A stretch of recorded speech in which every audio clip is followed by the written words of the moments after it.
The Red-Blooded Heroes of the Frontier by Edgar Beecher Bronson. Author of Reminiscences of a Ranchman. Hodder and Stoughton, London, New York, Toronto. Chapter 1 Loving's Bend. Chapter 2 A Cowhunter's Court. Chapter 3 A Self-Constituted Executioner. Chapter 4 Triggerfingeritis. Chapter 5 A Juggler with Death. Chapter 6 Aerial Bivouac. Chapter 7 The Evolution of a Train Robber. Chapter 8 Circus Day at Mancus. Chapter 9 Across the Border. Chapter 10 The Three-Legged Doe and the Blind Buck. Chapter 11 The Lemon County Hunt. Chapter 12 El Tigre. Chapter 13 Bunkered. Chapter 14 They Who Must Be Obeyed. Chapter 15 Jama 8's Heroism. Chapter 16 A Modern Coeur d'Alene. Chapter 1 Loving's Bend. From San Antonio to Fort Griffin, Joe Lovings was a name to conjure with in the middle 60s. His tragic story is still told and retold around campfires on the plains. One of the thriftiest of the pioneer cowhunters, he was the first to realize that if he would profit by the fruits of his labor, he must push out to the north in search of a market for his cattle. The Indian agencies and mining camps of northern New Mexico and Colorado, and the Mormon settlements of Utah, were the first markets to attract attention. The problem of reaching them seemed almost hopeless of solution. Immediately to the north of them the country was trackless and practically unknown. The only thing certain about it was that it swarmed with hostile Indians. What were the conditions as to water and grass, two prime essentials to moving herds, no one knew. To be sure, the old overland mail road to El Paso, Chihuahua, and Los Angeles led out west from the head of the Concho to the Pecos, and once on the Pecos, which they knew had its source indefinitely in the north, a practicable route to market should be possible. But the trouble was to reach the Pecos across the 90 intervening miles of waterless plateau called the Llano Estacado, or Staked Plain. This plain was christened by the early Spanish explorers who, looking out across its vast stretches, could note no landmark, and left behind them driven stakes to guide their return. An elevated tableland averaging about 100 miles wide and extending 400 miles north and south, it presents, approaching anywhere from the east or the west, an endless line of sharply escarped bluffs from 100 to 200 feet high that with their buttresses and reentrant angles look at a distance like the walls of an enormous fortified town. And indeed it possesses riches well worth fortifying. While without a single surface spring or stream from Devil's River in the south to Yellow House Canyon in the north, this great mesa is nevertheless the source of the entire stream system of Central and South Texas. Absorbing thirstily every drop of moisture that falls upon its surface, from its deep bosom pours a vitalizing flood that makes fertile and has enriched an empire, a flood without which Texas, now producing 1/3 of the cotton grown in the United States, would be an arid waste. Bountiful to the south and east, it is niggardly elsewhere, and only two small springs, Grierson and Mescalero, escape from its western escarpment. A driven herd normally travels only 12 to 17 miles a day, and even less than this in the early spring when herds usually are started. It therefore seemed a desperate undertaking to enter upon the 90-mile dry drive from the head of the Concho to the Horsehead crossing of the Pecos, wherein 2/3 of one's cattle were likely to perish for want of water. Joe Loving was the first man to venture it, and he succeeded.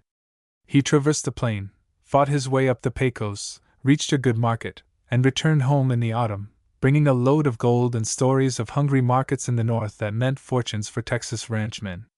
This was in 1866. It was the beginning of the great Texas Trail Drive, which during the next 20 years poured 6 million cattle into the plains and mountains of the Northwest.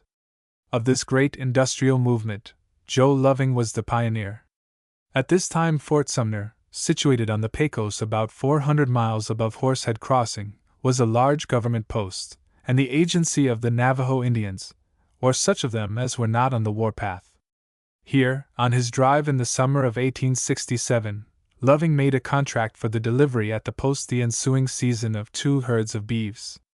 His partner in this contract was Charles Goodnight, later for many years the proprietor of the Palo Duro Ranch in the Panhandle. Loving and Goodnight were young then.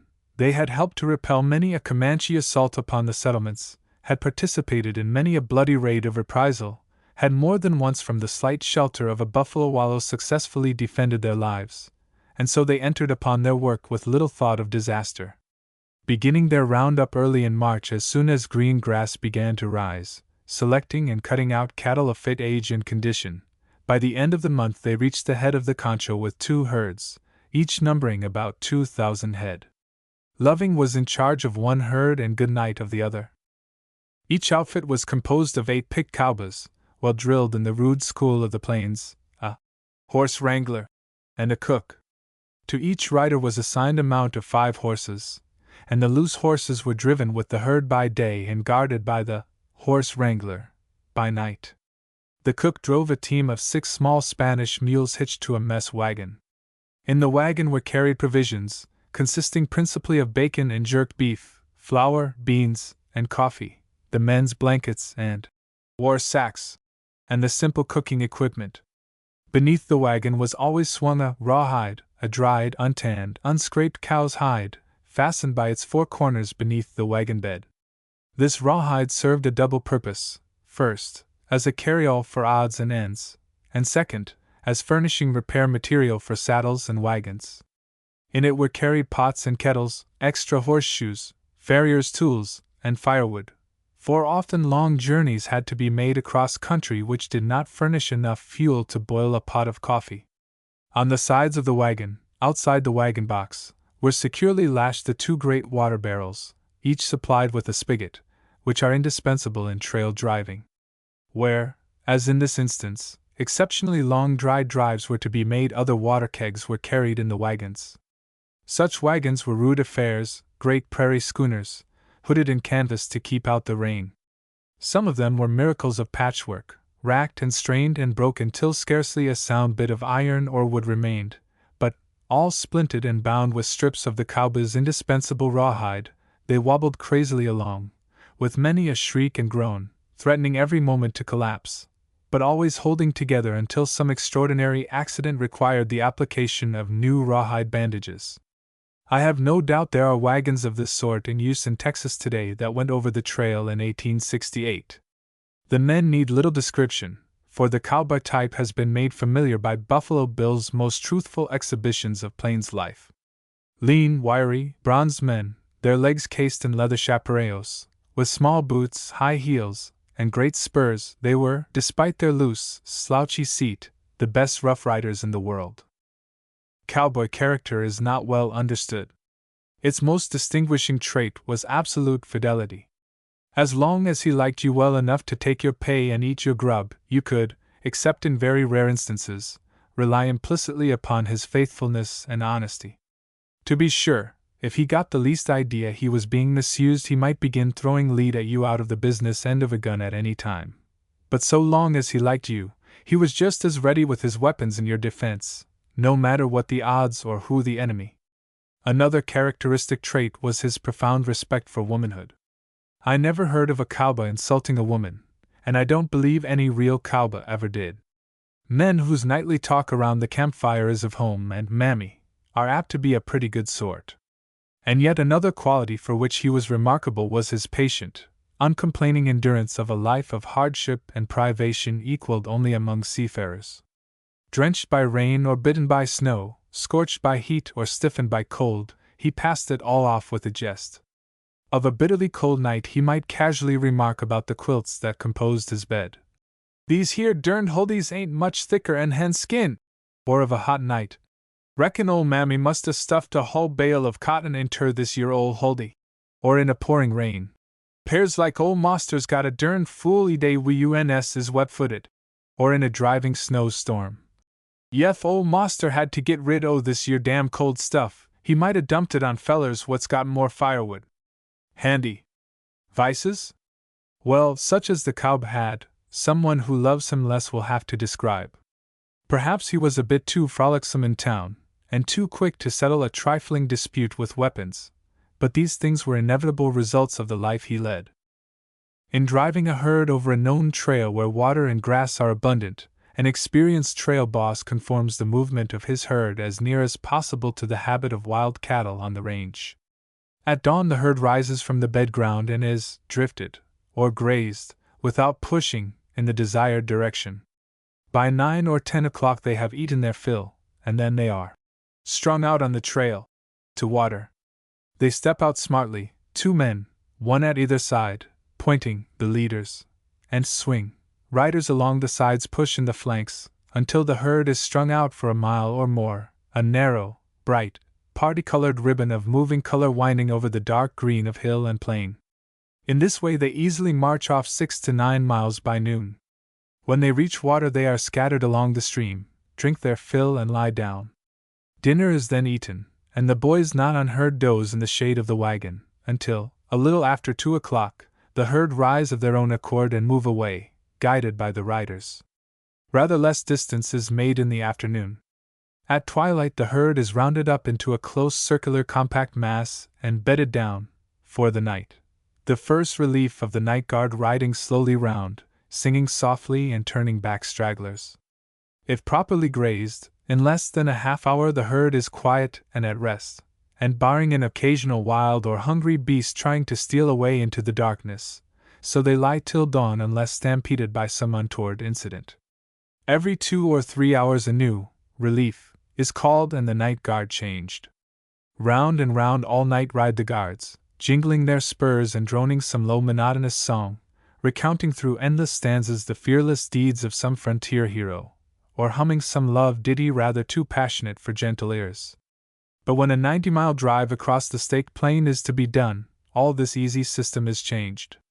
In order to make the journey at all the pace must be forced to the utmost, and the cattle kept on their legs and moving as long as they can stand.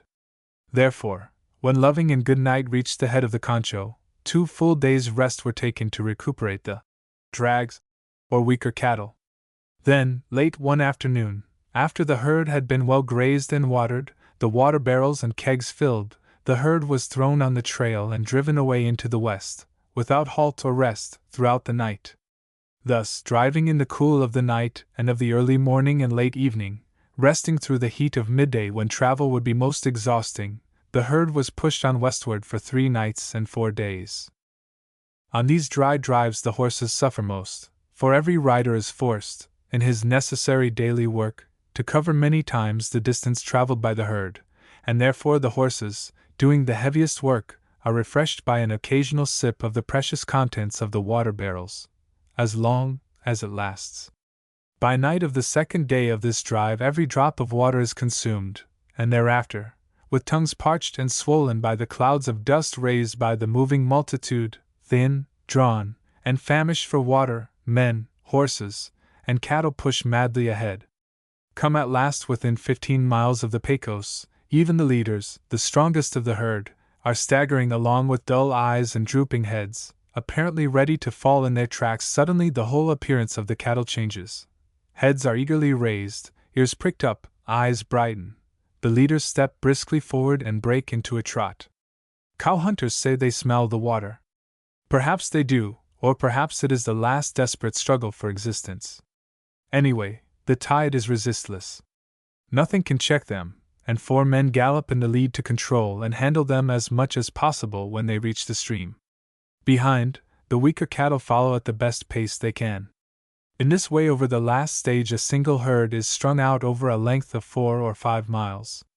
Great care is needed when the stream is reached to turn them in at easy waterings, for in their maddened state they would bowl over one another down a bluff of any height, and they often do so, for men and horses are almost equally wild to reach the water, and indifferent how they get there. However, the Pecos was reached and the herds watered with comparatively small losses, and both Loving's and Goodnight's outfits lay at rest for 3 days to recuperate at Horsehead Crossing. Then the drive up the wide, level valley of the Pecos was begun, through thickets of tornilla and mesquite, horses and cattle grazing belly-deep in the tall, juicy zacatan. The perils of the Llano Estacado were behind them, but they were now in the domain of the Comanche, and in hourly danger of ambush or open attack. They found a great deal of Indian sign, their trails and camps, but the sign was 10 days or 2 weeks old, which left ground for hope that the war parties might be out on raids in the east or south. After traveling 4 days up the Pecos without encountering any fresh sign, they concluded that the Indians were off on some foray.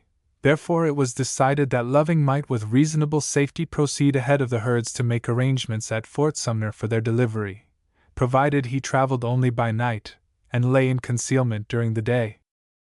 In Loving's outfit were two brothers, Jim and Bill Scott, who had accompanied his two previous Pecos drives, and were his most experienced and trusted men. He chose Jim Scott for his companion on the dash through to Fort Sumner. When dark came, Loving mounted a favorite mule, and Jim his best horse.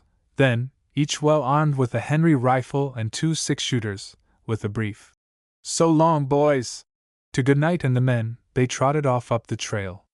Riding rapidly all night, they hid themselves just before dawn in the rough hills below Pope's Crossing, ate a snack, and then slept undisturbed till nightfall. As soon as it was good dusk, they slipped down a ravine to the river, watered their mounts, and resumed the trail to the north. This night also was uneventful, except that they rode into, and roused, a great herd of sleeping buffalo, which ran thundering away over the plain. Dawn came upon them riding through a level country about 15 miles below the present town of Carlsbad, without cover of any sort to serve for their concealment through the day. They therefore decided to push on to the hills above the mouth of Dark Canyon. Here was their mistake. Had they ridden a mile or two to the west of the trail and dismounted before daylight, they probably would not have been discovered. It was madness for two men to travel by day in that country, whether fresh sign had been seen or not.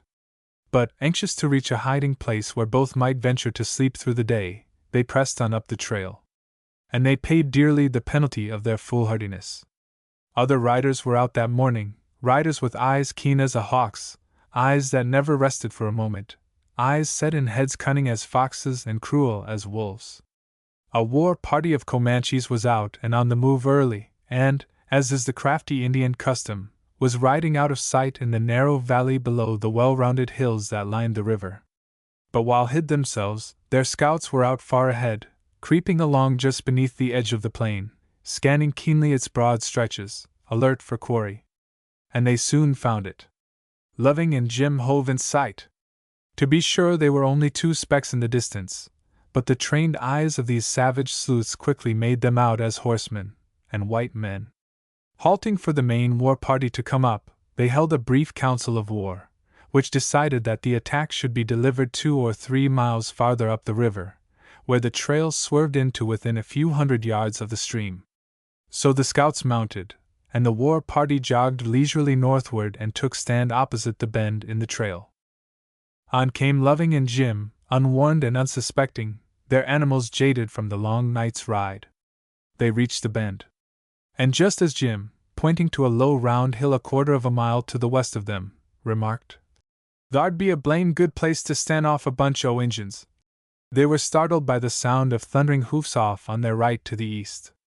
Looking quickly round, they saw a sight to make the bravest tremble. Racing up out of the valley and out upon them, barely 400 yards away, came a band of 40 or 50 Comanche warriors, crouching low on their horses' withers, madly plying quirt and heel to urge their mounts to their utmost speed. Their own animals worn out, escape by running was hopeless. Cover must be sought where a stand could be made, so they whirled about and spurred away for the hill Jim had noted. Their pace was slow at the best. The Indians were gaining at every jump and had opened fire, and before half the distance to the hill was covered a ball broke Loving's thigh and killed his mule. As the mule pitched over dead, providentially he fell on the bank of a buffalo wallow, a circular depression in the prairie 2 or 3 feet deep and 8 or 10 feet in diameter, made by buffalo wallowing in a muddy pool during the rains.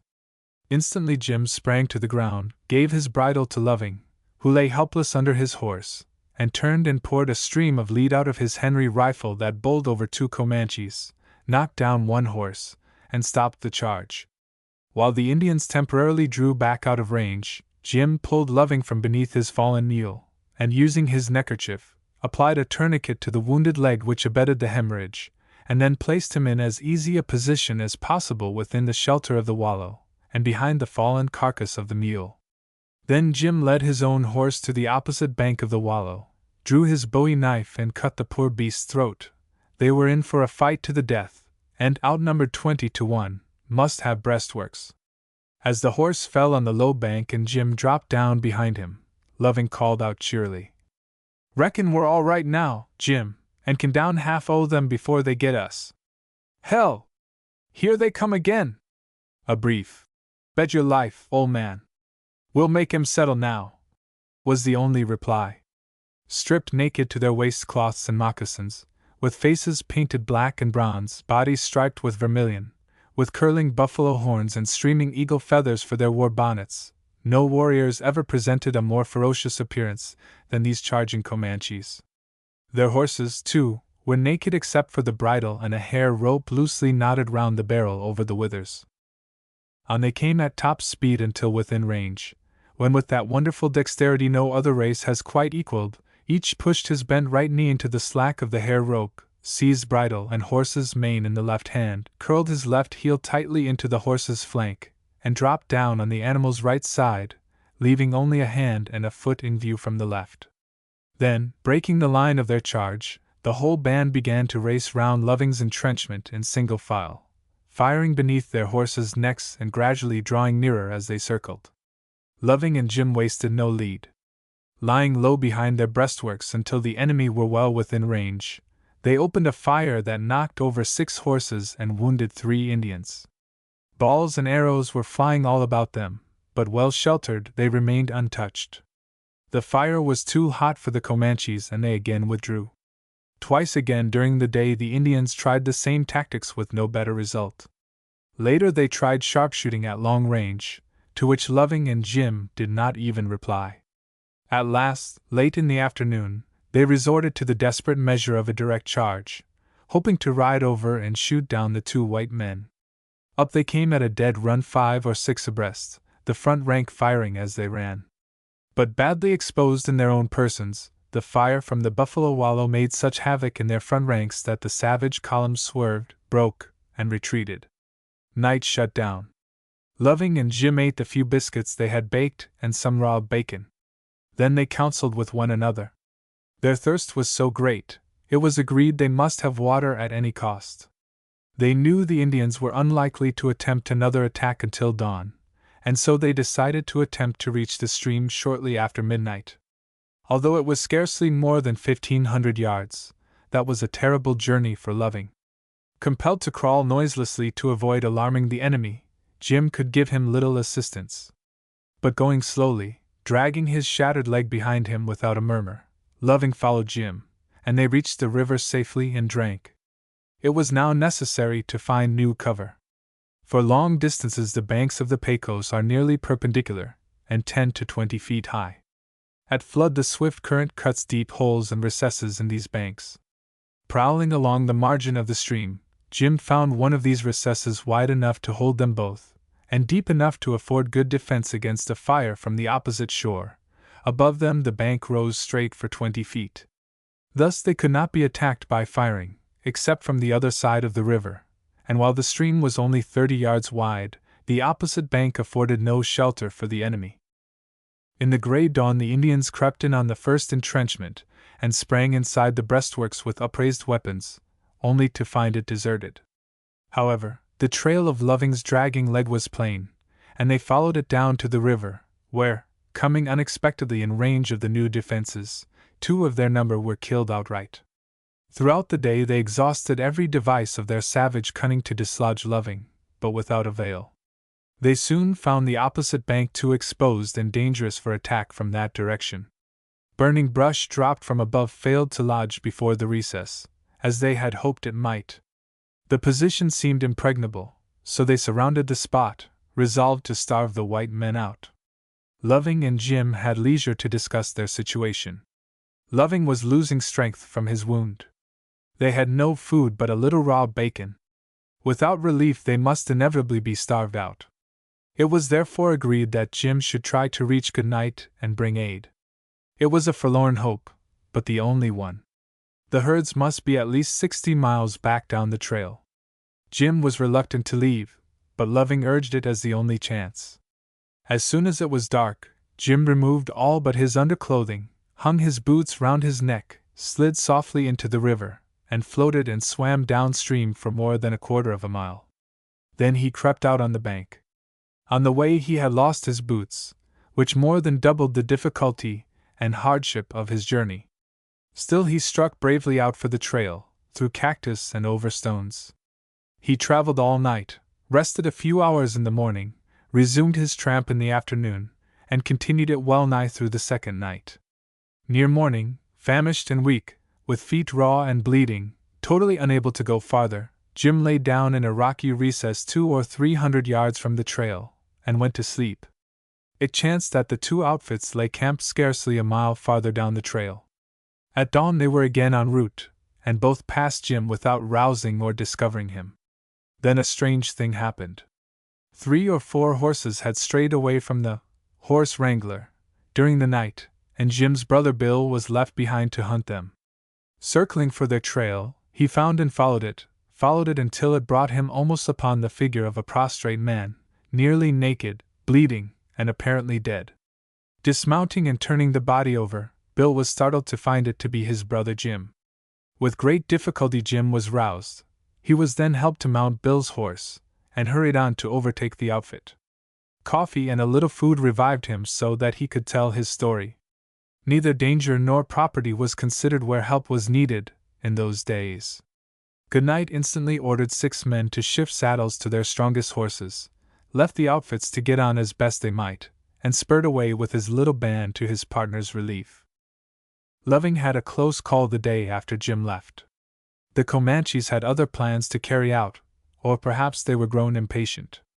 In any event, they crossed the river and raced up and down the bluff, firing beneath their horses' necks. It was a miracle Loving was not hit, but, lying low and watching his chance, he returned such a destructive fire that the Comanches were forced to draw off. The afternoon passed without alarm. As a matter of fact, the remaining Comanches had given up the siege as too dear a bargain, and had struck off southwest toward Guadalupe Peak. When night came, Loving grew alarmed over his situation. Jim might be taken and killed. Then no chance would remain for him where he lay. He must escape through the Indians, and try to reach the trail at the crossing in the Big Bend 4 miles north. Here his own outfits might reach him in time. Therefore, he started early in the night, dragged himself painfully up the bluff, and reached the plain. He might have lain down by the trail nearby, but supposing the Comanches still about, he set himself the task of reaching the Big Bend. Starving, weak from loss of blood, his shattered thigh compelling him to crawl, words cannot describe the horror of this journey. But he succeeded. Love of life carried him through. And so, late the next afternoon, the afternoon of the day Goodnight started to his relief, Loving reached the crossing, lay down beneath a mesquite bush near the trail, and fell into a swoon. Ever since, this spot has been known as Loving's Bend. It is half a mile below the present town of Carlsbad. At dusk of the evening on which Loving reached the ford, a large party of Mexican freighters, traveling south from Fort Sumner to Fort Stockton, arrived and pitched their camp near where he lay, but Loving did not hear them. He was far into the dark valley, and within the very shadow of death. Help must come to him. He could not go to it. Luckily it came. While some were unharnessing the teams, others were out to fetch firewood. In the darkness one Mexican, thinking he saw a big mesquite root, seized it and gave a tug. It was Loving's leg.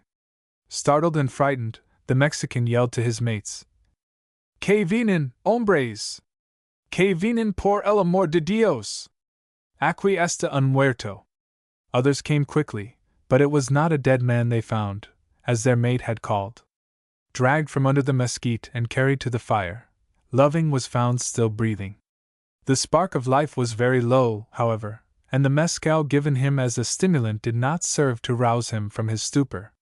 But the next morning, rested somewhat from his terrible hardships and strengthened by more mescal, he was able to take some food and tell his story. The Mexicans bathed and dressed his wound as well as they could, and promised to remain in camp until his friends should come up. Before noon Goodnight and his 6 men galloped in. They had reached his entrenchment that morning, guided by the Indian sign around about it, and had discovered and followed his trail. Goodnight hired a party of the Mexicans to take one of their carretas and convey Loving through to Fort Sumner. With the fort still more than 200 miles away, there was small hope he could survive the journey, but it must be tried.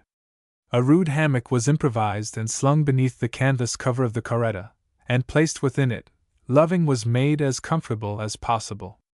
After a 9 days' forced march, made chiefly by night, the Mexicans brought their crazy old carreta safely into the post. While with rest and food Loving had been gaining in strength, the heat and the lack of proper care were telling badly on his wound. Goodnight had returned to the outfits, and after staying with them a week, he had brought them through as far as the Rio Penasco without further mishap. Then, placing the two herds in charge of the Scott brothers, he himself made a forced ride that brought him into Sumner only 1 day behind Loving. Goodnight found his partner's condition critical. Gangrene had attacked the wound. It was apparent that nothing but amputation of the wounded leg could save him. The medical officer of the post was out with a scouting cavalry detail, and only a hospital steward was available for the operation. To trust the case to this man's inexperience seemed murder. Therefore, Goodnight decided to send a rider through to Las Vegas, the nearest point where a surgeon could be obtained. Here arose what seemed insuperable difficulties. From Fort Sumner to Las Vegas the distance is 130 miles. Much traveled by freight teams carrying government supplies, the road was infested throughout with hostile Navajos, for whom the freight trains were the richest spoils they could have. Offer what he would, Goodnight could find no one at the fort bold enough to ride through alone and fetch a surgeon.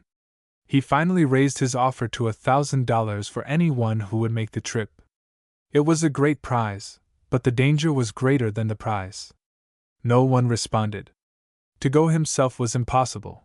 Their contract must be fulfilled. At this juncture a hero appeared. His name was Scott Moore. Moore was the contractor then furnishing wood and hay to the post. Coming in from one of his camps and learning of the dilemma, himself a friend of Loving, he instantly went to Goodnight. "Charlie," he said, "why in the world did you not send for me before? Joe shall not die here like a dog if I can save him. I've got a young Kentucky saddle mare here that's the fastest thing on the Pecos. I'll be in Vegas by sun-up tomorrow morning, and I'll be back here sometime tomorrow night with the doctor, if the Navajos don't get us. Pay? Pay be damned. I'm doing it for old Joe, he'd go for me in a minute. If I'm not back by 9 o'clock tomorrow night, Charlie, send another messenger and just tell old Joe that Scott did his best." "It's mighty good of you, Scott," replied Goodnight. "I never will forget it, nor will Joe. You know I'd go myself if I could." "That's all right, partner," said Scott. "Just come over to my camp a spell and look over some papers I want you to attend to if I don't show up." And they strolled away. Officers and other bystanders shook their heads sadly. Devilish pity old Scott had to come in. Might 'a' known nobody could hold him from going dot. He'll make Vegas all right in a night run if the mare don't give out, but God help him when he starts back with a doctor in a wagon. Ain't one chance in 1,000 he'll got through. Well, if any man on earth can make it, bet your Al Scott will." These were some of the comments. Scott Moore was known and loved from Chihuahua to Fort Lyon. One of the biggest-hearted, most amiable and generous of men, Hal was known as the coolest and most utterly fearless in a country where few men were cowards. At nightfall, the mare well fed and groomed and lightly saddled, Scott mounted, bearing no arms but his 2 pistols, called a careless "Hasta luego, amigos," to his friends, and trotted off up the road. For 2 hours he jogged along easily over the sandy stretches beyond the Bosque Redondo. Then, getting out on firmer ground, the mare well warmed, he gave her the rein and led her out into a long, low, easy lope that scored the miles off famously. And so he swept on throughout the night, with only brief halts to cool the mare and give her a mouthful of water, through Puerto de Luna, past the Canon Pintado, up the Rio Galinas, past sleeping freighters' camps and Mexican placitas. Twice he was fired upon by alarmed campers who mistook him for a savage marauder, but luckily the shots flew wild. The last 10 miles the noble mare nearly gave out, but, a friend's life the stake he was riding for, Scott's quirt and spurs lifted her through. Half an hour after sunrise, before many in the town were out of bed, Scott rode into the plaza of Las Vegas and turned up the doctor, whom he knew. Dr. D was no coward by any means, but it took all Scott's eloquence and persuasiveness to induce him to consent to hazard a daylight journey through to Sumner, for he well knew its dangers. Scarcely a week passed without news of some fearful massacre or desperate defense. But stirred by Scott's own heroism, or perhaps tempted by the heavy fee to be earned, he consented. Having breakfasted and gotten the best team in town hitched to a light buckboard, Scott and the doctor were rolling away into the south on the Sumner Trail before 7 o'clock, over long stretches of level grassy mesa and past tall black volcanic buttes. Driving on without interruption or incident, shortly after noon they approached the head of the Arroyo de los Enteros, down which the trail descended to the lower levels of the Great Pecos Valley. Enteros Canyon is about 3 miles long, rarely more than 200 yards wide, its sides rocky, precipitous, and heavily timbered, through which wound the wagon trail, exposed at every point to a perfect ambuscade. It was the most dreaded stretch of the Vegas-Sumner road, but Scott and the doctor drew near it without a misgiving, for no sign of the savage enemy had they seen. Just before reaching the head of the canyon, the road wound round a high butte. Bowling rapidly along, Scott half dozing with fatigue, the doctor, and used to the plains, alert and watchful, they suddenly turned the hill and came out upon the immediate head of the canyon, when suddenly the doctor cried, seizing Scott's arm. "Good God, Scott, look! For God's sake, look!" And it was time. There on either hand, to their right and to their left, tied by their lariats to drooping pinyon bough, stood 50 or 60 Navajo ponies. The ponies were bridled and saddled. Upon some were tied lances and on others arms. All were dripping with sweat and heaving of flank, their knife-marked ears drooping with fatigue. Not more than 5 minutes could have elapsed since their murderous riders had left them. Apparently it was an ambush laid for them, and they were already surrounded. Even the cool Scot shook himself in surprise to find that he was still alive. Overcome with terror, the doctor cried, "Turn, Scott! Turn, for heaven's sake! It's our only chance to pull for Vegas." But Scott had been reflecting. With wits sharpened by 1,000 perils and trained in scores of desperate encounters, he answered, "Doc, you're wrong, dead wrong. We're safe as if we were in Fort Union. If they were laying for us, we'd be dead now. No, they are after bigger game. They have sighted a big freight outfit coming up from the Pecos, and are laying for that in the canyon. We can slide through without seeing a buck or hearing a shot. We'll go right on down in Toros, old boy." "Scott, you're crazy," said the doctor. "I will not go a step. Let's run for Vegas. Any instant we may be attacked. Why, damn your fool soul, they've no doubt got a bead on us this minute." With a sharp stroke of his whip, Scott started the team into a smart trot down into the canyon. Then he turned to the doctor and quietly answered, "Doc, you seem to forget that Joe Loving is dying, and that I promised to fetch you. Reckon you'll have to go." And down they went into what seemed the very jaws of death. But Scott was right. It was a triumph of logic. The Navajos were indeed lying for bigger game. And so it happened that, come safely through the canyon, out 2 miles on the plain, they met a train off 8 freight teams traveling toward Vegas. They stopped and gave the freighters warning, told what they had seen, begged them to halt and corralled their wagons. But it was no use. The freighters thought themselves strong enough to repel any attack, and drove on into the canyon. None of them came out. And to this day the traveler through Enteros may see pathetic evidence of their foolhardiness in a scattered lot of weather-worn and rusted wheel tires and hub bands. Before midnight Scott and the doctor reached Sumner, having changed teams twice at Mexican Placitas. Covering 260 miles in less than 30 hours, Scott Moore had kept his word. Unhappily, however, Joe Loving had become so weak that he died under the shock of the operation. Now Scott Moore himself is dead and gone, but the memory of his heroic ride should live as long as noble deeds are sung. Chapter 2: A Cowhunter's Court. The recent death of Shanghai Rhett, at Llano, Texas, makes another hole in the rapidly thinning ranks of the pioneer Texas cowhunters. Cowhunting in early days was the industry upon which many of the greatest fortunes of the state were founded, and from it sprang the great cattle ranch industry that between the years 1866 and 1885 converted into gold the rich wild grasses of the tenantless plains and mountains of Texas, New Mexico, the Indian Territory, Kansas, Nebraska, Colorado, Wyoming, Dakota, and Montana.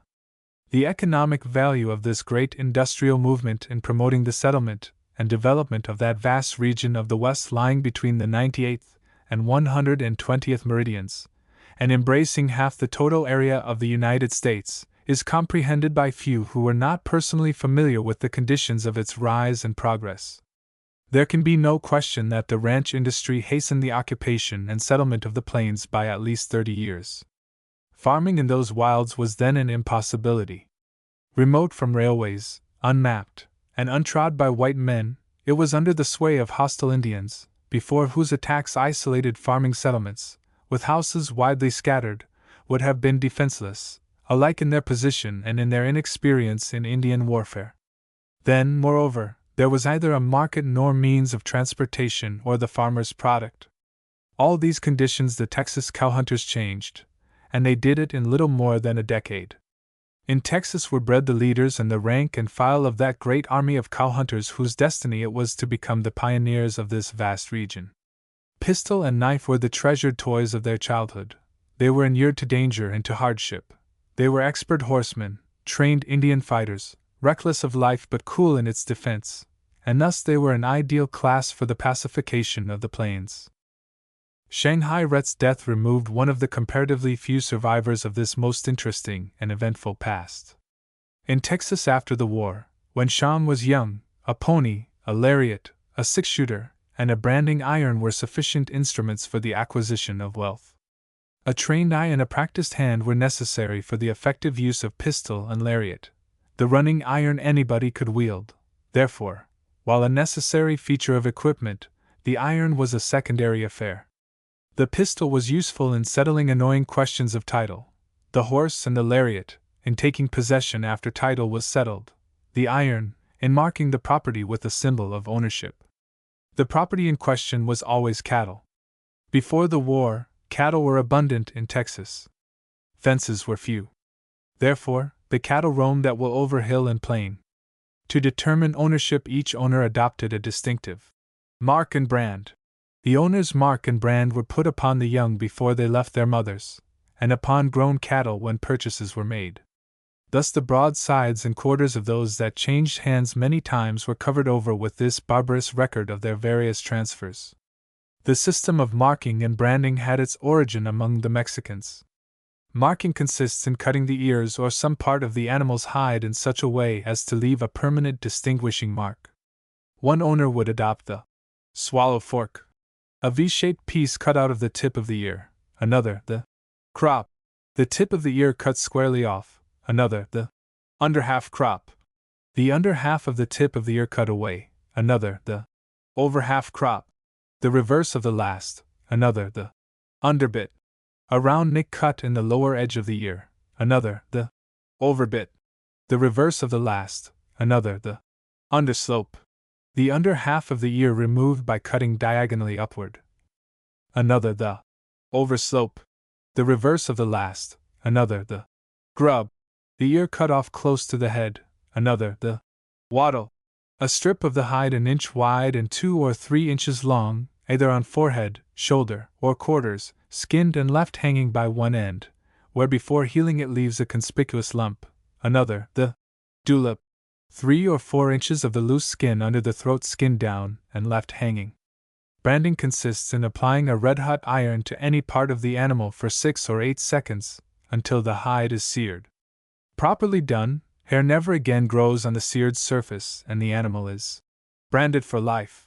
A small 5-inch brand on a young calf becomes a great 12 to 18-inch mark by the time the beast is fully grown. In Mexico, the art of branding dates back to the time when few men were lettered and most men used a rubrica mark or flourish instead of a written signature. Thus, in Mexico, the brand is always a device, whatever complex combination of lines and circles the whim of the owner may conceive. In this country, the brand was usually a combination of letters or numerals, though sometimes shapes and forms are represented. Branding and marking cattle and horses is certainly a most cruel practice, but under the old conditions of the open range, where individual ownerships numbered thousands of head, no other means existed of contradistinguishing title. During the war, these vast herds grew and increased unattended, neglected by owners, who were in the field with the armies of the Confederacy. So it happened that hundreds of thousands of cattle ranged the plains of Texas after the war, unmarked and unbranded, wild as the native game, to which no man could establish title. This situation afforded an opportunity which the hard-riding and desperate men who found themselves stranded on this far frontier after the wreck of the Confederacy were quick to seize. Jondrette was one of them. From chasing Federal soldiers they turned to chasing unbranded steers, and found the latter occupation no less exciting and much more profitable than the former. First, bands of free companions rode together and pooled their gains. Then the thrift of some and the improvidence of others set in motion the immutable laws of distribution. Soon a class of rich and powerful individual owners was created, who employed great outfits of 10 to 50 men each, splendidly mounted and armed. These outfits were in continually moving camps, and traveled light, without wagons or tents. The climate being mild even in winter, seldom more than 2 blankets to the man were carried for bedding. The cooking paraphernalia were equally simple, at the most consisting of a coffee pot, a frying pan, a stew kettle, and a Dutch oven. Each man carried a tin cup tied to his saddle. Plates, knives, and forks were considered unnecessary luxuries, as every man wore a bowie knife at his belt, and was dexterous in using his slice of bread as a plate to hold whatever delicacy the frying pan or kettle might contain. Sometimes even the Dutch oven was dispensed with, and bread was baked by winding thin rolls of dough round a stick and planting the stick in the ground, inclined over a bed of live coals. Often the frying pan was left behind, and the meat roasted on a stick over the fire, and no meat in the world was ever so delicious as a good fat side of ribs so roasted. The wild, unbranded cattle were everywhere, in the cross timbers of the Palo Pinto, in the hills and among the post oaks of the Concho and the Llano, on the broad savannas of the lower Guadalupe and the Brazos, in the plains and mesquite thickets of the Nueces and the Frio. And through these wild regions, on the outer fringe of settlement, ranged the cow-hunters, as merry and happy a lot as ever courted adventure, careless of their lives. Of adventure and hazard the cow-hunters had quite enough to keep the blood tingling. They had to deal with wild men as well as wild cattle. Comanches and Kiowas, the old lords of the manor, were bitterly disputing every forward movement of the settler along the whole frontier.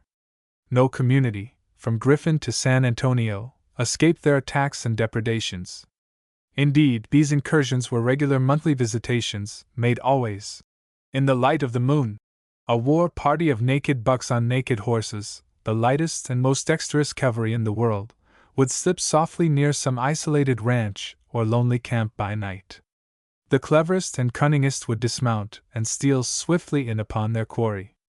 Slender, sinewy, bronze figures creeping and crouching like panthers, crafty as foxes, fierce and merciless as maddened bulls, their presence was rarely known until the blow fell.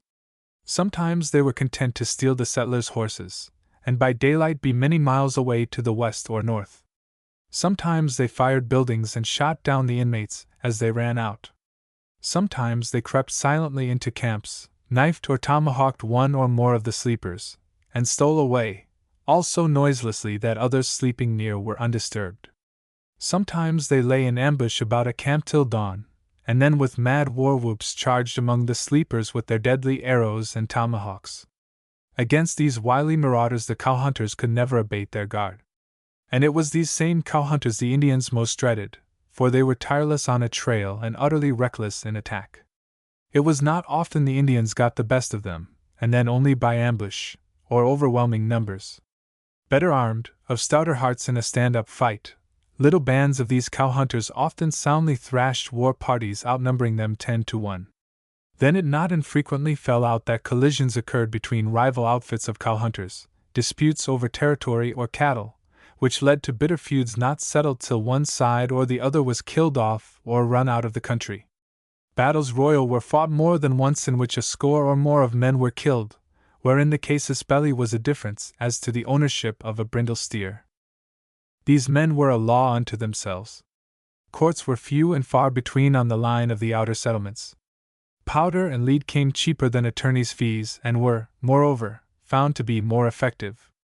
Thus the rifle and pistol were almost invariably the cowhunter's court of first and last resort for disputes of every nature. Except in rare instances where there happened to be survivors among the families of the original plaintiff and defendant, this form of litigation was never prolonged or tiresome. When there were any survivors, the case was sure to be re-argued. Occasionally, of course, in the immediate settlements a case would be brought to formal trial before a judge and jury. While, as a rule, the procedure of these courts conformed to the statutes and was formal enough, rather startling informalities sometimes characterized their sessions. A case in point, of which Jondrette was the hero, occurred at Llano.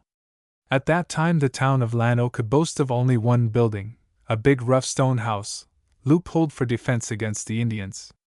Under this one roof the enterprising owner assembled a variety of industries and performed a variety of functions that would dismay the most versatile man of any older community.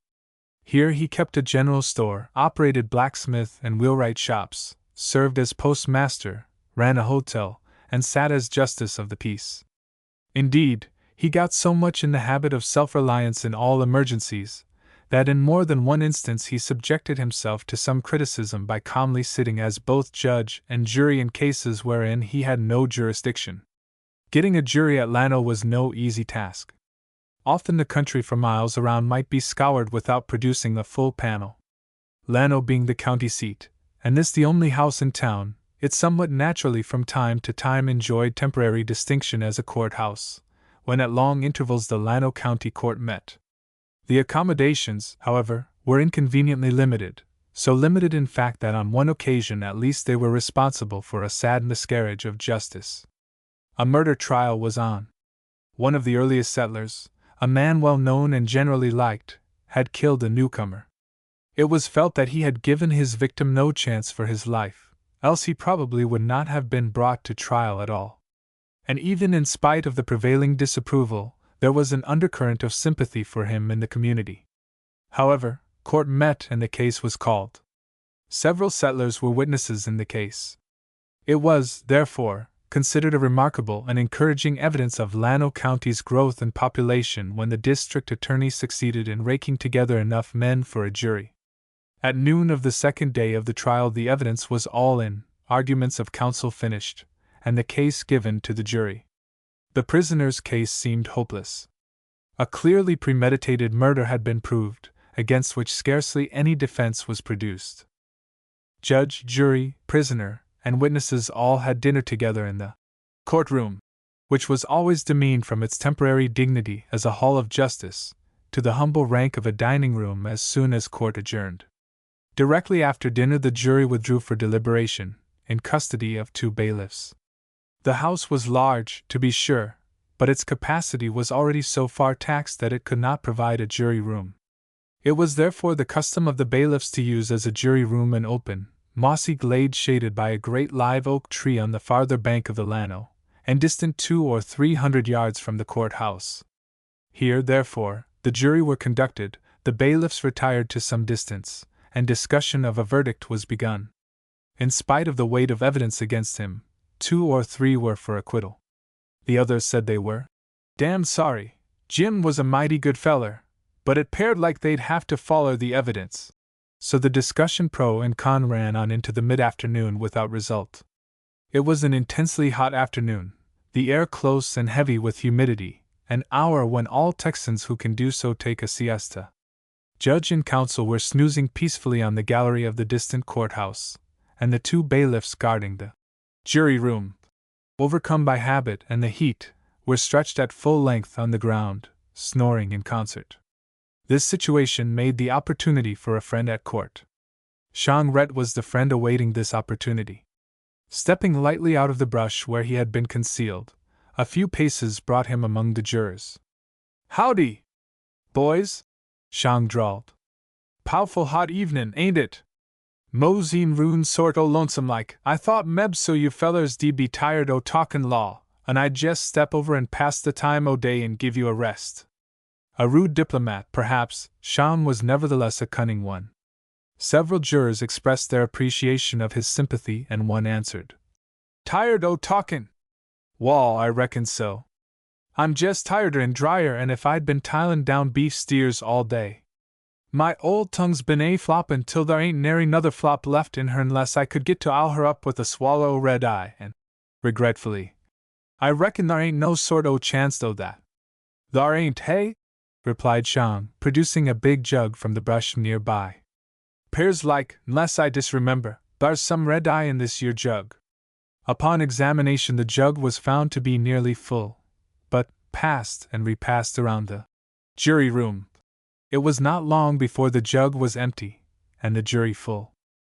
Shrewdly seizing the proper moment before the jurors got drunk enough to be obstinate and combative, Sean made his appeal.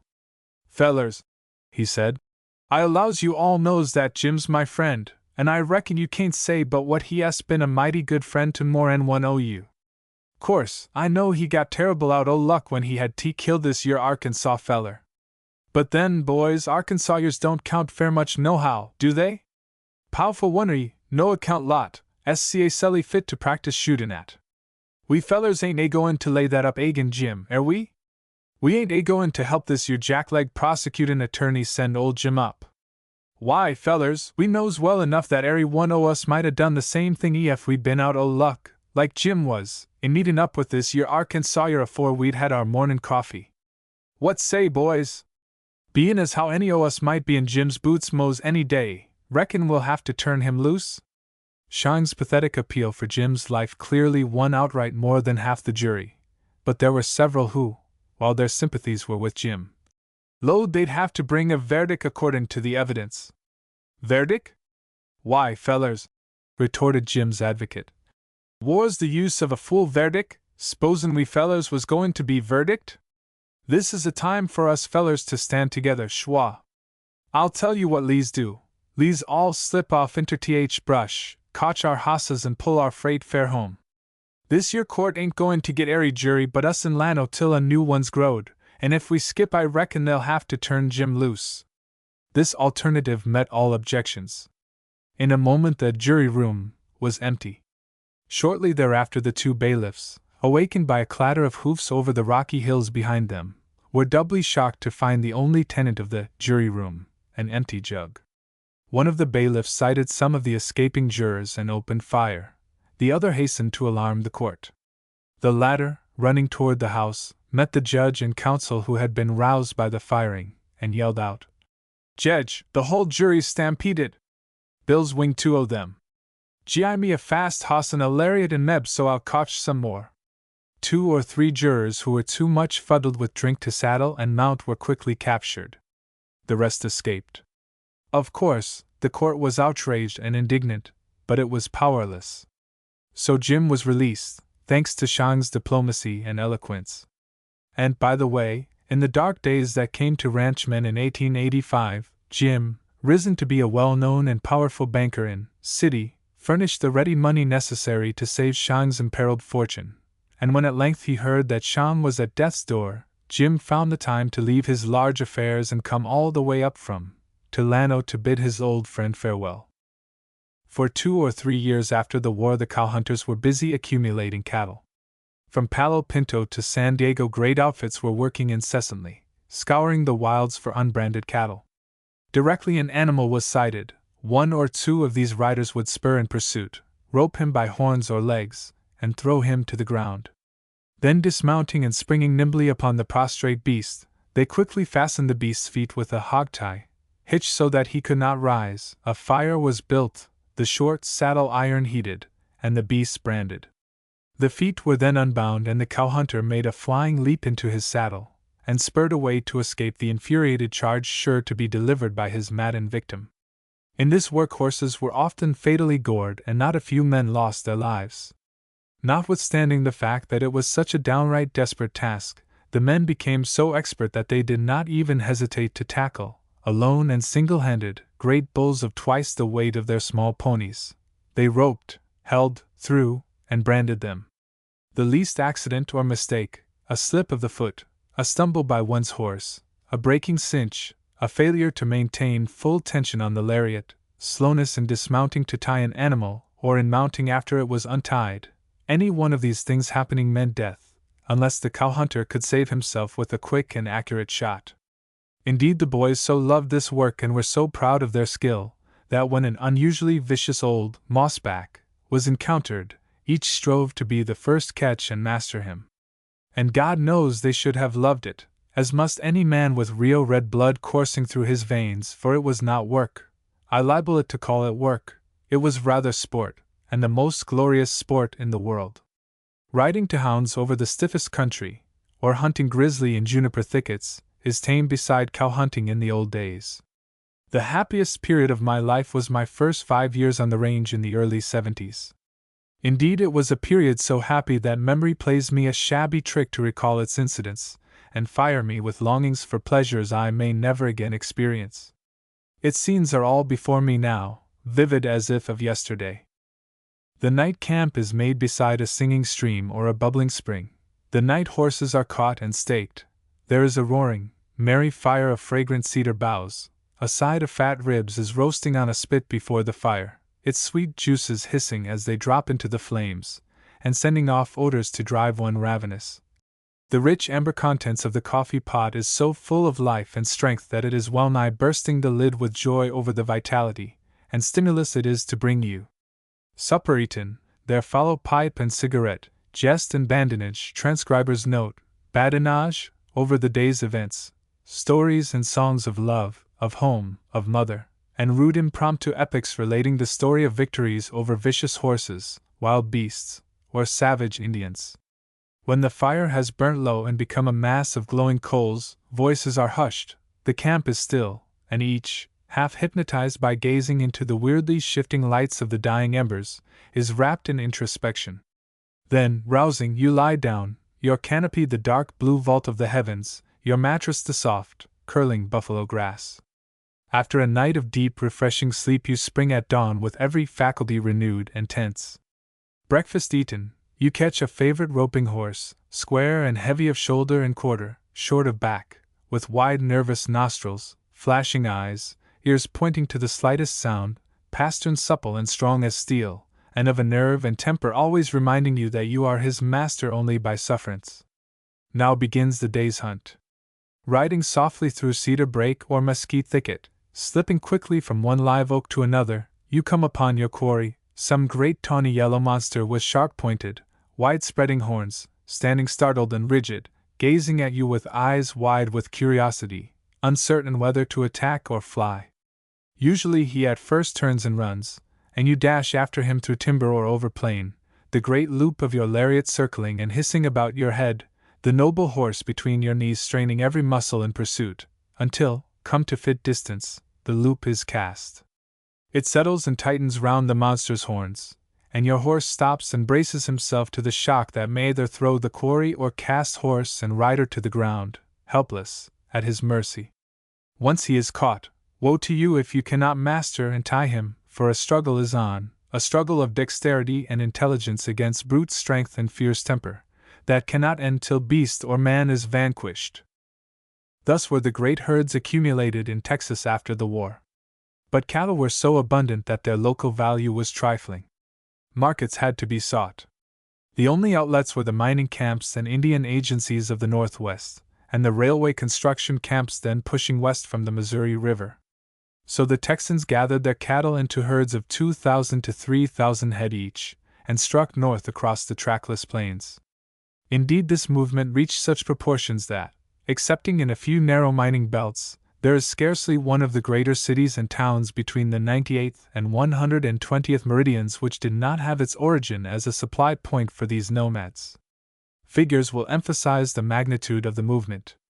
The cattle drive northward from Texas between the years 1866 and 1885 was approximately as follows. 1866 260,000, 1877 201,000, 1867 35,000, 1878 265,000 649, 1868 75,000, 1879 257,000 927, 1869 350,000, 1880 394,784, 1870 350,000, 1881 250,000, 1871 600,000, 1882 250,000, 1872 350,000, 1883 265,000, 1873 404,000, 1884 416,1874, 166,1885, 350,1875, 151,618, 1876, 321,998, total 5,713,976. The range business on a large and profitable scale was long since practically done and ended. In Texas there remain very few open ranges capable of turning off fair grass beef. With the good lands farmed and the poor lands exhausted, the ranges have become narrower every year, and every year the cost of getting fat grass steers has been eating deeper and deeper into the rangeman's pocket. Of course, there are still isolated ranges where the rangemen still hang on, but they are not many, and most of them must soon fall easy prey to the plowshare. When the rangeman was forced to lease land in Texas, or buy waterfronts in the territories and build fences, his fate was soon sealed. With these conditions, he soon found that the sooner he reduced his numbers, improved his breed, and went untamed feed, the better. A corn shock is now a more profitable close herder than any cowpuncher who ever wore spurs. This is a sad thing for an old rangeman to contemplate, but it is nevertheless the simple truth. Soon the merry crack of the 6-footer will no more be heard in the land, its wild and woolly manipulator being driven across the last divide, with faint show of resistance, by an unassuming granger and his all-conquering hoe. The rangeman, like many another in the past, has served his purpose and survived his usefulness. His work is practically done, and few realize what a noble work it has been, or what its cost in hardship and danger. I refer, of course, not alone to the development of a great industry, which in its time has added millions to the material wealth of the country, but to its collateral results and influence. But for the venturesome rangeman and his rifle, millions of acres, from the Gulf in the south to Bow River in the far Canadian northwest, now constituting the peaceful, prosperous homes of hundreds of thousands of thrifty farmers, would have remained for many years longer what it had been from the beginning, a hunting and battleground for Indians, and a safe retreat for wild game. What was the hardship, and what the personal risk with which this great pioneer work was accomplished, few know except those who had a hand in it, and they, as a rule, were modest men who thought little of what they did, and now that it is done, say less. Chapter 3: A Self-Constituted Executioner. Some think it fair to give a man warning you intend to kill him on sight, and then get right down to business as soon as you meet. But that ain't no equal chance for both. The man that sees his enemy first has the advantage, for the other is sure to be more or less rattled. Others consider it a square deal to stand back to back with drawn pistols, to walk 5 paces apart and then swing and shoot. But even this way is open to objections. While both may be equally brave and determined, one may be blamed nervous, like, and excitable, while the other is cool and deliberate. One may be a better shot than the other, or one may have bad eyes. I tell you, gentlemen, none o' these deals are fair, they are murderous.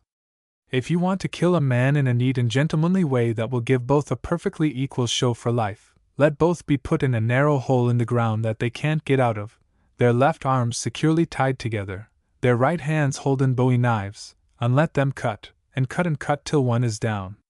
His heavy brow contracted into a fierce frown, his black eyes narrowed and glittered balefully, his surging blood reddened the bronzed cheeks. Let them cut, I say, cut to a finish. That's fightin', and fightin' dead fair. Ah! And the hard lines of the scarred face softened into a look of infinite longing and regret.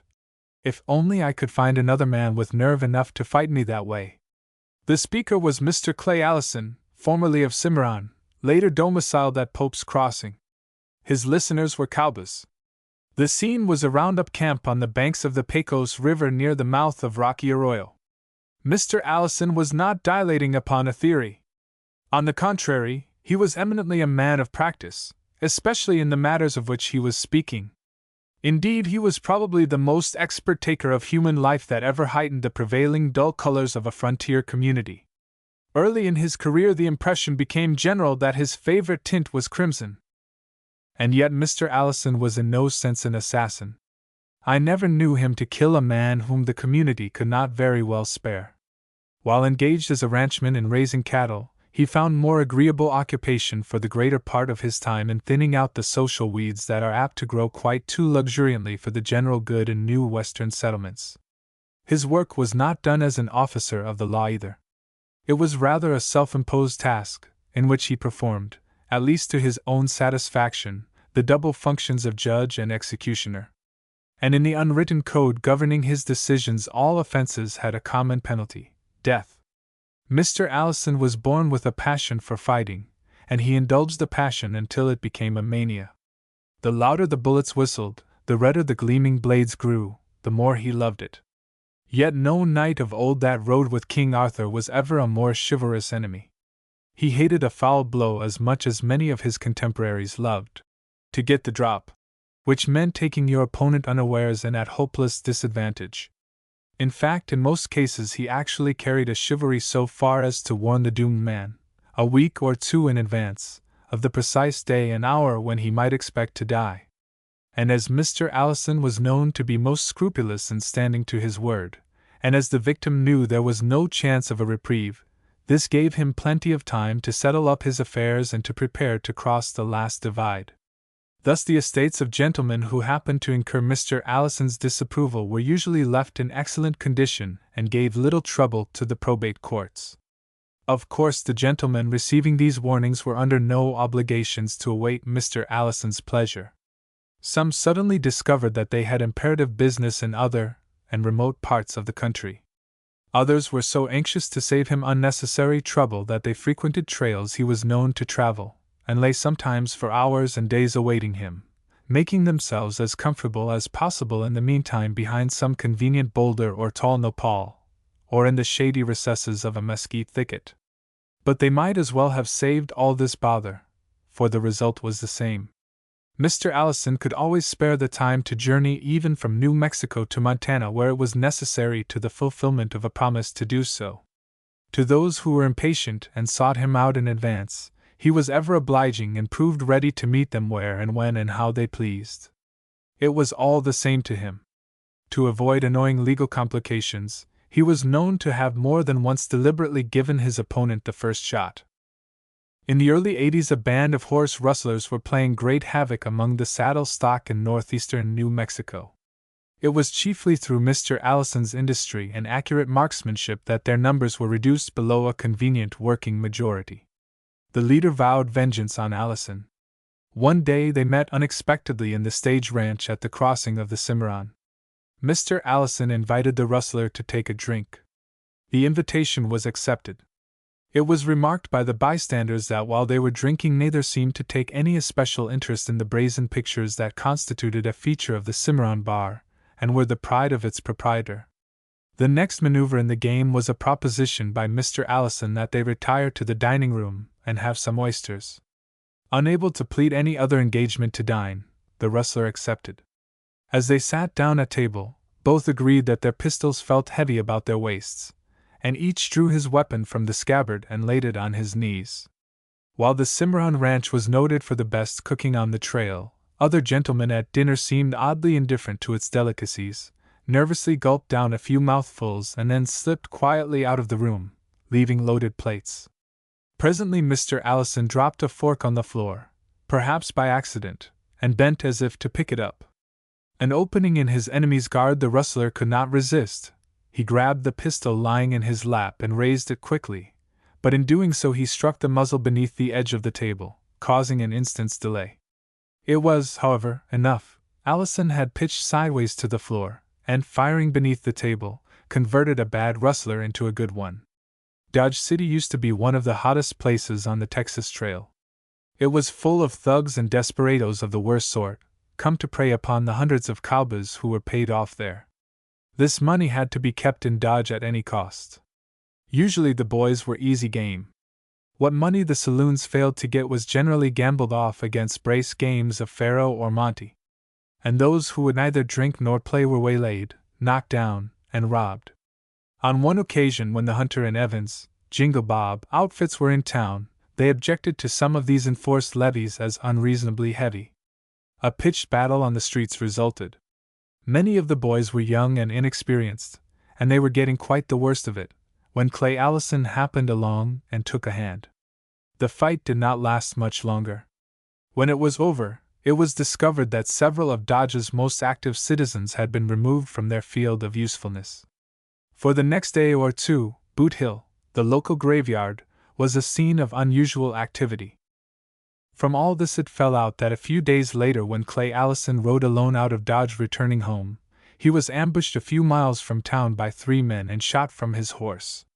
Crippled too badly to resist, he lay as if dead.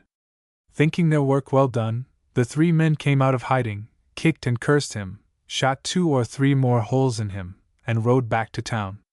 But Allison, who had not even lost consciousness, had recognized them. A few hours later, the driver of a passing wagon found him and hauled him into town. After lingering many weeks between life and death, Allison recovered. As soon as they heard that he was convalescing, the 3 who had attacked him wound up their affairs and fled the town. When able to travel, Allison sold his ranch. Questioned by his friends as to his plans, he finally admitted that he felt it a duty to hunt down the men who had ambushed him, remarked that he feared they might bushwhack someone else if they were not removed. Number 1 of the 3 men he located in Cheyenne, Wyoming. Cheyenne was then a law-abiding community, and Allison could not afford to take any chances of court complications that would interfere with the completion of his work. He therefore spent several days in covertly watching the habits of his adversary. From the knowledge thus gained, he was able one morning suddenly to turn a street corner and confront Number 1. Without the least suspicion that Allison was in the country, the man, knowing that his life hung by a thread, jerked his pistol and fired on the instant.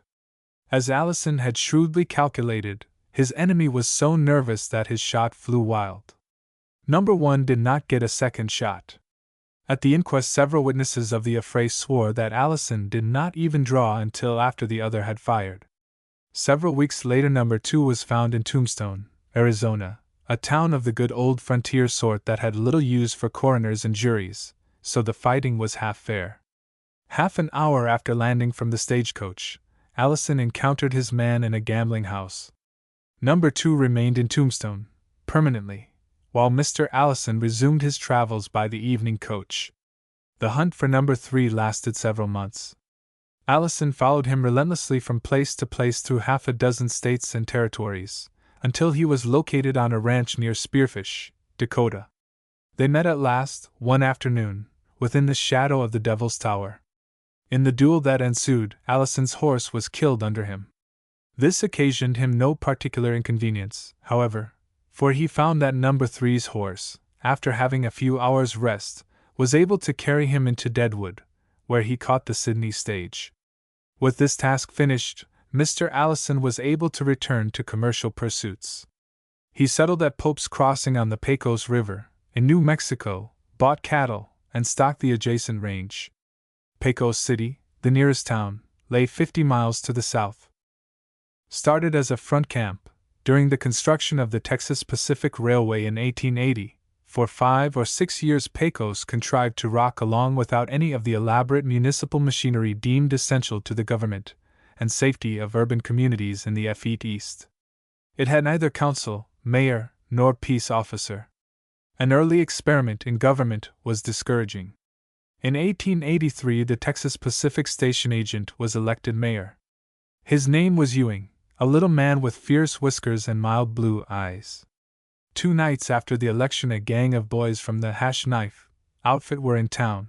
Fearing circumscription of some of their privileges, the election did not have their approval.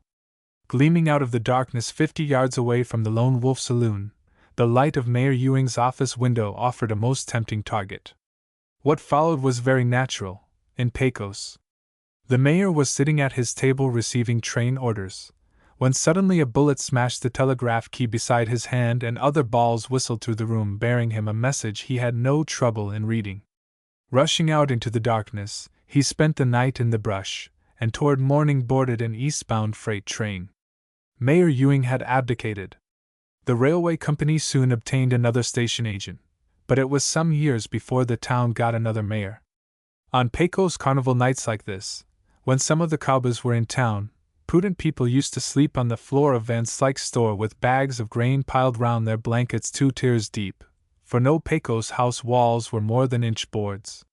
At this early period of its history, the few wandering advance agents of the gospel who occasionally visited Pecos were not well received. They were not abused, they were simply ignored. When not otherwise occupied, the average Pecosite had too much whittling on hand to find time to tend meetin'.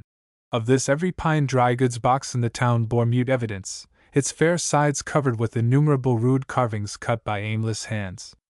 This prevailing indifference to religion shocked Mr. Allison. As opportunity offered, he tried to remedy it, and as far as his evangelical work went, it was successful. One Tuesday morning about 10 o'clock he walked into the Lone Wolf Saloon, laid 2 pistols on the end of the bar next the front door, and remarked to Red Dick, the bartender, that he intended to turn the saloon into a church for a couple of hours and did not want any drinks sold or cards thrown during the services. Taking his stand just within the doorway, pistol in hand, Mr. Allison began to assemble his congregation. The first comer was Billy Jansen, the leading merchant of the town. As he was passing the door, Clay remarked, "Good morning, Mr. Jansen, won't you please step inside?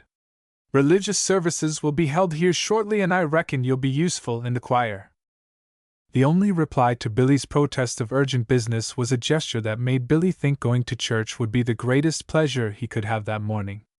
Mr. Allison never played favorites at any game, and so all passers were stopped: merchants, railway men, gamblers, thugs, cowboys, freighters, all were stopped and made to enter the saloon.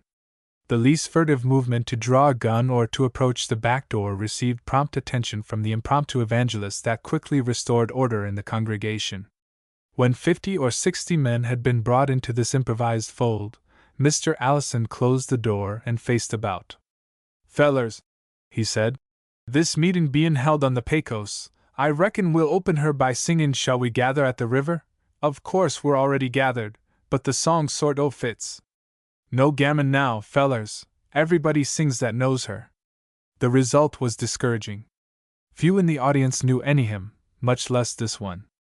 Only 3 or 4 managed to hoarsely drawl through 2 verses. The hymn finished, as far as anybody could sing it, Mr. Allison said, "Now, fellers, we'll pray. Everybody down!" Only a few knelt. Among the congregation were some who regarded the affair as sacrilegious, and others of the independent frontier type were unaccustomed to dictation. However, a slight narrowing of the cold black eyes and a significant sweep of the six-shooter brought every man of them to his knees, with heads bowed over faro layouts and on Monte tables. "Oh Lord," began Allison, "this year's a mighty bad neck o' woods, and I reckon you know it. Fellers don't think enough o' their souls to build a church, and when a passon comes here they don't treat him half white. Oh Lord! Make these fellers see that when they gets caught in the final round up and drove over the last divide, they don't stand no sort o' show to get to stay on the heavenly ranch unless they believes and builds a house to pray and preach in. Right here I subscribes $100 to build a church, and if airy one o' these your fellers don't tote up according to his means, oh Lord, make it your personnel business to see that he wears the devil's brand and earmark and never gets another drop o' good spring water. Of course, I allow you knows I don't sport no wings myself, but I want to do what's right ef you'll sort o' give a shove the proper way. And one thing I want you to understand, Clay Allison's got a fast horse and is tolerable handy with his rope, and he's going to run these fellers into your corral even if he has to rope and drag 'em there. Amen. Everybody get up." While he prayed in the most reverent tone he could command, and while his attitude was one of simple supplication, Mr. Allison never removed his keen eyes from the congregation. "Reckon we'll sing again, boys, and I want a little more of it. Le's see what you all knows." At length 6 or 8 rather sheepishly owned knowing, "Old 100," and it was some. Then the sermon was in order.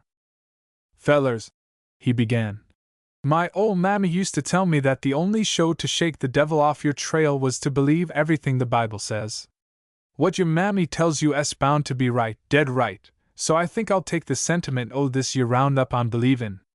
O' course, as a square man I'm bound to admit the Bible tells some powerful queer tales, unlike anything we uns strikes nowadays. Take that tale about a fish swallerin' a feller named Jonah. Why, a fish he could swallow a man o'd have to be as big in the barrel as the Pecos River is wide and have an opening in his face bigger'n Phantom Lake Cave. Nobody on the Pecos ever sees such a fish. But I wish you fellers to distinctly understand it's a fact. I believes it. Does you? Every feller that believes a fish swallowed Jonah, hold up his right hand. It is sad to have to admit that only 2 or 3 hands were raised. Well, I'll be derned, the evangelist continued. You air tough cases. That's what's the matter with you, you are shy on faith. You fellers has got to be saved, and to be saved you got to believe, and believe hard, and I'm a-going to make you. Now hear me, and mind you don't forget it's Clay Allison talkin' to you. I tells you that when that thar fish had done swallerin' Jonah, he swum around fair a hull hour lookin' to see if thar was a show to pick up any o' Jonah's family or friends. Now what I tells you I reckon you're all bound to believe. Every feller that believes that Jonah was jest only a sort of a snack fair the fish, hold up his right hand, and if any feller don't believe it, this year old gun o' mine will finish the argument. Further exhortation was unnecessary. All hands went up. And so the sermon ran on for an hour, a crude homily full of rude metaphor, with little of sentiment or pleading, severely didactic, mandatory as if spoken in a dungeon of the Inquisition. When Red Dick passed the hat among the congregation for a subscription to build a church, the contribution was general and generous. Many who early in the meeting were full of rage over the restraint, and vowing to themselves to kill Allison the first good chance they got, finished by thinking he meant all right and had taken about the only practicable means to get the boys to 10 meet and dot. In the town of Toyah, 20 miles west of Pecos, a gentleman named Jep Clayton set the local spring styles and 6-shooters and bowie knives, and settled the hash of anybody who ventured to question them. A reckless bully, he ruled the town as if he owned it. One day John McCullough, Allison's brother-in-law and ranch foreman, had business in Toyah. Clayton had heard of Allison but knew little about him. Drunk and quarrelsome, he hunted up McCullough, called him every abusive name he could think of before a crowd, and then suggested that if he did not like it he might send over his brother-in-law Allison, who was said to be a gun fighter. A mild and peaceable man himself, McCullough avoided a difficulty and returned to Pecos. 2 days later a lone horseman rode into Toyah, stopped at Youngblood's store, tied his horse, and went in.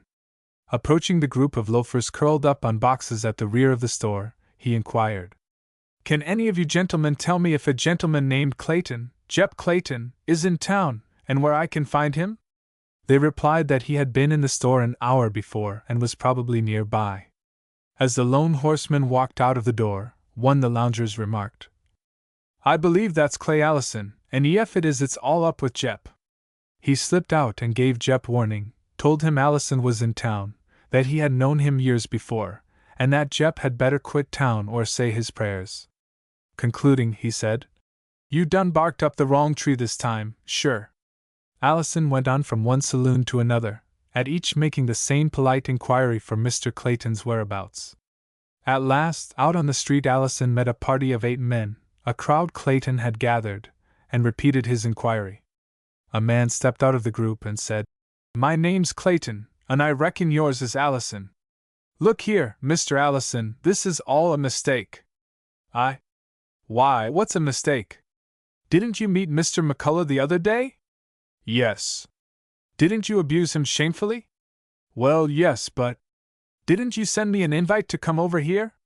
"Well, yes, I did, but it was a mistake, Mr. Allison. I was drunk. It was whiskey talkin', nothin' more." "I'm terrible sorry. It was just whiskey talk." "Whiskey talk, was it? Well, Mr. Clayton, please step in the saloon here and get some whiskey and see if it won't set you goin' again. I believe I'd enjoy hearing just a few words o' your whiskey talk." They entered a saloon.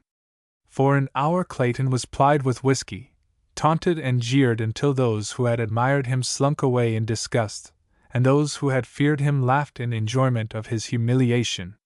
But no amount of whiskey could rouse him that day.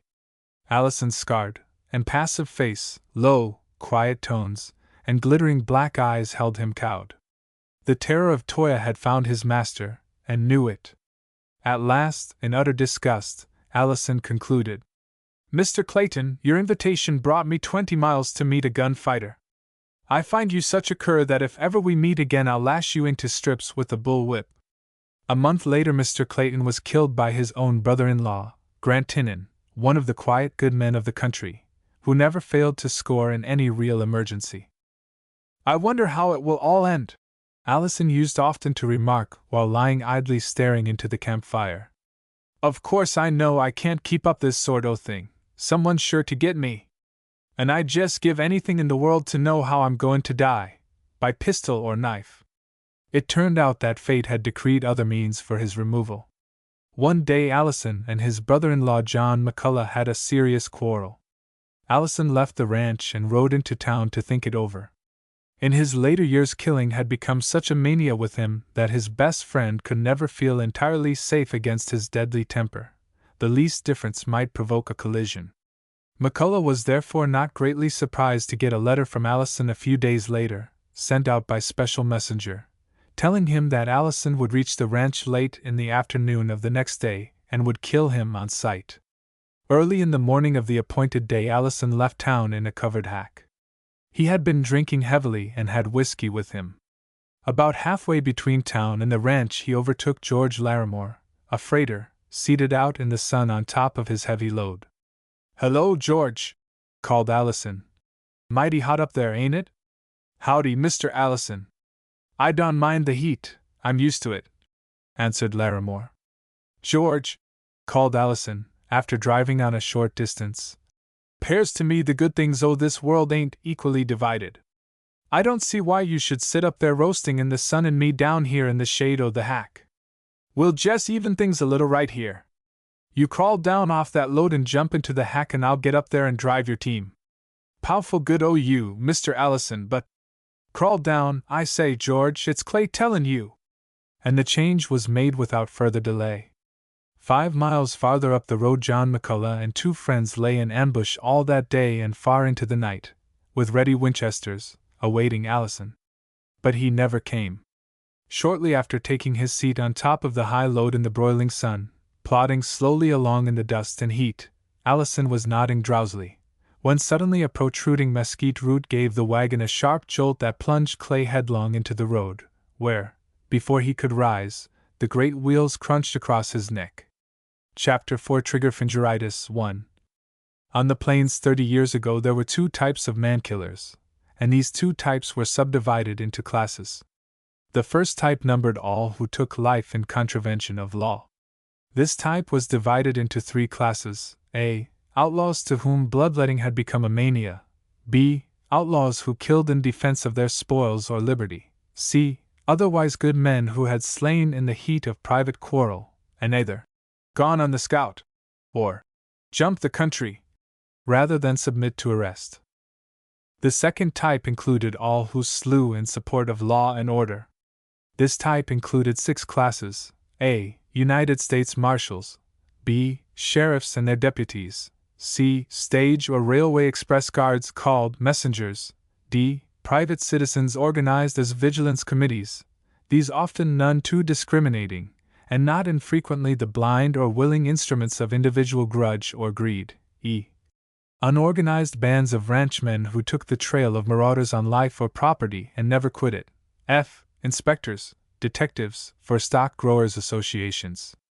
Throughout the 70s and well into the 80s, in Wyoming, Dakota, western Kansas and Nebraska, New Mexico, and West Texas, courts were idle most of the time, and lawyers lived from hand to mouth. The then state of local society was so rudimentary that it had not acquired the habit of appeal to the law for settlement of its differences. And while it may sound an anachronism, it is nevertheless the simple truth that while life was far less secure through that period, average personal honesty then ranked higher and depredations against property were fewer than at any time since. As soon as society had advanced to a point where the victim could be relied on to carry his wrongs to court, judges began working overtime and lawyers fattening.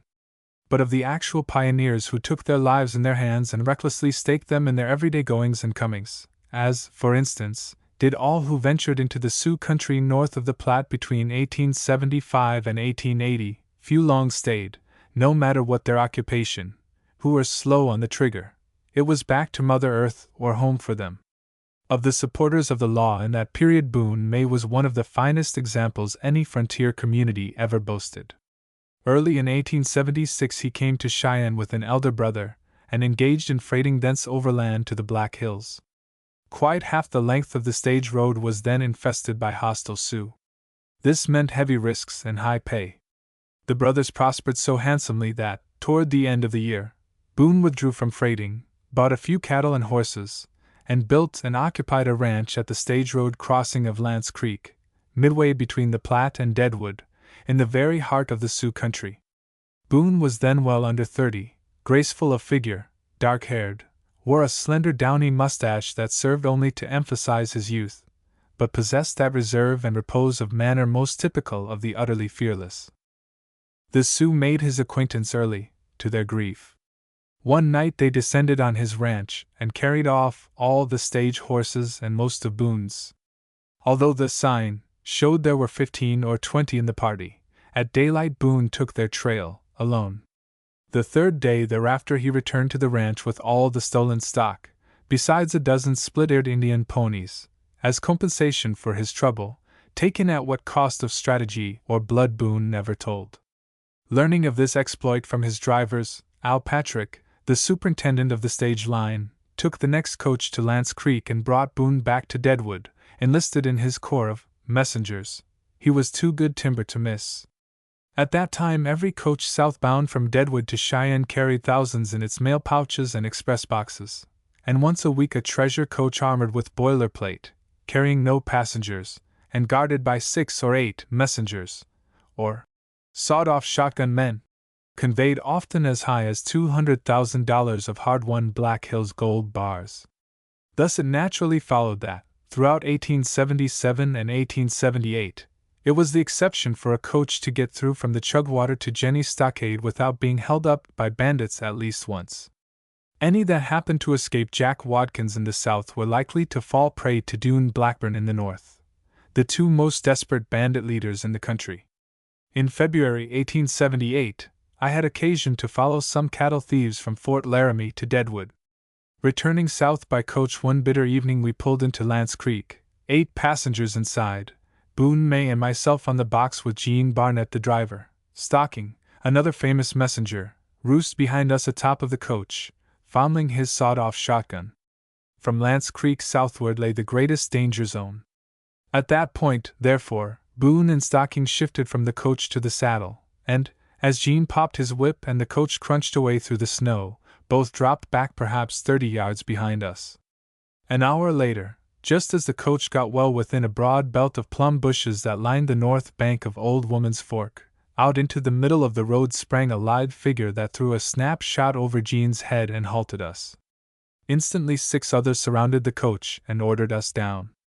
I already had a foot on the nigh front wheel to descend, when a shot out of the brush to the west, Boone's, I later learned, dropped the man ahead of the team. Then followed a quick interchange of shots for perhaps a minute, certainly no more, and then I heard Boone's cool voice. "Drive on, Jean! Move and I'll kill you!" came in a hoarse bandit's voice from the thicket east of us. "Drive on, Jean, or I'll kill you!" came then from Boone, in a tone of such chilling menace that Jean threw the bud into the leaders, and away we flew at a pace materially improved by 3 or 4 shots the bandits sent singing past our ears and over the team. The next down coach brought to Cheyenne the comforting news that Boone and Stocking had killed 4 of the bandits, and stampeded the other 3. Within 6 months after Boone was employed, both Dune Blackburn and Jack Watkins disappeared from the stage road, dropped out of sight as if the earth had opened and swallowed them, as it probably had. Boone had a way of absenting himself for days from his routine duties along the stage road.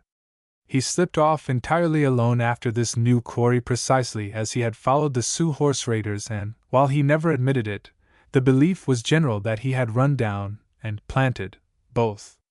Indeed, it is almost a certainty this is true, for beasts of their type never change their stripes, and sure it is that neither were ever seen or heard of after their disappearance from the Deadwood Trail. Late in the autumn of the same year, 1878, and also at or near the stage crossing of Old Woman's Fork, Boone and one companion fought 8 bandits led by a man named Tolley, on whose head was a large reward. This was earned by Boone at a holdup of A.U.P. express train near Green River. This band was, in a way, more lucky, for 5 of the 8 escaped, but of the 3 otherwise engaged, 1 furnished a head which Boone toted in a gunny sack to Cheyenne in exchange for $5,000, if my memory rightly serves. This incident was practically the last of the serious hold-ups on the Cheyenne road. A few pikers followed and stood up, a coach occasionally, but the strong organized bands were extinct. Throughout 1879 Boone's activities were transferred to the Sydney-Deadwood Road, where for several months before Boone's coming, Curly and Lame Johnny had held sway. Lame Johnny was shortly thereafter captured, and hanged on the lone tree that gave the Big Cottonwood Creek its name. A few months later Curly was captured by Boone in another, but was never jailed or tried. When nearing Deadwood, he tried to escape from Boone, and failed. With the Sioux pushed back within the lines of their new reservation in southern Dakota and semi-pacified, and with the Sydney road swept clean of road agents, life in Boone's old haunts became for him too tame. Thus it happened that, while trapping was then no better within than without the Sioux reservation, the winter of 1879-80 found Boone and 4 mates camped on the Cheyenne River below the mouth of Elk Creek, well within the reserve, trapping the main stream and its tributaries. For a month they were undisturbed, and a goodly store of fur was fast accumulating. Then one fine morning, while breakfast was cooking, out from the cover of an adjacent hill and down upon them charged a Sioux war party, 150 strong. Boone's 4 mates barely had time to take cover below the hard-by river bank, under Boone's orders, before fire opened. Down straight upon them the Sioux charged in solid mass, heels kicking and quirts pounding their splittered ponies, until, having come within 100 yards, the mass broke into single file and raced past the camp, each warrior lying along the off side of his pony and firing beneath its neck, the usual but utterly stupid and suicidal Sioux tactics, for accurate fire under such conditions is of course impossible. Meantime Boone stood quietly by the campfire, entirely in the open, coolly potting the enemy as regularly and surely as a master wingshot thinning a flight of ducks. 3 times they so charged and Boone so received them, pouring into them a steady, deadly fire out of his Winchester and 2 pistols. And when, after the 3rd charge, the war party drew off for good, 40-odd ponies and 20-odd warriors lay upon the plain, stark evidence of Boone's wonderful nerve and marksmanship. Shortly after the fight one of his mates told me that while he and 3 others were doing their best, there was no doubt that nearly all the dead fell before Boone's fire. A type diametrically opposite to that of the debonair Boone May was Captain Jim Smith, one of the best peace officers the frontier ever knew. Of Captain Smith's early history nothing was known, except that he had served with great credit as a captain of artillery in the Union Army. He first appeared on the U.P.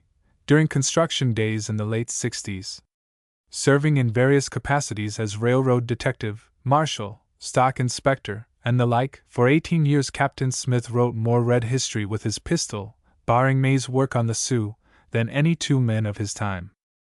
The last I knew of him he had enough dead outlaws to his credit, 30-odd, to start, if not a respectable, at least a fair-sized graveyard. Captain Jim's mere look was almost enough to still the heartbeat and paralyze the pistol hand of any but the wildest of them all. His great burning black eyes, glowering deadly menace from cavernous sockets of extraordinary depth, were set in a colossal grim face. His straight, thin-lipped mouth never showed teeth. His heavy, tight-curling black mustache and stiff black imperial always had the appearance of holding the under lip closely glued to the upper. In years of intimacy, I never once saw on his lips the faintest hint of a smile. He had tremendous breadth of shoulders and depth of chest. He was big-boned, lean-loined, quick and furtive of movement as a panther. In short, Captain Jim was altogether the most fearsome-looking man I ever saw, the very incarnation of a relentless, inexorable, indomitable, avenging nemesis. Like most men lacking humor, Captain Jim was devoid of vices. Like all men lacking sentiment, he cultivated no intimacies. Throughout those years loved nothing, animate or inanimate, but his guns, the full-length .45 that nestled in its breast scabbard next his heart, and the short .45 sawed off 2 inches in front of the cylinder, that he always carried in a deep side pocket of his long sack coat. This was often a much-patched pocket, for Jim was a notable economist of time, and usually fired from within the pocket. That he loved those guns I know, for often have I seen him fondle them as tenderly as a mother her firstborn. In 1879 Sidney, Nebraska, was a hellhole, filled with the most desperate toughs come to prey upon overland travelers to and from the Black Hills. Of these toughs McCarthy, proprietor of the biggest saloon and gambling house in town, was the leading spirit and boss. Nightly, men who would not gamble were drugged or slugged or leaded. Town marshals came and went, either feet first or on a keen run. So long as its property remained unmolested, the U.P. management did not mind. But one night the depot was robbed of $60,000 in gold bullion.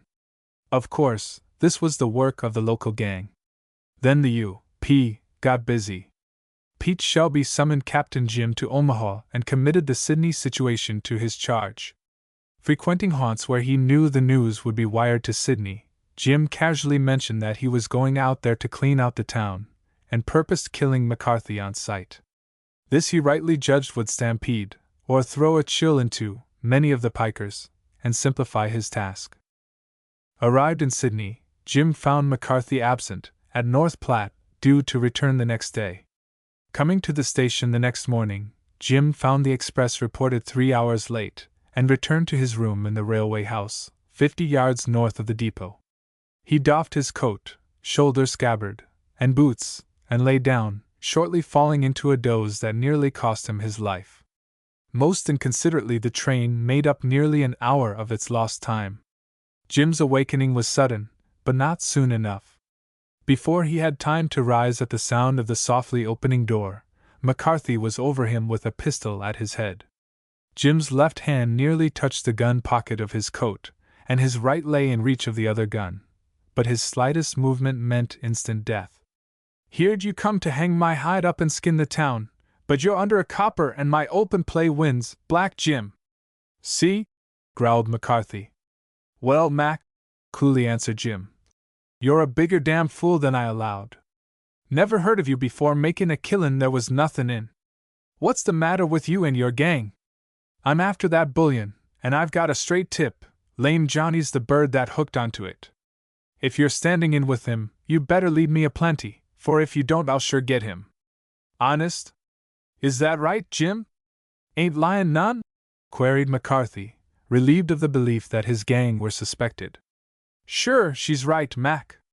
But I heerd you done said you was comin' to do me," persisted McCarthy. "Think I'm fool enough to light and dig in my own grave, by sendin' love messages like that to a gun expert like you, Mac?" asked Captain Jim. Whether it was the subtle flattery or Jim's argument, Mac lowered his gun, and while backing out of the room, remarked, "Nothin' in mixin' it with you, Jim, if you don't want me." But Mac was no more than out of the room when Jim slid off the bed quick as a cat, softly as a cat. On his noiseless stocking feet he followed Mac down the hall. Crafty as a cat, he crept down the creaking stairs, tread for tread, a scant arm's length behind his prey. Why, God alone knows, unless for a savage joy in longer holding another thug's life in his hands.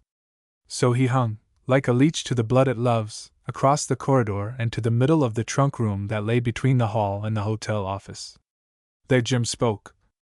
"Oh, Mr. McCarthy!" Mac whirled, drawing his gun, just in time to receive a bullet squarely through the heart. During the day Jim got 2 more scalps. The rest of the McCarthy gang got the impression that it was up to them to pull their freight out of Sidney, and acted on it. In 1882 the smoke of the Lincoln County War still hung in the timber of the Ruidoso and the Benito, a feud in which nearly 300 New Mexicans lost their lives. Depredations on the Mescalero Reservation were so frequent that the Indians were near open revolt.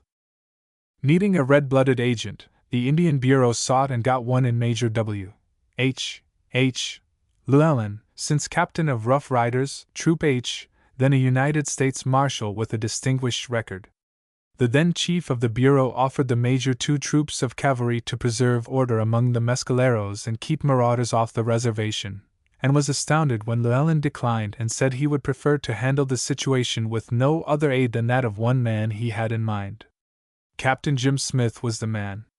And pleased enough was he when told of the turbulence of the country, and the certainty of plenty doing in his line. But by the time they reached the Mescalero agency, the feud was ended. The peace of exhaustion after years of open war and ambush had descended upon Lincoln County, and the Mescaleros were glad enough quietly to draw their rations of flour and coffee, and range the Sacramentos and Guadalupes for game. For Jim and the band of Indian police which he quickly organized there was nothing doing. Inaction soon cloyed Captain Jim. It got on his nerves. Presently he conceived a resentment toward the agent for bringing him down there under false pretenses of daring deeds to be done, that never materialized. One day Major Llewellyn imprudently countermanded an order Jim had given his chief of police, under conditions which the captain took as a personal affront.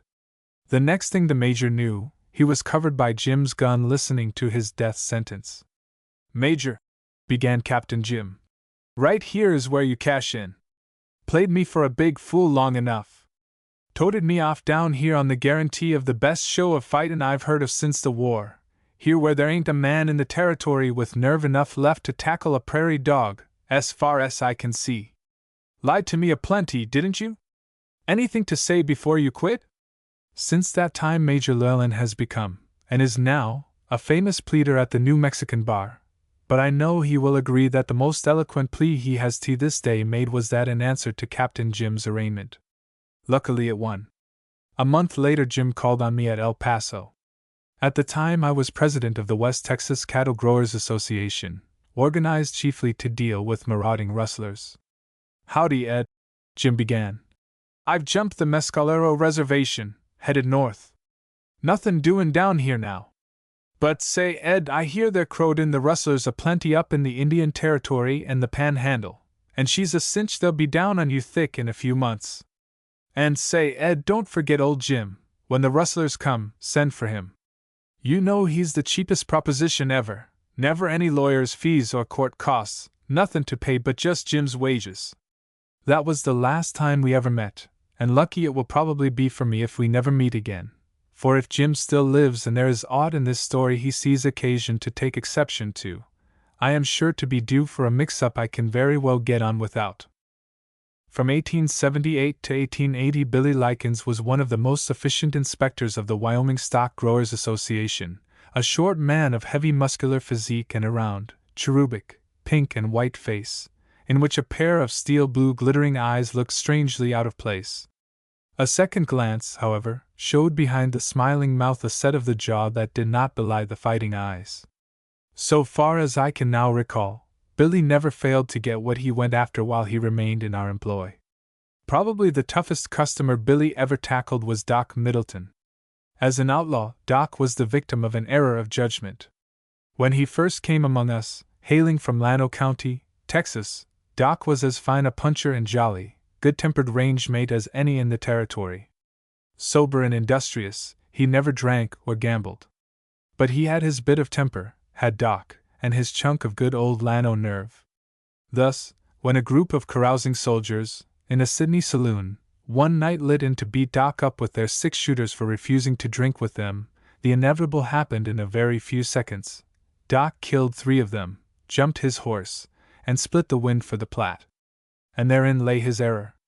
The killing was perfectly justifiable. Surrendered and tried, he would surely have been acquitted. But his breed never surrender, at least, never before their last shell is emptied. Flight having made him an outlaw, the government offered a heavy reward for him, dead or alive. For a time he was harbored among his friends on the different ranches, indeed was a welcome guest of my Dead Man Ranch for several days. But in a few weeks the hue and cry got so hot that he had to jump for the sand hills south of the Niobrara. Ever pursued, he found that honest wage earning was impossible. Presently he was confronted with want, not of much, indeed of very little, but that want was vital. He wanted cartridges. At this time the sand hills were full of deer and antelope, and therefore to him cartridges meant more even than defense of his freedom, they meant food. It was this want that drove him into his first actual crime, the stealing of Sioux ponies, which he ran into the settlements and sold. The downward path of the criminal is like that of the limpid, clean-faced brook, bred of a bubbling spring nestled in some shady nook of the hills, where the air is sweet and pure, and pollution cometh not. But there it may not stay. On and yet on it rushes, as helpless as heedless, till one day it finds itself plunged into some foul current carrying the offscourings of half a continent. So on and down plunged Doc. From stealing Indian ponies to lifting ranch horses was no long leap in his new code.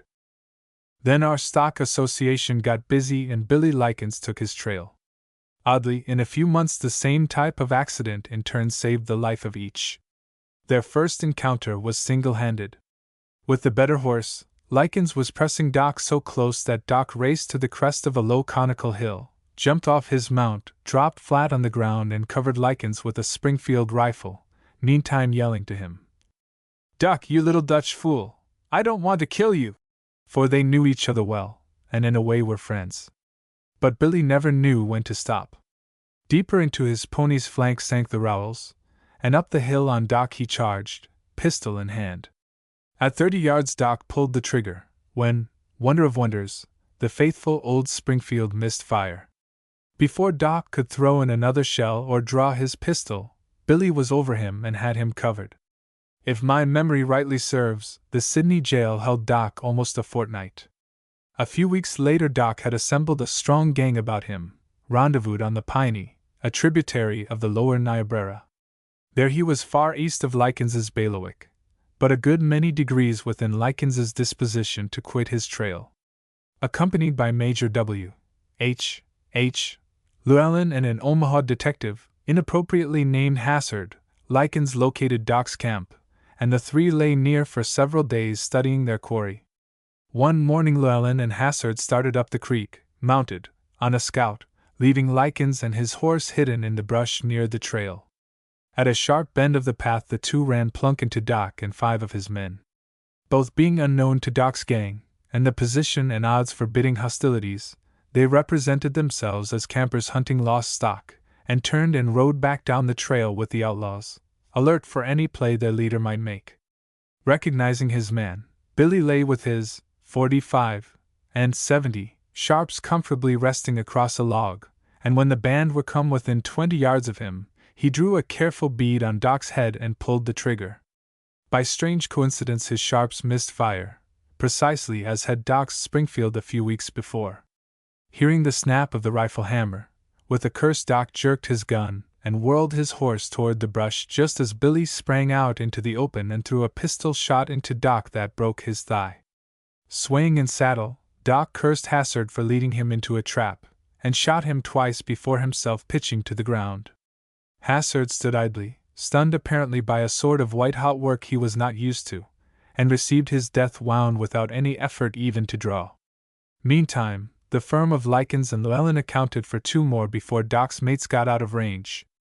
Thus, like the brook, Doc had drifted down the turbid current of crime till he found himself impounded in the Lincoln Penitentiary with the offscourings of the state.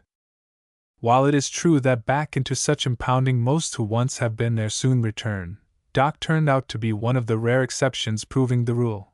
For the last I heard of him, he was the lame but light-hearted and wholly honest proprietor of a respectable Rushville saloon.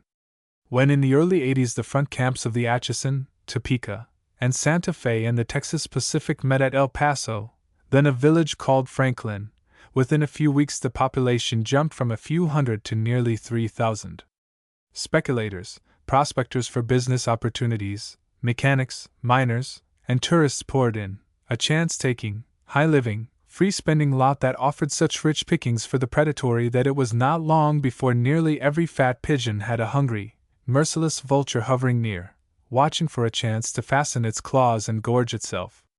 The low one-story adobes, fronted by broad, arched portals, that then lined the west side of El Paso Street for several blocks, was a long solid row of variety theaters, dance halls, saloons, and gambling houses, never closed by day or by night. They were packed with a roistering mob that drifted from one joint to another, dancing, gambling, carousing, fighting. Naturally, at first the predatory confined their attentions to the roisters.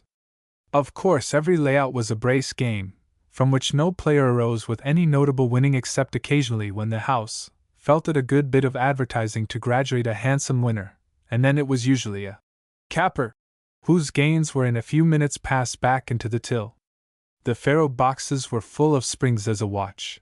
Faro decks were carefully cut. Strippers. An average good dealer would shuffle and arrange as he liked the favorite cards of known high rollers. These had been neatly split on either edge and a minute bit of bristle pasted in, which no ordinary touch would feel, but which the sandpapered fingertips of an expert dealer would catch and slip through on the shuffle and place where they would do the house the most good. The tin horns gave out few but false notes.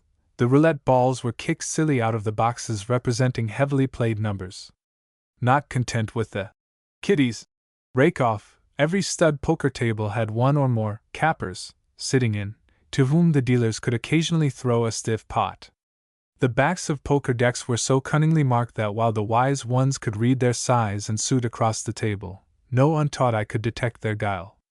And wherever a notable row was once flashed, greedy eyes never left it until it was safe in the till of some game, or its owner rolled and relieved of it by force. For months orgy ran riot, and the predatory band grew bolder and cruder in their methods. Killings were frequent. Few nights passed without more or less street hold-ups, usually more. Respectable citizens took the middle of the street, literally gun in hand, when forced to be out of nights. The mayor and city council were powerless. City marshals and deputies they hired in bunches, but all to no purpose. Each fresh lot of appointees were short-lived, literally or officially, mostly literally. Finally, a vigilance committee was formed, made up of good citizens, not a few of whom were gun experts with their own bit of red record. But nothing came of it. The predatories openly flouted and defied them. On one notable night when the committee were assembled in front of the old Grand Central Hotel, a mob of 200 toughs lined up before the 30-odd of the committee and dared them to open the ball, and it was a miracle the little plaza was not then and there turned into a slaughter pen bloody as the Alamo.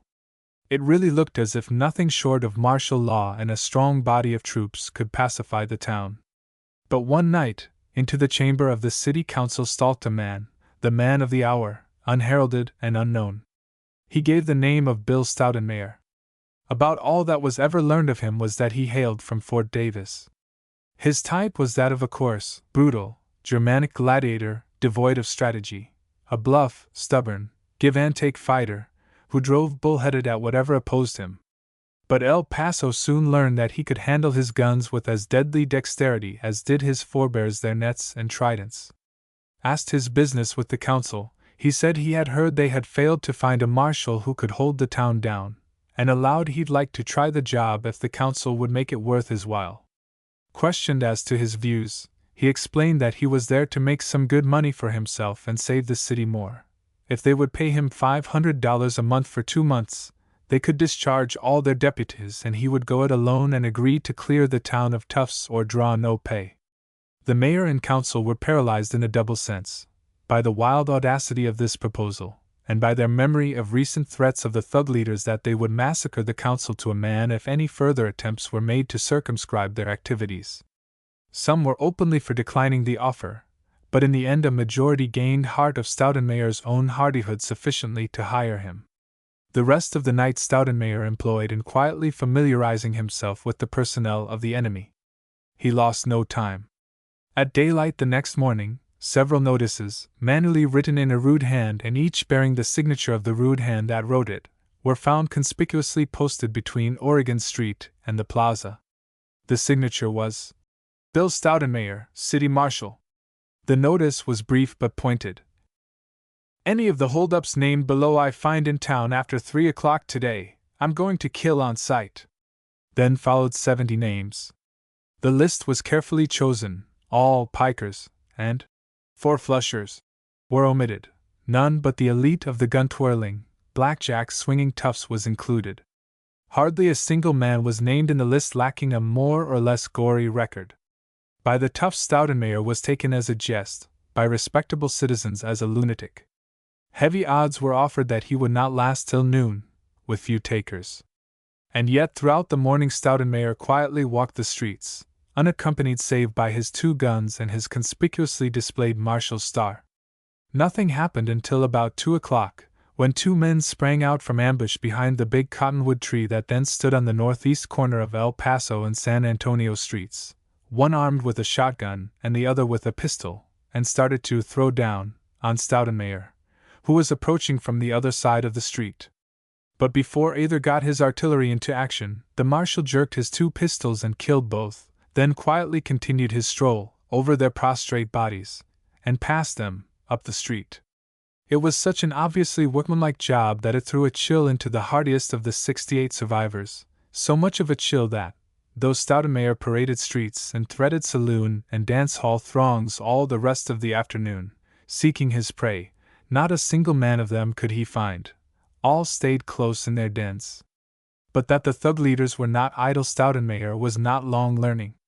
In the last moments of twilight, just before the pall of night fell upon the town, the marshal was standing on the east side of El Paso Street, midway between Oregon and San Antonio Streets, no cover within reach of him. Suddenly, without the slightest warning, a heavy fusillade opened on him from the opposite side of the street, a fusillade so heavy it would have decimated a company of infantry. At least 100 men fired at him at the word, and it was a miracle he did not go down at the first volley. But he was not even scathed. Drawing his pistols, Stoutenmayer marched upon the enemy, slowly but steadily, advancing straight, it seemed, into the jaws of death, but firing with such wonderful rapidity and accuracy that 7 of his foes were killed and 2 wounded in almost as many seconds, although all kept close as possible behind the shelter of the portal columns. And every second he was so engaged, at least 100 guns, aimed by cruel trained eyes, that scarce ever before had missed whatever they sought to draw a bead on, were pouring out upon him a hell of lead that must have sounded to him like a flight of bees. But stand his iron nerve and fatal snap-shooting the thugs could not. Before he was halfway across the street, the hostile fire had ceased, and his would-be assassins were flying for the nearest and best cover they could find. Out of the town they slipped that night, singly and in squads, boarding freight trains north and east, stages west and south, stealing teams and saddle stock, some even hitting the trails afoot, in stark terror of the man. The next morning El Paso found herself evacuated of more than 200 men who, while they had been for a time her most conspicuous citizens, were such as she was glad enough to spare. In 24 hours Bill Stoutenmayer had made his word good and fairly earned his wages. Indeed, he had accomplished single-handed what the most hopeful El Pasoites had despaired of seeing done with less authority and force than 2 or 3 troops of regular cavalry. Then El Paso settled down to the humdrum but profitable task of laying the foundations for the great metropolis of the farther southwest. Since then, an occasional sporadic case of triggerfingeritis has developed in El Paso, usually in an acute form, but never once since the night Stoutenmayer turned the El Paso street portals into a shambles has it threatened as an epidemic.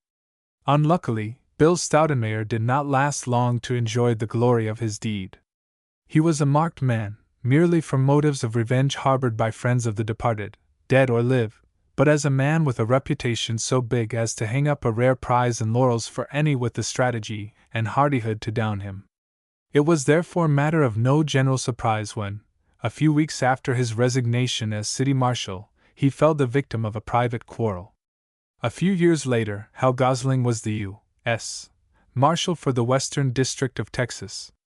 Early in Gosling's regime, Johnny Manning became one of his most efficient and trusted deputies. The pair were wide opposites. Gosling, a big, bluff, kindly, rollicking daredevil afraid of nothing, but a sort that would rather chaff than fight. Manning a quiet, reserved, slender, handsome little man, not so very much bigger than a full-grown 45, who actually sought no quarrels but would rather fight than eat. Each in his own transcriber's note, way, the pair made themselves a holy terror to such of the desperadoes as ventured any liberties with Uncle Sam's belongings. One of their notable captures was a brace of road agents who had appropriated the Concho stage road and about everything of value that traveled it. The 2 were tried in the federal court at Austin and sentenced to hard labor at Huntsville. Gosling and Manning started to escort them to their new field of activity. Handcuffed but not otherwise shackled, the 2 prisoners were given a seat together near the middle of a day coach. By permission of the marshal, the wife of one and the sister of the other sat immediately behind them. Dear old Hal Gosling never could resist any appeal to his sympathies. The seat directly across the aisle from the two prisoners was occupied by Gosling and Manning. With the car well filled with passengers and their men ironed, the marshal and his deputy were off their guard. When out of Austin barely an hour, the train at full speed, the two women slipped pistols into the hands of the two convicted bandits, unseen by the officers. But others saw the act, and a stir of alarm among those nearby caused Gosling to whirl in his seat next the aisle, reaching for the pistol in his breast scabbard. But he was too late. Before he was half risen to his feet or his gun out, the prisoners fired and killed him. Then ensued a terrible duel, begun at little more than arm's length, between Manning and the two prisoners, who presently began backing toward the rear door. Quickly the car filled with smoke, and in it pandemonium reigned, women screaming, men cursing, all who had not dropped in a faint ducking beneath the car seats, and trying their best to burrow in the floor. When at length the two prisoners reached the platform and sprang from the moving train, Johnny Manning, shot full of holes as a sieve, lay unconscious across Hal Gosling's body, and the sister of one of the bandits hung limp across the back of the seat the prisoners had occupied, dead of a wild shot. But Johnny had well avenged Hal's death and his own injuries. One of the prisoners was found dead within a few yards of the track, and the other was captured, mortally wounded, a half-mile away. After many uncertain weeks, when Manning's system had successfully recovered from the overdose of lead administered by the departed, he quietly resumed his star and belt, and no one ever discovered that the incident had made him in the least gun-shy. Whenever the history of the territory of New Mexico comes to be written, the name of Colonel Albert J. Fountain deserves and should have first place in it. Throughout the formative epoch of her evolution from semi-savagery to civilization, an epoch spanning the years from 1866 to 1896, Colonel Fountain was far and away her most distinguished and most useful citizen. As soldier, scholar, dramatist, lawyer, prosecutor, Indian fighter, and desperado hunter, his was the most picturesque personality I have ever known. Gentle and kind-hearted as a woman, a lover of his books and his ease, he nevertheless was always as quick to take up arms and undergo any hazard and hardship in pursuit of murderous rustlers as he was in 1861 to join the California Column, 1st California Volunteers, on its march across the burning deserts of Arizona to meet and defeat Sibley at Val Verde. A face fuller of the humanities and charities of life than his would be hard to find, but roused, the laughing eyes shone cold as a wintry sky. He despised wrong, and hated the criminal, and spent his whole life trying to right the one and suppress or exterminate the other. In this work, and of it, ultimately he lost his life. In the early 80s, while the New Mexican courts were well-nigh idle, crime was rampant, especially in Lincoln, Dona Ana, and Grant counties. To the east of the Rio Grande the Lincoln County War was at its height, while to the west the Jack Kinney gang took whatever they wanted at the muzzle of their guns, and they wanted about everything in sight. County peace officers were powerless. At this stage Fountain was appointed by the governor, colonel of state militia, and given a free hand to pacify the country. As an organized military body, the militia existed only in name. And so Fountain left it. Serious and effective as was his work, no man loved a grandstand play more than he. He liked to go it alone, to be the only thing in the spotlight. Thus most of his work as a desperado hunter was done single-handed. On only one occasion that I can recall did he ever have with him on his raids more than one or two men, always Mexicans, temporarily deputized. That was when he met and cleaned out the Kinney gang over on the Mimbres, and did it with half the number of the men he was after. Among those who escaped was Kinney's lieutenant. A few weeks later Colonel Fountain learned that this man was in hiding at Concordia, a placida 2 miles below El Paso. He was one of the most desperate Mexican outlaws the border has ever known, a man who had boasted he would never be taken alive, and that he would kill Fountain before he was himself taken dead, a human tiger, whom the bravest peace officer might be pardoned for wanting a great deal of help to take. Yet Fountain merely took his armory's best and undertook it alone, and by mid-afternoon of the very next day after the information reached him he had his man safely manacled at the El Paso depot of the Santa Fe Railway. While waiting for the train, Colonel George Baylor, the famous captain of Texas Rangers, chided Fountain for not wearing a cord to fasten his pistol to his belt, as then did all the Rangers, to prevent its loss from the scabbard in a running fight, and he finished by detaching his own cord, and looping one end to Fountain's belt and the other to his pistol. Then Fountain bade his old friend good-bye and boarded the train with his prisoner, taking a seat near the center of the rear car.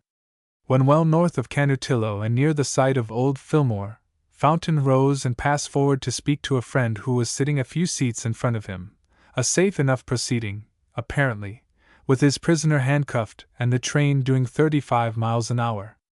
But scarcely had he reached his friend's side, when a noise behind him caused him turn, just in time to see his Mexican running for rear door.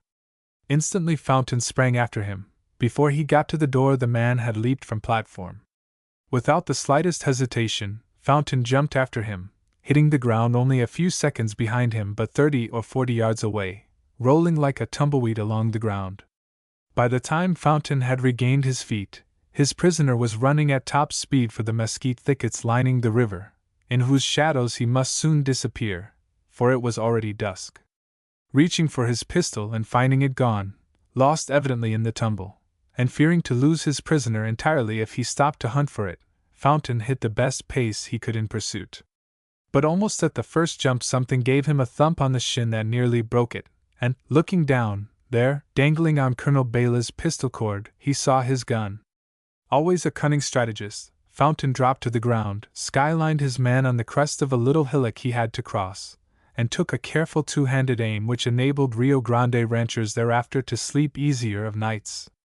And now, just as I am finishing this story, the wires bring the sad news that dear old Pat Garrett, the dean and almost the last survivor of the famous manhunted of West Texas and New Mexico, has gone the way of his kind.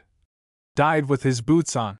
I cannot help believing that he was the victim of a foul shot, for in his personal relations I never knew him to court a quarrel or fail to get an adversary.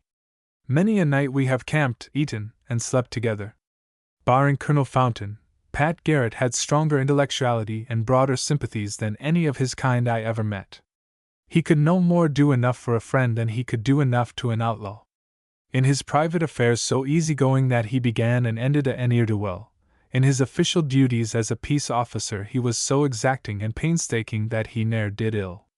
His many intrepid deeds are too well known to need recounting here. All his life an atheist, he was as stubbornly contentious for his unbelief as any Scotch Covenanter for his best-loved tenets. Now, laid for his last rest in the little burying ground of Las Cruces, a tiny, white-paled square of sandy, hummocky benchland where the pink of fragile nopal petals brightens the graves in spring and the mesquite showers them with its golden pods in summer, where the sweet scent of the juejilla loads the air, and the sun ever shines down out of a bright and cloudless sky, where a diminutive forest of crosses of wood and stone symbolized the faith he in life refused to accept, now, perhaps, Pat Garrett has learned how widely he was wrong. Peace to his ashes, and repose to his dauntless spirit. 1. Triggerfingeritis is an acute irritation of the sensory nerves of the index finger of habitual gun-packers, usually fatal to someone. Chapter 5. A Juggler with Death. This is the story of a man, a virile, strong, resourceful man, all of whose history from his youth to his untimely death thrills one at the reading and points lessons worth learning. The most careful study and the most just comparison would doubtless concede to Washington Harrison Donaldson the high, indeed, in a double sense, of having been the greatest aeronaut the world has ever known. While a few men have done some great deeds in aeronautics which he did not accomplish, nevertheless Donaldson did more things never even undertaken by any other aeronaut than any man who has ever lived. Indeed, much of his work would be deemed by mankind at large downright absurd, harebrained, foolhardy, and reckless to the point of actual madness, and yet no man ever possessed a saner mind than Donaldson, no man was ever more fond of family, friends, and life in general, or normally more reluctant to undertake what he regarded as a needlessly hazardous task.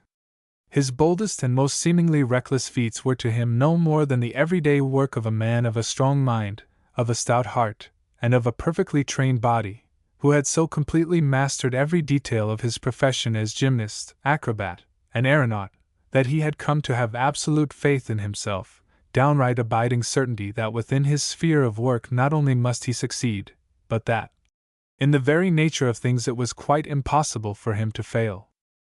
Donaldson's story may well serve as an inspiration, as does that of every man who, with a cool head and high courage, takes his life in his hands for adventure into the world's untrodden fields.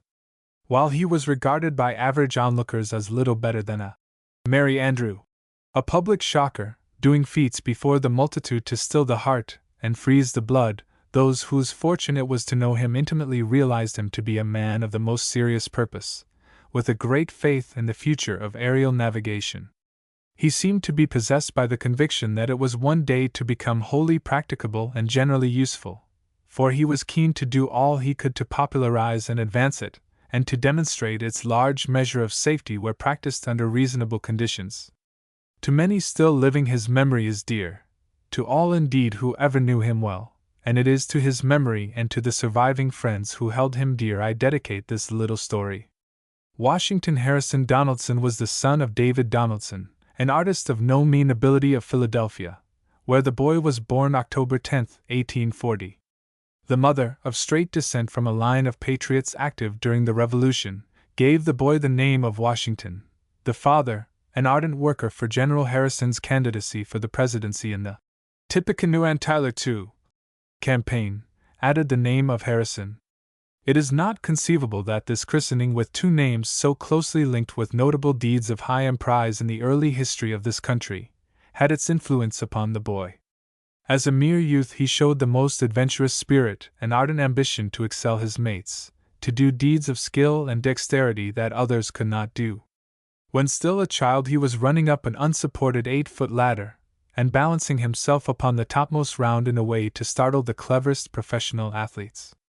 A little later, getting hold of any old rope, stretching it in any old way as a slack rope, he was busy perfecting himself as a slack rope walker. Naturally, school held him only a very few years, for his type of mind obviously was not that of a student. While still in early youth, he got his father's consent to work in the parental studio, and persevered long enough to acquire some ability in sketching. Later he employed this art in illustrating some of his aerial voyages. During these studio days he studied legerdemain and ventriloquism, and became one of the most expert sleight-of-hand wizards and ventriloquial entertainers of his time. Donaldson's first appearance before the public was at the Old Long's Varieties on South 3rd Street in Philadelphia. His feats as a rope walker have probably never been surpassed. In 1862 a rope 1,200 feet long was stretched across the Schuylkill River at Philadelphia at a height of 1,200 feet above the water. After passing back and forth repeatedly over this rope, he finished his exhibition by leaping from a rope into the river from a height of approximately 90 feet.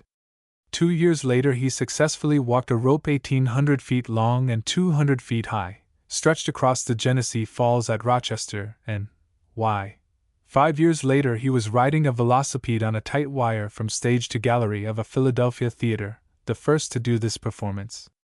Thus his years were spent between 1857 and 1871, and great as were the dangers and severe the tasks incident to this period of his career, to him it was not work but the play he loved. While the work in itself was not one to emulate, for there are perhaps few less useful tasks than those that made up his occupation, nevertheless, he was training himself for his career, and the absolute mastery over it which he accomplished, the boldness with which he did it, the readiness, certainty, and complete success with which he carried out everything he undertook make a lesson worth studying. Donaldson's career as an aeronaut was brief. His first ascent was made August 30, 1871. His last, July 15, 1875. The story of the first is characteristic of the man. In his lexicon there was no such word as fail. His balloon was small, holding only 8,000 cubic feet of gas. The gas was of poor quality, and when ready to rise he found it impossible even to make a start until all ballast had been thrown from the basket, and when at length the start was made, it was only to alight in a few minutes on the roof of a neighboring house. Bent upon winning and doing at all hazards what he had undertaken, Donaldson quickly cast overboard all loose objects in the basket, ropes, anchors, provisions, even down to his boots and coat. Thus relieved of weight, he was able to make a voyage of about 18 miles. There are two essentials to safe ballooning. First, the easy working of the cord which controls the safety valve at the top of the netting, by which descent may be effected when the balloon is going too high, and surplus ballast, which may be thrown out to lighten the balloon when approaching the ground, to avoid striking the earth at dangerously rapid speed. Hence it followed that, his car having been stripped of every bit of weight to obtain the ascent, Donaldson's descent was so violent that he was not a little bruised before he got his balloon's safety, transcriber's note, safely anchored again upon the earth. The difficulties and risks of this first trip, arising from the poor appliances he had, were enough to discourage, if not deter, a heart less bold than his, but to him a new difficulty only meant the letting out of another reef in his resolution to conquer it. Thus it was that immediately upon his return from this, his first trip, he not only announced that he would make another ascent the ensuing week, but that he would undertake something never previously undertaken in aerial navigation, namely, that he would dispense with the basket or car swung beneath the concentrating ring of every normal balloon, and in its place would have nothing but a simple trapeze bar suspended beneath the ring, upon which in mid-air, at high altitude, he proposed to perform all feats done by then most highly trained gymnasts in trapeze performances. His experience on this first trip, to quote his own phraseology, was so glorious that I decided to abandon the tightrope forever. The second ascent was made in a light breeze. When approximately a mile in height, to quote a chronicler, suddenly the aeronaut threw himself backward and fell, catching with his feet on the bar, thus sending a thrill through the crowd. But with another spring he was upstanding on the bar, and then followed one feat after another, hanging by one hand, one foot by the back of his head, etc., until the blood ceased to curdle in the veins of the awe-stricken crowd, and they gave vent to their feelings in cheer after cheer.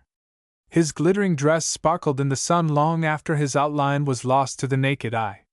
Intending no long journey, Donaldson climbed from the trapeze into the concentrating ring, where he seized the cord operating the safety valve and sought to open the valve. But the valve stuck and did not open readily, thus when Donaldson gave a more violent tug at the cord in his effort to open the valve, a great rent was torn in the top of the gas bag, through which the gas poured, causing the balloon to fall with appalling rapidity. Long afterwards Donaldson said that this was the first time in his life that he had ever felt actually afraid. Luckily he dropped into the top of a large tree, which broke his fall sufficiently to enable him to land without any serious injury. Donaldson's sincerity and downright joy in his work, and the poetic temperament, which in him was always struggling for utterance, are pointed out by a chronicler in the words added by him to the description Donaldson gave of his trip after his return to Norfolk in 1872. The people of Norfolk cannot form the remotest conception of the grand appearance of Norfolk from a balloon. The city looks almost surrounded by water, and the various tributaries to the Elizabeth River appear magnificently beautiful, looking like streams of silver. Floating over a field of foliage, the trees appear all blended together like blades of grass. The chronicler adds, Donaldson seemed to be perfectly enraptured by his subject, as was evinced by the beaming expression of his countenance while relating his experience. The motion of the balloon he describes as delightful, particularly in ascent, as it appears to be perfectly motionless, and any object within view beneath looks as if it were receding from you. As a token of appreciation of this particular exploit, a handsome gold medal was given to Donaldson by the citizens of Norfolk. A later ascent from Norfolk resulted in one of the most perilous experiences ever endured by any aeronaut, and indeed developed conditions from which none could possibly have hoped to escape with life except a perfectly trained and fearless aeronaut. His experience on this trip he told as follows. After cutting the basket loose, the balloon shot up very rapidly. I pulled the valve cord and the gas escaped too freely. I was then almost at the water's edge, and going at the rate of 1 mile a minute. Quick work must be done, or a watery grave. I had either to cut a hole in the balloon or go to sea, and as there were no boats in sight, I chose the lesser evil. Seizing 3 of the cords, I swung out of the ring, into the netting, the balloon careening on her side. I climbed halfway up the netting, opened my knife with my teeth, and cut a hole about 2 feet long. The instant I cut the hole the gas rushed out so fast that could scarcely get back to the ring. After reaching the ring, I lashed myself fast to it with a rope. While I was climbing up the rigging to cut the hole in the side of the balloon, my cap fell off, and so fast did I descend that before I got halfway down I caught up with and passed the cap. Continuing to descend, I struck the ground in a large cornfield, and was dragged nearly 1,000 feet, the wind blowing a perfect gale. Crashing against a rail fence, I was rendered insensible. When I came to, I found myself hanging to one side of a tree, and the balloon to the other side, ripped to shreds. This was the last tree. I could have thrown a stone into the ocean from where I landed. On this trip I traveled 10 miles in 7 minutes. Many want to know if the wind blows hard up there. They do not stop to think that I am carried by the wind, and whether I am in a dead calm or sailing at the rate of 100 miles an hour, I am perfectly still, and when I went the 10 miles in 7 minutes I did not feel the slightest breeze, and when I cannot see the earth it is impossible to tell whether I am going or hanging still. Just as Donaldson was a bit of an artist and left many sketches illustrating his experiences, so also he was a bit of a poet and left many pieces describing in lofty thought, but crude versification, the sentiments inspired by his ascents. The following is one of them. There's pleasure in a lively trip when sailing through the air, the word is given, let her go, to land I know not where. The view is grand, 'tis like a dream, when many miles from home. My castle in the air, I love above the clouds to roam. In prose Donaldson was very much more at home than in verse. Indeed, many of his descriptions equal in clearness and beauty anything ever written of the impressions that come to flyers in cloudland. Take, for example, the following. It's a pleasure to be up here, as I sit and look at the grand cloud pictures, the most splendid effects of light, unknown to all that cling to the surface of the earth. The ever-shifting scenes, the bright, dazzling colors, the soft roseate and purple hues, the sudden light and fiery sun, and on I go as if carried by spiritual wings, far above the diminutive objects of a Lilliputian world. We rise in the midst of splendor, where light and silence combine to make one wish he never need return. Donaldson was a many-sided man, among other things, in no small measure a philosopher, as when he commented as follows. I have noticed on different occasions a class of people who are only half alive and who find fault with my exercise, which to them looks frightful. They, transcribers note, their nervous system is not properly balanced. They have too much nerves for their system, which is caused by want of a little moderate exercise up where the air is pure, instead of which they spend hours in a place which they call their office. They sit themselves in a dark corner, hidden from the sun's rays, and in one position remain for hours, inhaling the poisonous air with the room full of carbonic acid gas, which is as poisonous to man as arsenic is to rats, and in addition to this, will fill their lungs with tobacco smoke, and to steady their nerves require a stimulation of perhaps 8 or 10 brandies a day. If I were as helpless as this class of people, then my life would be swinging by a thread, and I would wind up with a broken neck. About as sound philosophy and scientific hygiene as could well be found. And yet another side to his character, the kindly nature, the gentleness and generous thought for others, reluctance to cause needless injury or pain, which is always the characteristic of any man of real courage. This beautiful side of his nature he once hinted at as follows. I cannot look at a person cutting a chicken's head off, and as for shooting a poor, innocent bird for sport, I think it is a great wrong and should not be allowed. Did you ever think what a barbarous set we were, worse than Indians or Fiji Islanders? There is nothing living but what we torture and kill. As for fear, my candid opinion is that the only time one is out of danger is when sailing through the air in a balloon. Early in 1873, after having made 25 or 30 ascents, and well nigh exhausted people's capacity for sensations and excitements afforded by ballooning over terra firma, Donaldson began making plans for a balloon of a capacity and equipment adequate, in his judgment, to enable him to make a successful crossing of the Atlantic to England or the continent. So soon as his plans became publicly known, Professor John Wise, who as early as 1843 had done his best to raise the funds necessary for a transatlantic journey by balloon, joined forces with Donaldson, and together they made application to the authorities of the city of Boston for an adequate appropriation. This was voted by one board but vetoed by another. Thereupon, the Daily Graphic took up their proposition and undertook the financing of the expedition under a formal contract executed June 27, 1873. As a consequence of this contract, Donaldson proceeded to build the largest balloon ever constructed, of a gas capacity of 600,000 cubic feet, and a lifting power of 14,000 pounds. The total weight of the balloon, including its car, lifeboat, and equipment, was 7,100 pounds, thus leaving approximately 6,000 pounds surplus lifting capacity for ballast, passengers, etc. Of course, a liberal supply of provisions was to be carried, with tools, guns, and fishing tackle, to be available for meeting any emergency arising from a landing in a wild, unsettled region. Moreover, a carefully selected set of scientific instruments was embraced in the equipment for making observations and records of changing conditions en route. The inflation of this aerial monster began in Brooklyn at the Capitoline Grounds September 10, 1873. A high wind prevailed, and after the bag had received 100,000 cubic feet of gas, she became so nearly uncontrollable, notwithstanding 300 men and 100 sacks of ballast, each sack weighing 200 pounds, were holding her down, that Donaldson and his associates decided to empty her.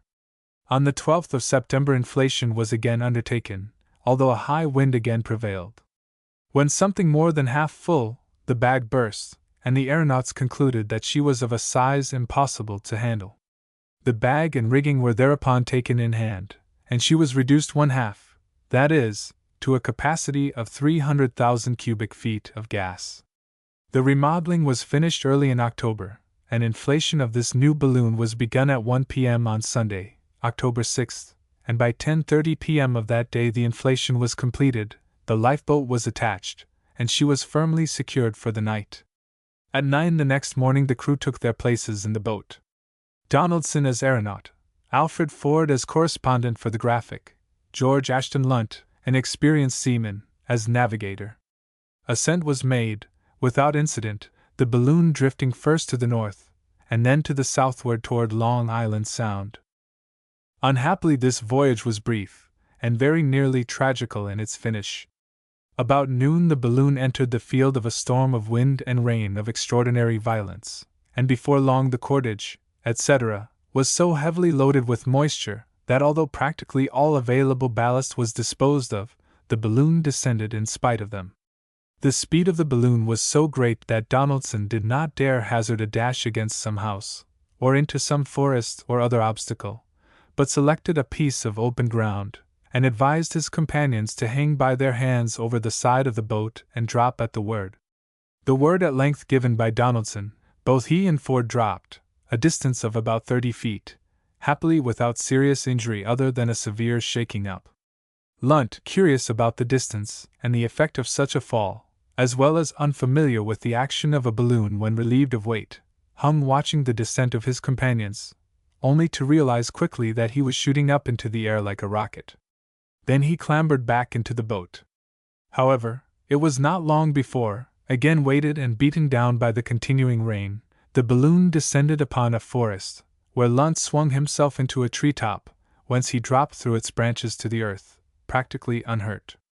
Thus ended the transatlantic voyage of the Graphic balloon, a voyage that constitutes the only serious failure I can recall of anything in the line of his profession as an aeronaut that Donaldson ever undertook to do. This failure is not to be counted to his discredit, for precisely as a good soldier does not surrender until his last round of ammunition is spent, so Donaldson did not give in until his last pound of ballast was exhausted. In all respects the most brilliant aerial voyage ever made by Donaldson was his 61st ascension, on July 24, 1874, a voyage which continued for 26 hours. This was the longest balloon voyage in point of hours ever made up to that time, and indeed it remained a world's record for endurance up in the air until 1900, and the endurance record in the United States, until the recent St. Louis Cup race. The ascent was made from Barnum's great Roman hippodrome, which for some years occupied the site of what is now Madison Square Garden, in a balloon built by Mr. Barnum to attempt to break the record for time and distance of all previous balloon voyages. An account of this thrilling trip is given in the following chapter of this book. The history of the ascent Donaldson made from Toronto, Canada, on June 23, 1875, is in itself a sufficient refutation of the charges made less than a month later, that on his last trip he sacrificed his passenger, Grimwood, to save his own life.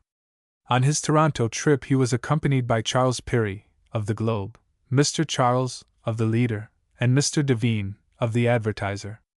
On this occasion Donaldson accepted the 3 passengers under the strongest protest, after having told them plainly that the balloon was leaky, the wind blowing out upon the lake, and that the ascent must necessarily be a peculiarly dangerous one. Nevertheless, they decided to take the hazard. Later they regretted their temerity.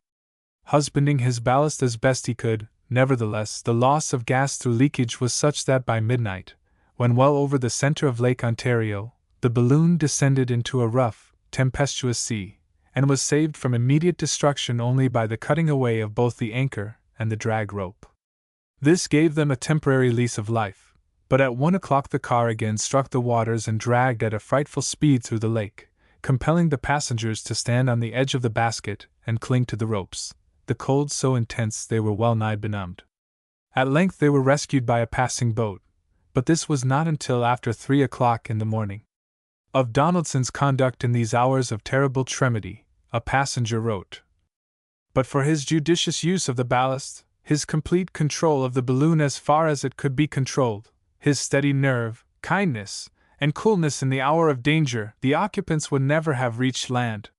The party took no provisions with them excepting 2 small pieces of bread 2 inches square, which Mr. Devine happened to have in his pocket.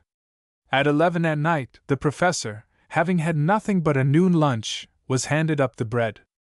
About 3 o'clock in the morning, when the basket was wholly immersed in the water, and the inmates clinging almost lifelessly to the ropes, the professor climbed down to them, and they were surprised to see in his hand the 2 small pieces of bread they had given him the night before. He had hoarded it up all night, and instead of eating it he said with cheery voice, 'Well, boys, all is up. Divide this among you. It may give you strength enough to swim.' There was not a man among them that would touch it until the professor first partook of it. It was only a small morsel for each. He said that he had but 1 life preserver on board, and suggested we should draw lots for the man who should leave and lighten the balloon. While this discussion was on, the boat approached that saved them." This simple story of Donaldson's true courage, cheerfulness, self-denial, readiness to sacrifice himself for others, is no less than an epic of the noblest heroism that stands in irrefutable answer to the charge later made that Donaldson sacrificed Grimwood. 3 weeks later, to be precise, on the 15th of July, Donaldson and his beloved airship, the P.T. Barnum, made their last ascent from Chicago. The balloon was already old, more than a year old, the canvas weakened and in many places rent and patched, the cordage frail. In short, the balloon was in poor condition to stand any extraordinary stress of weather. His companion on this trip was Mr. Newton S. Grimwood, of the Chicago Evening Journal. Donaldson had expected to be able to take 2 men, and Mr. Maitland, of the Post and Mail, was present with the other 2 in the basket immediately before the hour of starting. At the last moment Donaldson concluded that it was unwise to take more than 1, and required lots to be drawn. Maitland tossed a coin called heads, and won, but Mr. Thomas, the press agent, insisted that the usual method of drawing written slips from a hat be followed, and on this second lot casting Maitland lost his place in the car, but won his life. The ascent was made about 5 p.m., the prevailing wind carrying them out over Lake Michigan. About 7 p.m., a tugboat sighted the balloon, then about 30 miles offshore, trailing its basket along the surface of the lake. The tug changed her course to intercept the balloon, but before it was reached, probably through the cutting away of the drag rope and anchor, the balloon bounded into the air, and soon disappeared, and never again was aught of Donaldson or the balloon Barnum seen by human eye. A little later a storm of extraordinary fury broke over the lake, a violent electric storm accompanied by heavy rain. Weeks passed with no news of the voyagers or their ship. A month later the body of Grimwood was found on the shores of Lake Michigan and fully identified. The precise story of that terrible night will never be written, but knowing the man and his trade, sequence of incident is as plain to me as if told by one of the voyagers. Evidently the balloon sprung a leak early. The last ballast must have been spent before the tug saw her trailing in the lake. Then anchor and drag ropes were sacrificed. This would inevitably give the balloon traveling power for a considerable time, of course depending on the measure of the leak of gas, but ultimately she must again have descended upon the raging waters of the lake, where Grimwood, of untrained strength, soon became exhausted while trying to hold himself secure in the ring, and fell out into the lake.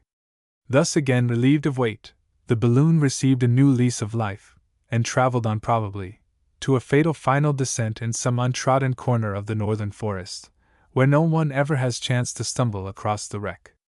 For had the balloon made its final descent into the lake, it would have been only after the basket was utterly empty, all the loose cordage cut away, and a type of wreck left that would float for weeks or months and would almost certainly have been found.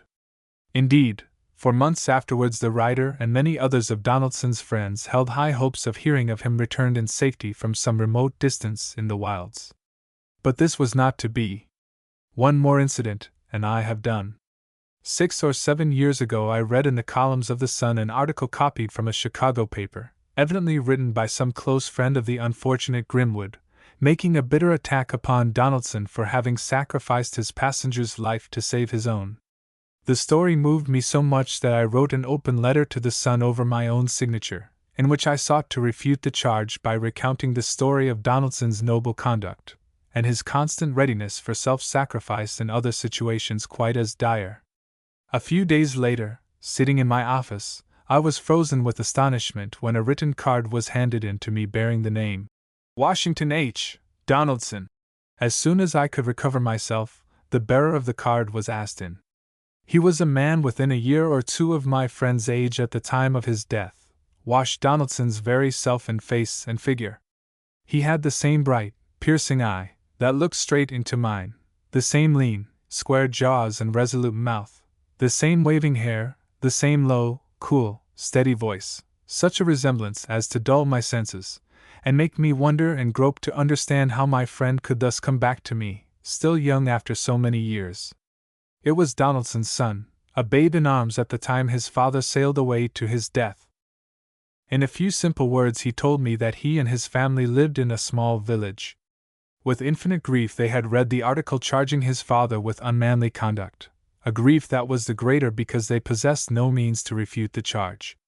Brokenly, with tears of gratitude, he told of their joy in reading my statements in his father's defense, and how he had been impelled to come and try in person to express to me the gratitude he felt he could not write.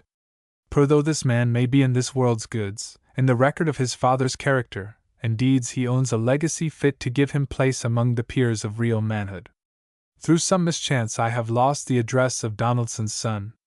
Should he happen to read these lines I hope he will communicate with me. Chapter 6 An Aerial Bivouac. In the history of contests since man first began striving against his fellows, seldom has a record performance stood so long unbroken as that of the good airship Barnum, made 33 years ago. Of her captain and crew of 5 men, 6 all told, the writer remains the sole survivor, the only one who may live to see that record broken in this country. The Barnum rose at 4 p.m. July 26, 1874, from New York and made her last landing 9 miles north of Saratoga at 6:07 p.m. of the 27th, thus finishing a voyage of a total elapsed time of 26 hours and 7 minutes. In the interim she made 4 landings, the first of no more than 10 minutes, the second, 20, the third, 10, the fourth, 35, and these descents cost an expenditure of gas and ballast which shortened her endurance capacity by at least 2 or 3 hours. Tracing on a map her actual route traversed, gives a total distance of something over 400 miles, which gave her the record of second place in the history of long-distance ballooning in this country, a record which she still holds. So far as my knowledge of the art goes, and I have tried to read all of its history, the Barnum's voyage of 26 hours, 7 minutes was then and remained the world's endurance record until 1900, and it still remains, in point of hours up, the longest balloon voyage ever made in the United States. The longest voyage in point of distance ever made in this country was that of John Wise and Low Mountain, in the 50s, from St. Louis, Missouri, to Jefferson County, N.Y., a distance credited under the old custom of a little less than 1,200 miles, while the actual distance under the new rules is between 800 and 900 miles, the time being 19 hours. This voyage also remained, I believe, the world's record for distance until 1900, and still remains the American record, and lucky, indeed, will be the aeronaut who beats it. P. T. Barnum's Great Roman Hippodrome. Now, for many years, Madison Square Garden was never more densely crowded than on the afternoon of July 26, 1874.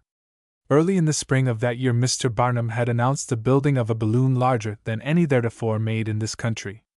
His purpose in building it was to attempt to break all previous records for time and distance, and he invited each of 5 daily city papers of that time to send representatives on the voyage. So when the day set for the ascent arrived, not only was the old hippodrome packed to the doors, but adjacent streets and squares were solid black with people, as on a fete day like the Dewey Parade.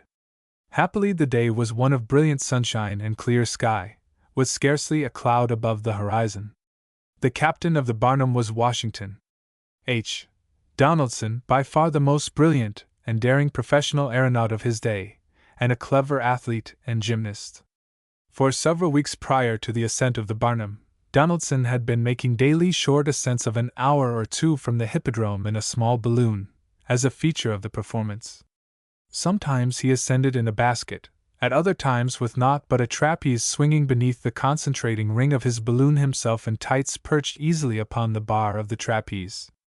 And when at a height to suit his fancy, of 1,000 feet or more, many a time have I seen him do every difficult feat of trapeze work ever done above the security of a net. Such was Donaldson, a man utterly fearless, but reckless only when alone, of a steadfast, cool courage and resource when responsible for the safety of others that made him the man out of 1,000,000 best worth trusting in any emergency where a bold heart and ready wit may avert disaster. Donaldson's days were never dull. The day preceding our ascent his balloon was released with insufficient lifting power. As soon as he rose above neighboring roofs, a very high southeast wind caught him, and before he had time to throw out ballast, drove his basket against the flagstaff on the Gilsey house with such violence that the staff was broken, and the basket momentarily upset, dumping 2 ballast bags to the Broadway sidewalk where they narrowly missed several pedestrians. That he himself was not dashed to death was a miracle.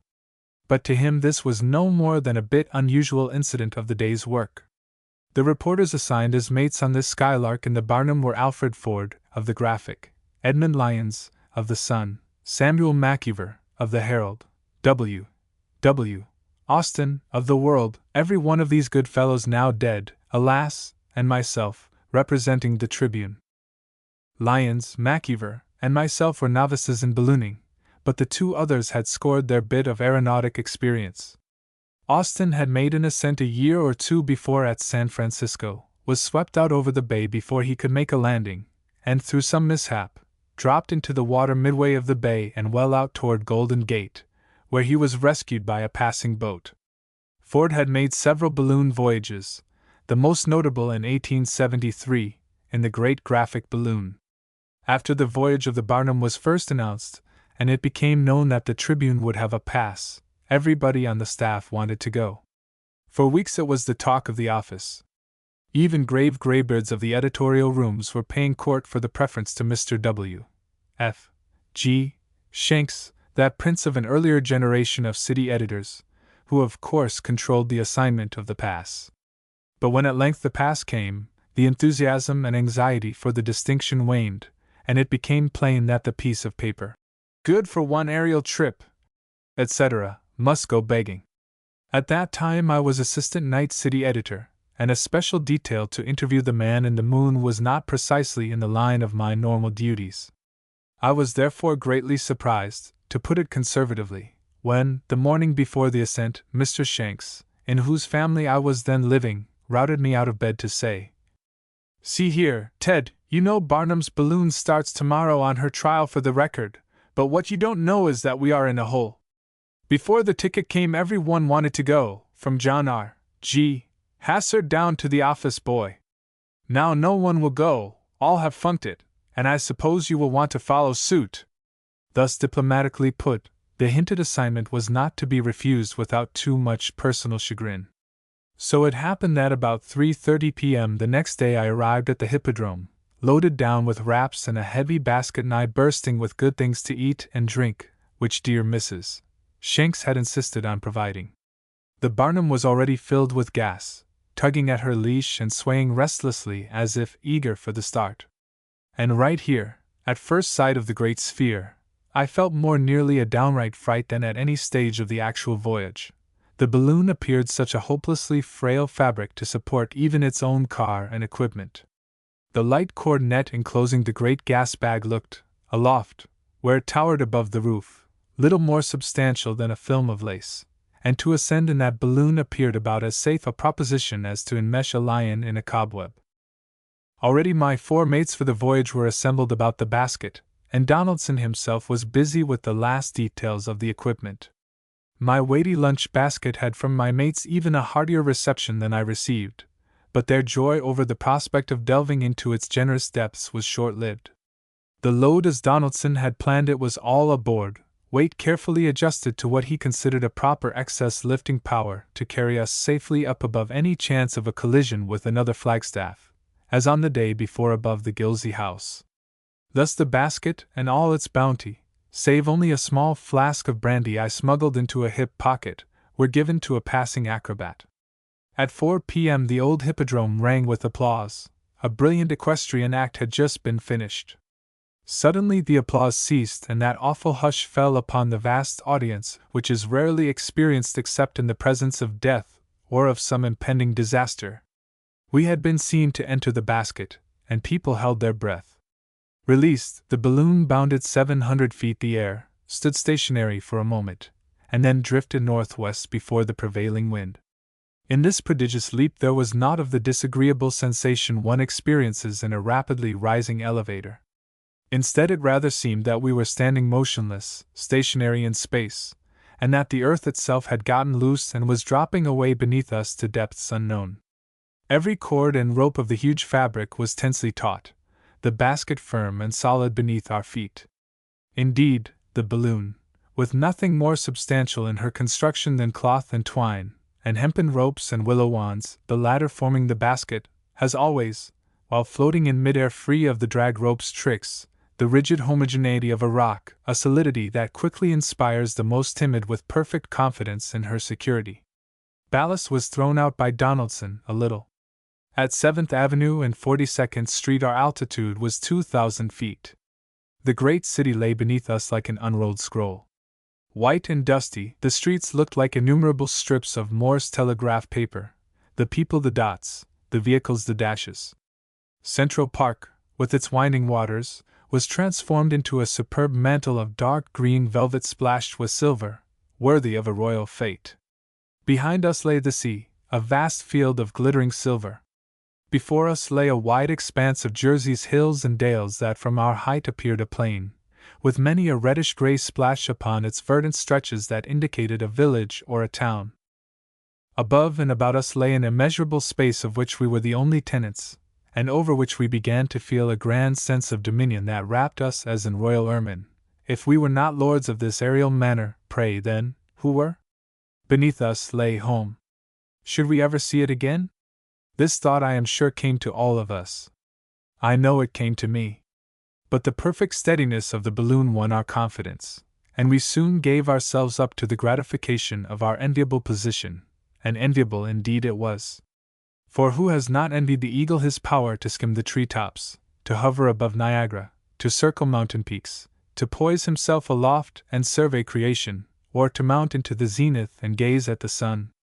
Indeed, our sense of confidence became such that, while sitting on the edge of the basket to reach and pass Donaldson a rope he asked for, I leaned so far over that the bottle of brandy resting in my hip pocket slipped out and fell into the Hudson.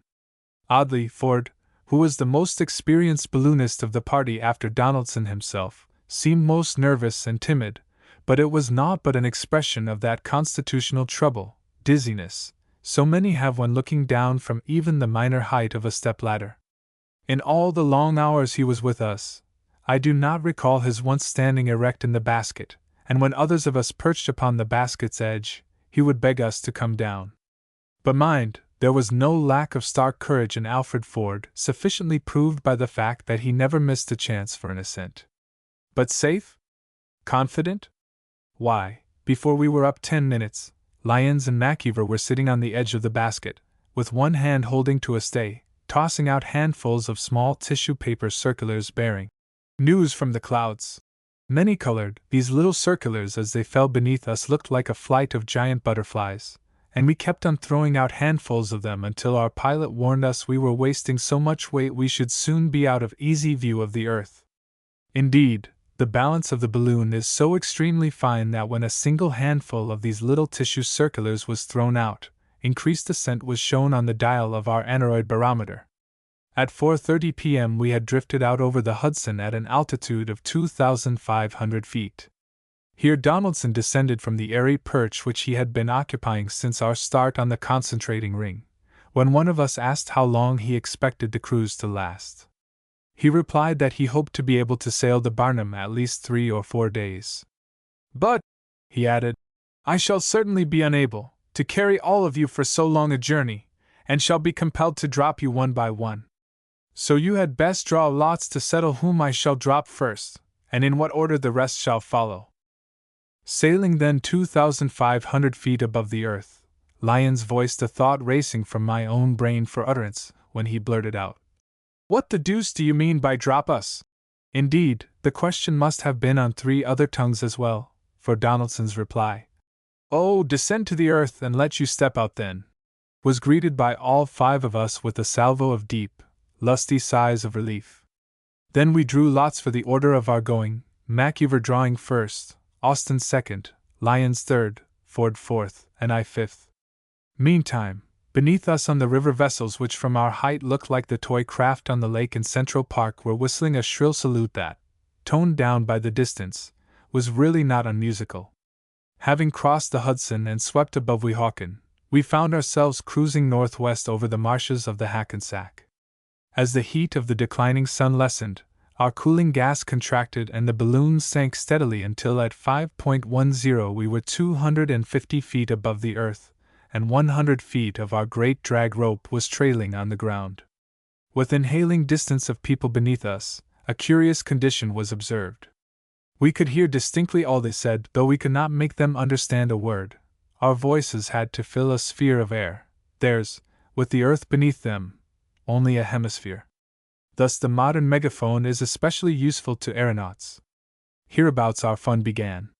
Many countrymen thought the balloon running away with us and tried to stop and save us, always by grasping the drag rope, bracing themselves, and trying literally to hold us. When the slack of the rope straightened, they performed somersaults such as our pilot vowed no acrobat could equal. And yet the balance of the balloon is so fine that even a child of 10 can pull one down, if only it has strength enough to withstand occasional momentary lifts off the ground. Occasionally one more clever would run and take a quick turn of the rope about a gate or fence, and then spend the rest of the evening gathering the scattered fragments and repairing the damage. And when there was not fun enough below, Donaldson himself would take a hand and put his steed through some of her fancy paces, as when, approaching a large lake, he told us to hold tightly to the stays, let out gas and dropped us, bang, upon the lake. Running at a speed of 12 or 15 miles an hour, we hit the water with a tremendous shock, bounded 30 or 40 feet into the air, descended again and literally skipped in great leaps along the surface of the water, precisely like a well-thrown skipping stone. Then out went ballast and up and on we went, no worse for the fun beyond a pretty thorough wetting. At 6:20 p.m. we landed on the farm of Garrett Harper in Bergen County, 26 miles from New York. After drinking our fill of milk at the farmhouse, we rose again and drifted north over Ramapo until, at 7.30, a dead calm came upon us and we made another descent. We then found that we had landed near Bladentown on the farm of Miss Charlotte Thompson, a charming actress of the day whose Jane Eyre and Fanchon are still pleasant memories to old theatergoers. Loading our balloon with stones to anchor it, our party paid her a visit and were cordially received. An invitation to join us hazarded by Donaldson, Miss Thompson accepted with delight. I do not know if she is still living, but if she is, she cannot have forgotten her half-hour's cruise in the good airship Barnum, wafted silently by a gentle evening breeze, the lovely panorama beneath her half hid, half seen through the purple haze of twilight. After landing Miss Thompson at 8.18 we ascended for the night, for a night's bivouac among the stars. The moon rose early. We were soon sailing over the highlands of the Hudson. Off in the east we could see the river, a winding ribbon of silver. We were running low, barely more than 200 feet high.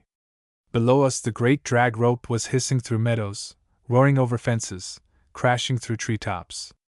And all night long we were continually ascending and descending, sinking into valleys and rising over hills, following closely the contours of the local topography. During the more equable temperature of night the balloon's height is governed by the drag rope. Leaving a range of hills and floating out over a valley, the weight of the drag pulls the balloon down until the same length of rope is trailing through the valley that had been dragging on the hill. This habit of the balloon produces startling effects. Drifting swiftly toward a rocky precipitous hillside against which it seems inevitable you must dash to your death, suddenly the trailing drag rope reaches the lower slopes, and you soar like a bird over the hill, often so low that the bottom of the basket swishes through the treetops. But while useful in conserving the balloon's energy, the drag rope is a source of constant peril to aeronauts, of terror to people on the earth, and of damage to property.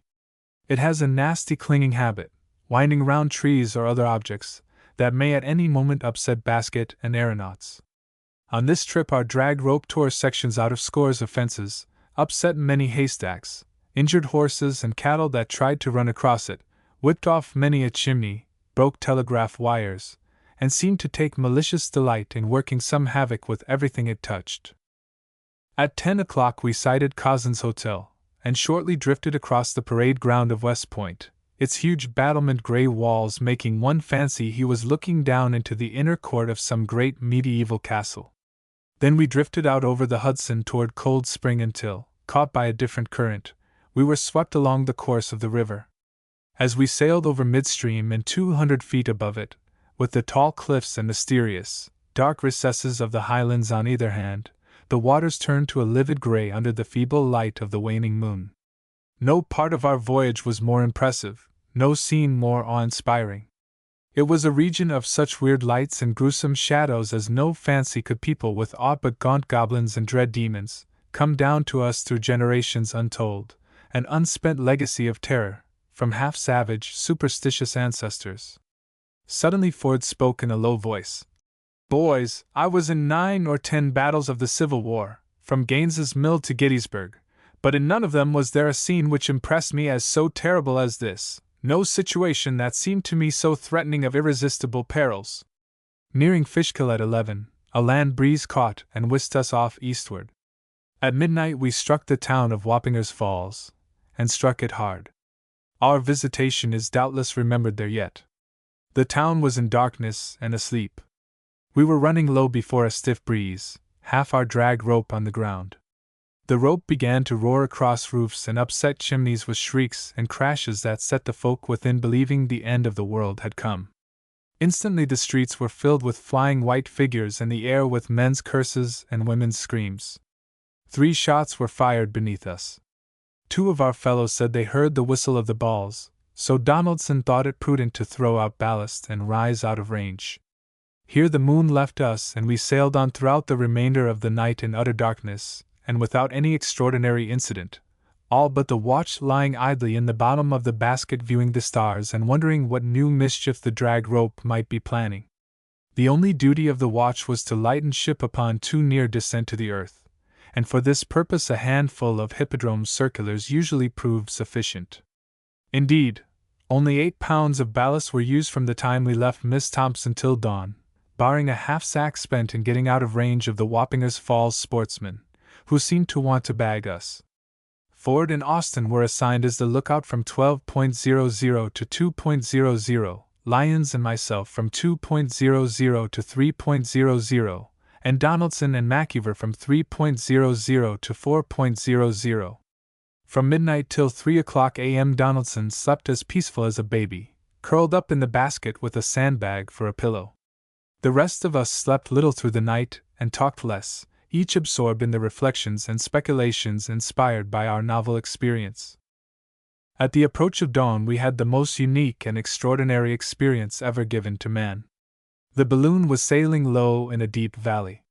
To the east of us, the Berkshires rose steeply to summits probably 1,500 feet above us. Beneath us, a little village lay, snuggled cozily between two small meeting brooks, all dim under the mists of early morning and the shadows of the hills. No flush of dawn yet lit the sky. Donaldson had been consulting his watch. Suddenly he rose and called, pointing eastward across the range. "Watch, boys! Look there!" He then quickly dumped overboard half the contents of a ballast bag.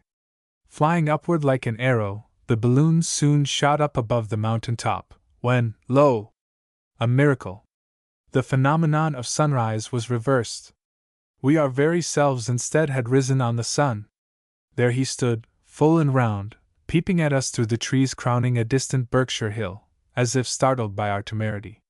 Shortly thereafter, when we had descended to our usual level and were running swiftly before a stiff breeze over a rocky hillside, Donaldson yelled, "Hang on, boys, for your lives!" The end of the drag rope had gotten a hitch about a large tree limb. Luckily, Donaldson had seen it in time to warn us, else we had there finished our careers. We had barely time to seize the stays when the rope tautened with a shock that nearly turned the basket upside down, spilled out our water bucket and some ballast, left Macuver and myself hanging in space by our hands, and the other four on the lower side of the basket, scrambling to save themselves. Instantly, of course, the basket righted and dropped back beneath us. And then began a terrible struggle. The pressure of the wind bore us down within 100 feet of the ragged rocks. Groaning under the strain, the rope seemed ready to snap. Like a huge leviathan trapped in a net, the gas bag writhed, twisted, bulged, shrank, gathered into a ball and sprang fiercely out. The loose folds of canvas sucked up until half the netting stood empty, and then fold after fold darted out and back with all the angry menace of a serpent's tongue, and with the ominous crash of musketry. It seemed the canvas must inevitably burst, and we be dashed to death. But Donaldson was cool and smiling, and taking the only precaution possible, stood with a sheath knife ready to cut away the drag rope and relieve us of its weight in case our canvas burst. Happily, the struggle was brief. The limb that held us snapped, and the balloon sprang forward in mighty bounds that threw us off our feet and tossed the great drag rope about like a whiplash. But we were free, safe, and our stout vessel soon settled down to the velocity of the wind. By this time we all were beginning to feel hungry, for we had supped the night before in midair from a lunch basket that held more delicacies than substantials. So Donaldson proposed a descent and began looking for a likely place. At last he chose a little village, which upon near approach we learned lay in Columbia County of our own good state. We called to two farmers to pull us down, no easy task in the rather high wind then blowing. They grasped the rope and braced themselves as had others the night before, and presently were flying through the air in prodigious if ungraceful somersaults. Amazed but unhurt, they again seized the rope and got a turn about a stout board fence, only to see a section or two of the fence fly into the air as if in pursuit of us. Presently the heat of the rising sun expanded our gas and sent us up again 2,000 feet, making breakfast farther off than ever. Thus, it being clear that we must sacrifice either our stomachs or our gas, Donaldson held open the safety valve until we were once more safely landed on Mother Earth, but not until after we had received a pretty severe pounding about, for such a high wind blew that the anchor was slow in holding. This landing was made at 5:24 a.m. on the farm of John W. Coons near the village of Greenport, 4 miles from Hudson City, and about 130 miles from New York. Here our pilot decided our vessel must be lightened of 2 men, and thus the lot drawn the night before compelled us to part, regretfully, with Macuver of the Herald, and Austin of the World. Ford, however, owing allegiance to an afternoon paper, the Graphic, and always bursting with honest journalistic zeal for a beat, saw an opportunity to win satisfaction greater even than that of keeping on with us. So he, too, left us here, with the result that the Graphic published a full story of the voyage up to this point, Saturday afternoon, the 25th, The Herald and the World trailed along for second place in their Sunday editions, while Sun and Tribune readers had to wait till Monday morning for such news from the clouds as Lyons and I had to give them, for wires were not used as freely then as now. Our departing mates brought us a rare good breakfast from Mr. Coon's generous kitchen, a 14-quart tin pail well-nigh filled with good things, among them 2 currant pies on yellow earthen plates, gigantic in size, pale of crust, though anything but anemic of contents. Lyons finished nearly the half of one before our reascent, to his sorrow, for scarcely were we off the earth before he developed a colic that seemed to interest him more, right up to the finish of the trip, than the scenery. Bidding our mates good-bye, we prepared to reascend. Many farmers had been about us holding to our ropes and leaning on the basket, and later we realized we had not taken in sufficient ballast to offset the weight of the 3 men who had left us. Released, the balloon sprang upward at a pace that all but took our breath away. Instantly the earth disappeared beneath us. We saw Donaldson pull the safety valve wide open, draw his sheath knife ready to cut the drag rope, standing rigid, with his eyes riveted upon the aneroid barometer. The hand of the barometer was sweeping across the dial at a terrific rate. I glanced at Donaldson and saw him smile. Then I looked back the barometer and saw the hand had stopped, at 10,200 feet. How long we were ascending we did not know. Certain it is that the impressions described were all there was time for, and that when Donaldson turned and spoke we saw his lips move but could hear no sound. Our speed had been such that the pressure of the air upon the tympanum of the ear left us deaf for some minutes. We had made a dash of 2 miles into cloudland and had accomplished it, we 3 firmly believed, in little more than a minute. Presently Donaldson observed the anchor and grapnel had come up badly clogged with sod, and a good heavy tug he and I had of it to pull them in, for Lyons was still much too busy with his currant pie to help us. Nor indeed were the currant pies yet done with us, for at the end of our tug at the anchor rope, I found, had been kneeling very precisely in the middle of pie number 2, and had contrived to absorb most of it into the knees of my trousers. Thus at the end of the day, come to Saratoga after all shops were closed, I had to run the gauntlet of the porch and office crowd of visitors at the United States Hotel in a condition that only needed moccasins and a war bonnet to make me a tolerable imitation of an Indian. We remained aloft at an altitude of 1 or 2½ miles for 3 hours and a half, stayed there until the silence became intolerable, until the buzz of a fly or the croak of a frog would have been music to our ears. Here was absolute silence, the silence of the grave and death, a silence never to be experienced by living man in any terrestrial condition.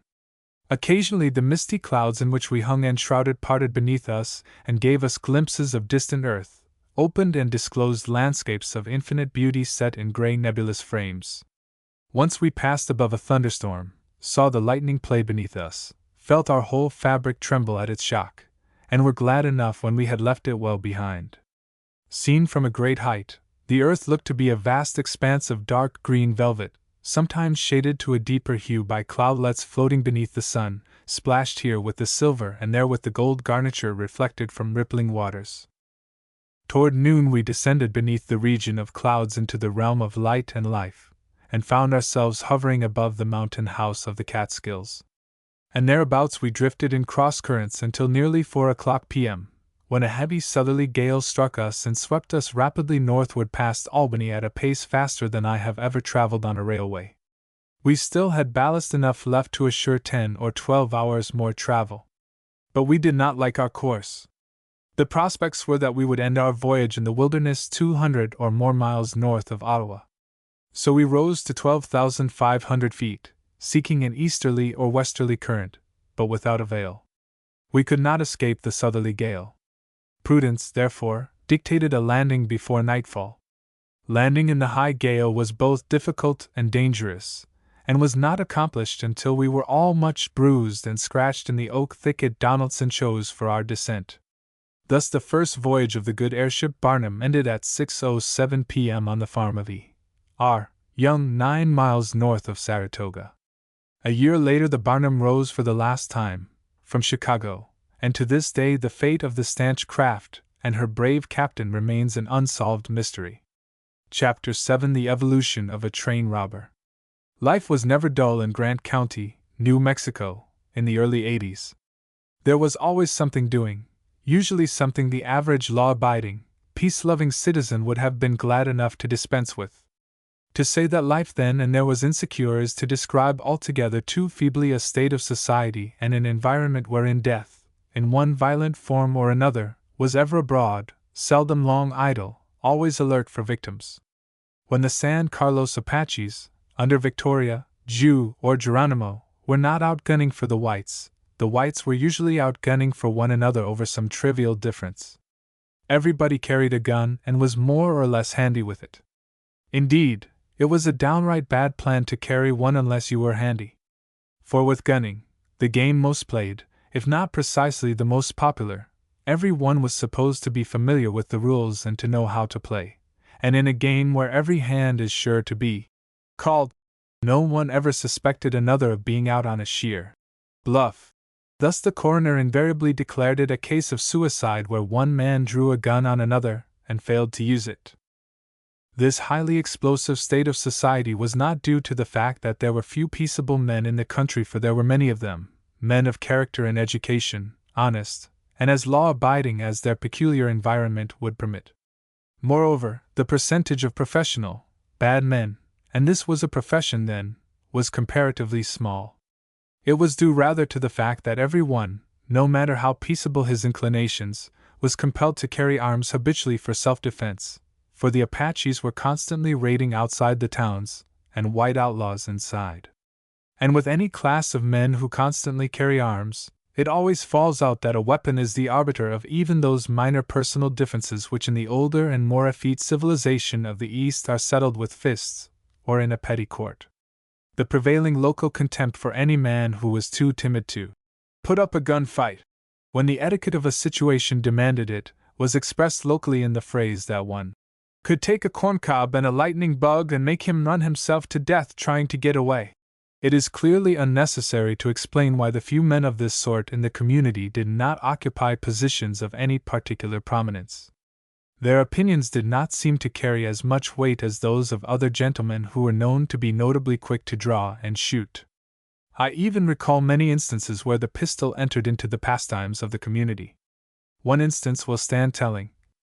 A game of poker, rather a stiff one, had been going on for about a fortnight in the Red Light Saloon. The same group of men, 5 or 6 old friends, made up the game every day. All had varying success but one, who lost every day. And, come to think of it, his luck varied too, for some days he lost more than others. While he did not say much about his losings, it was observed that temper was not improving. This sort of thing went on for 13 days. The 13th day the loser happened to come in a little late, after the game was started.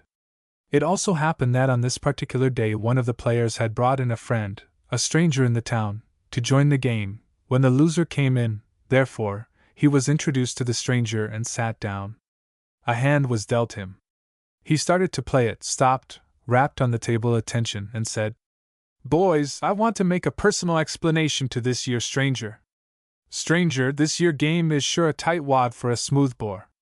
I'm loser in it, and a heavy one, for exactly 13 days, and these boys all understand that the first son of a gun I find I can beat, I'm going to take a 6-shooter and make him play with me a week. Now, if you has no objections to my rules, you can draw cards." Luckily for the stranger, perhaps, the 13th was as bad for the loser as its predecessors. Outside the towns there were only 3 occupations in Grant County in those years: cattle ranching, mining and fighting Apaches, all of a sort to attract and hold none but the sturdiest types of real manhood, men inured to danger and reckless of it. In the early 80s no faint heart came to Grant County unless he blundered in, and any such were soon burning the shortest trail out. These men were never better described in a line than when, years ago, at a banquet of California 49ers, Joaquin Miller, the poet of the Sierras, speaking of the splendid types the men of 49 represented, said, "The cowards never started, and all the weak died on the road." Within the towns, also, there were only 3 occupations: first, supplying the cowmen and miners whatever they needed, merchandise wet and dry, law mundane and spiritual, for although neither court nor churches were working overtime, they were available for the few who had any use for them. Second, gambling, at Monte, poker, or faro, and third, figuring how to slip through the next 24 hours without getting a heavier load of lead in one's system than could be conveniently carried, or how to stay happily half-shot and yet avoid coming home on a shutter, unhappily shot, or, having an active enemy on hand, how best to get him. Thus, while plainly the occupations of Grant County folk were somewhat limited in variety, in the matter of interest and excitement their games were wide open and the roof off. Nor did all the perils to life in Grant County lurk within the burnished grooves of a gun barrel, according to certain local points of view, for always it is the most unusual that most alarms, as when one of my cowboys allowed he'd go to town for a week, and was back on the ranch the evening of the second day. Asked why he was back so soon, he replied, "Well, fellers, one o' them big depot water tanks burnt plumb up this morning, and reckonin' war that'd happen a feller might catch fire anywhere in them little old town trails, I jest knackily pulled my freight for camp." But a cowboy is the subject of this story, Kit Joy. His genus, and striking types of the genus, have been cleverly described, especially by Lewis and by Adams. Some day I hope to meet Andy, that I need say little of it here. Still, one of the cowboy's most notable and most admirable traits has not been emphasized so much as it deserves. I mean his downright reverence and respect for womanhood. No real cowboy ever willfully insulted any woman, or lost a chance to resent any insult offered by another. Indeed, it was an article of the cowboy creed never broken, and all well knew it. So it happened that when one day a cowboy, in a crowded car of a train held up by bandits, was appealed to by an Eastern lady in the next seat. "Heavens! I have $400 in my purse which I cannot afford to lose. Please, sir, tell me how I can hide it." Instantly came the answer. "Shucks! Miss, stick it in your sock. Them fellers has nerve enough to hold up a train and kill any feller that puts up a fight, but nary one o' them has nerve enough to go into a woman's sock after her bank roll." Kit Joy was a cowboy working on the X-Ranch on the Gila. He was a youngster little over 20. It was said of him that he had left behind him in Texas more or less history not best written in black ink, but whether this was true or not I do not know. Certain it is that he was a reckless daredevil, always foremost in the little amenities cowboys loved to indulge in when they came to town, such as shooting out the lights in saloons and generally shelling up the settlement, which meant taking a friendly shot at about everything that showed up on the streets. Nevertheless, Kit in the main was thoroughly good-natured and amiable. Early in his career in Silver City it was observed that perhaps his most distinguishing trait was curiosity. Ultimately his curiosity got him into trouble, as it does most people who indulge it. His first display of curiosity in Silver was a very great surprise, even to those who knew him best. It was also a disappointment. A tenderfoot, newly arrived, appeared on the streets one day in knickerbockers and stockings. Kit was in town and was observed watching the tenderfoot. To the average cowboy a silk top hat was like a red flag to a bull, so much like it in fact that the hat was usually lucky to escape with less than half a dozen holes through it. But here in these knee breeches and stockings was something much more bizarre and exasperating than a top hat, from a cowboy's point of view. The effect on Kit was therefore closely watched by the bystanders. No one fancied for a moment that Kit would do less than undertake to teach the tenderfoot the cowboy's hornpipe, not a particularly graceful but a very quick step, which is danced most artistically when a bystander is shooting at the dancer's toes. Indeed, the ball was expected to open early. To everyone's surprise and disappointment, it did not. Instead, Kit dropped in behind the tenderfoot and began to follow him about town, followed him for at least an hour. Everyone thought he was studying up some more unique penalty for the tenderfoot. But they were wrong, all wrong. As a matter of fact, Kit was so far consumed with curiosity that he forgot everything else, forgot even to be angry. At last, when he could stand it no longer, he walked up to the tenderfoot, detained him gently by the sleeve and asked in a tone of real sympathy and concern, "Say, Mr. F. O. God, won't yo' ma let yo' wear long pants?" Naturally, the tenderfoot's indignation was aroused and expressed, but Kit's sympathies for a man condemned to such a juvenile costume were so far stirred that he took no notice of it. Kit was a typical cowboy, industrious, faithful, uncomplaining, of the good old southern Texas breed. In the saddle from daylight till dark, riding completely down to the last jump in them 2 or 3 horses a day, it never occurred to him even to growl when a stormy night, with thunder and lightning, prolonged his customary 3 hours' turn at night guard round the herd to an all-night's vigil. He took it as a matter of course. And his rope and running iron were ever ready, and his weather eye alert for a chance to catch and decorate with the X brand any stray cattle that ventured within his range. This was a peculiar phase of cowboy character. While not himself profiting a penny by these inroads on neighboring herds, he was never quite so happy as when he had added another maverick to the herd bearing his employer's brand, an increase always obtained at the expense of some of the neighbors. One night on the spring roundup, the day's work finished, supper eaten, the night horses caught and saddled, the herd in hand driven into a close circle and bedded down for the night in a little glade in the hills, Kit was standing first relief. The day's drive had been a heavy one, the herd was well grazed and watered in the late afternoon, the night was fine, and so the 1,200 or 1,500 cattle in the herd were lying down quietly, giving no trouble to the night herders. Kit, therefore, was jogging slowly round the herd, softly jingling his spurs and humming some rude love song of the sultry sort cowboys never tire of repeating. The stillness of the night superinduced reflection. With naught to interrupt it, Kit's curiosity ran farther afield than usual. Recently down at Lordsburg, with the outfit shipping a train load of beeves, he had seen the Overland Express empty its load of passengers for supper, a crowd of well-dressed men and women, the latter brilliant with the bright colors cowboys love and with glittering gems. Tonight he got to thinking about them. Wherever did they all come from? However did they get so much money? Surely they must come from Frisco. No lesser place could possibly turn out such magnificence. Then Kit let his fancy wander off into crude cowboy visions of what Frisco might be like, for he had never seen a city. What a buster of a town Frisco must be, Kit soliloquized. Must have more'n 100 saloons and more slick gals than the X brand has heifers. What a lot o' fun a feller could have out thar. Only I reckon them gals wouldn't look at him more'n about onct unless he was well fixed for dough. Reckon they don't drink nothin' but wine out thar, nor eat nothin' but oysters. And wine and oysters costs money, oodles o' money. That's the worst of it.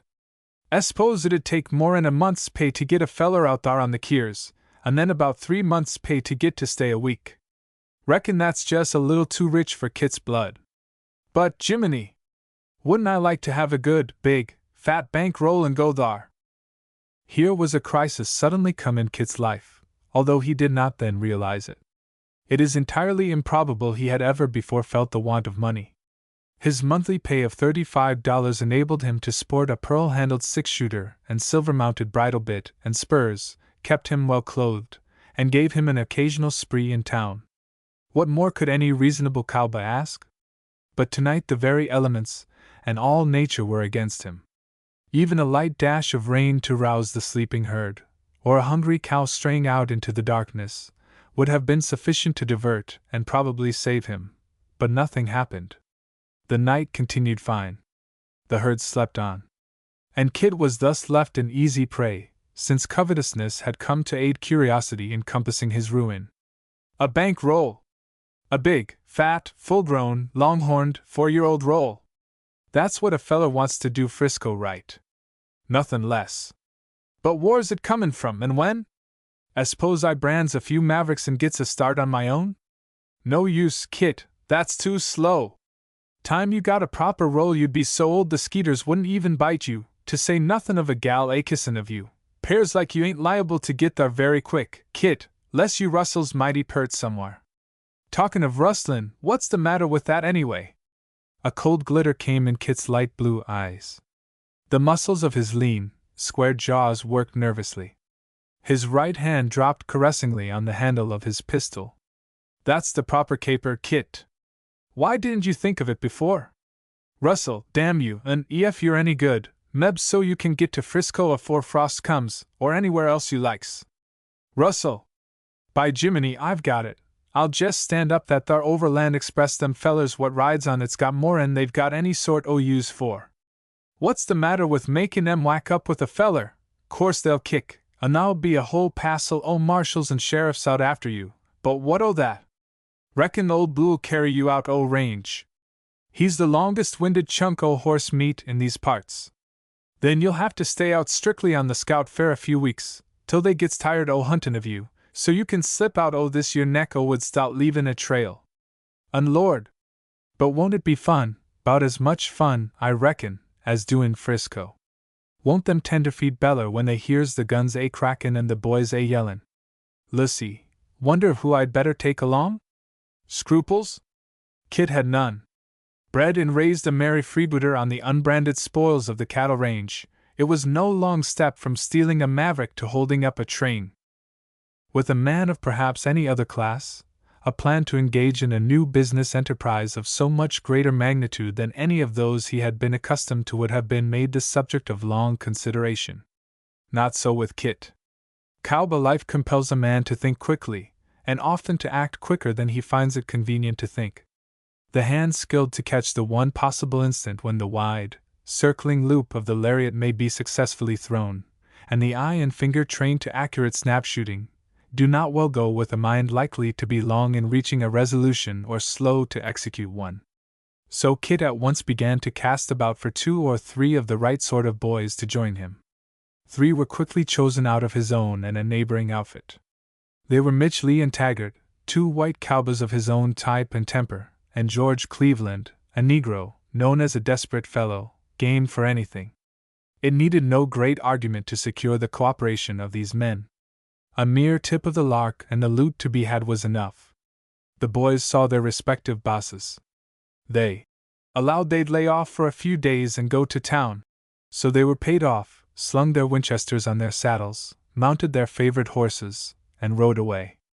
They met in Silver City, coming in singly. There they purchased a few provisions. Then they separated and rode singly out of town, to rendezvous at a certain point on the Mimbres River. The point of attack chosen was the little station of Gage, tended by a lone operator, on the Southern Pacific Railway west of Deming, a point then reached by the westbound express at twilight. The evening of the second day after leaving the Gila, Kit and his 3 compadres rode into Gage. 1 or 2 significant passes with a 6-shooter hypnotized the station agent into a docile tool. A dim red light glimmered away off in the east. As the minutes passed, it grew and brightened fast. Then a faint, confused murmur came singing over the rails to the ears of the waiting bandits. The light brightened and grew until it looked like a great dull red sun, and then the thunder of the train was heard. Time for action had come. The agent was made to signal the engineer to stop. With lever reversed and air brakes on, the train was nearly stopped when the engine reached the station. But seeing the agent surrounded by a group of armed men, the engineer shut off the air and sought to throw his throttle open. His purpose discovered, a quick snapshot from Mitchley laid him dead, and springing into the cab, Mitch soon persuaded the firemen to stop the train.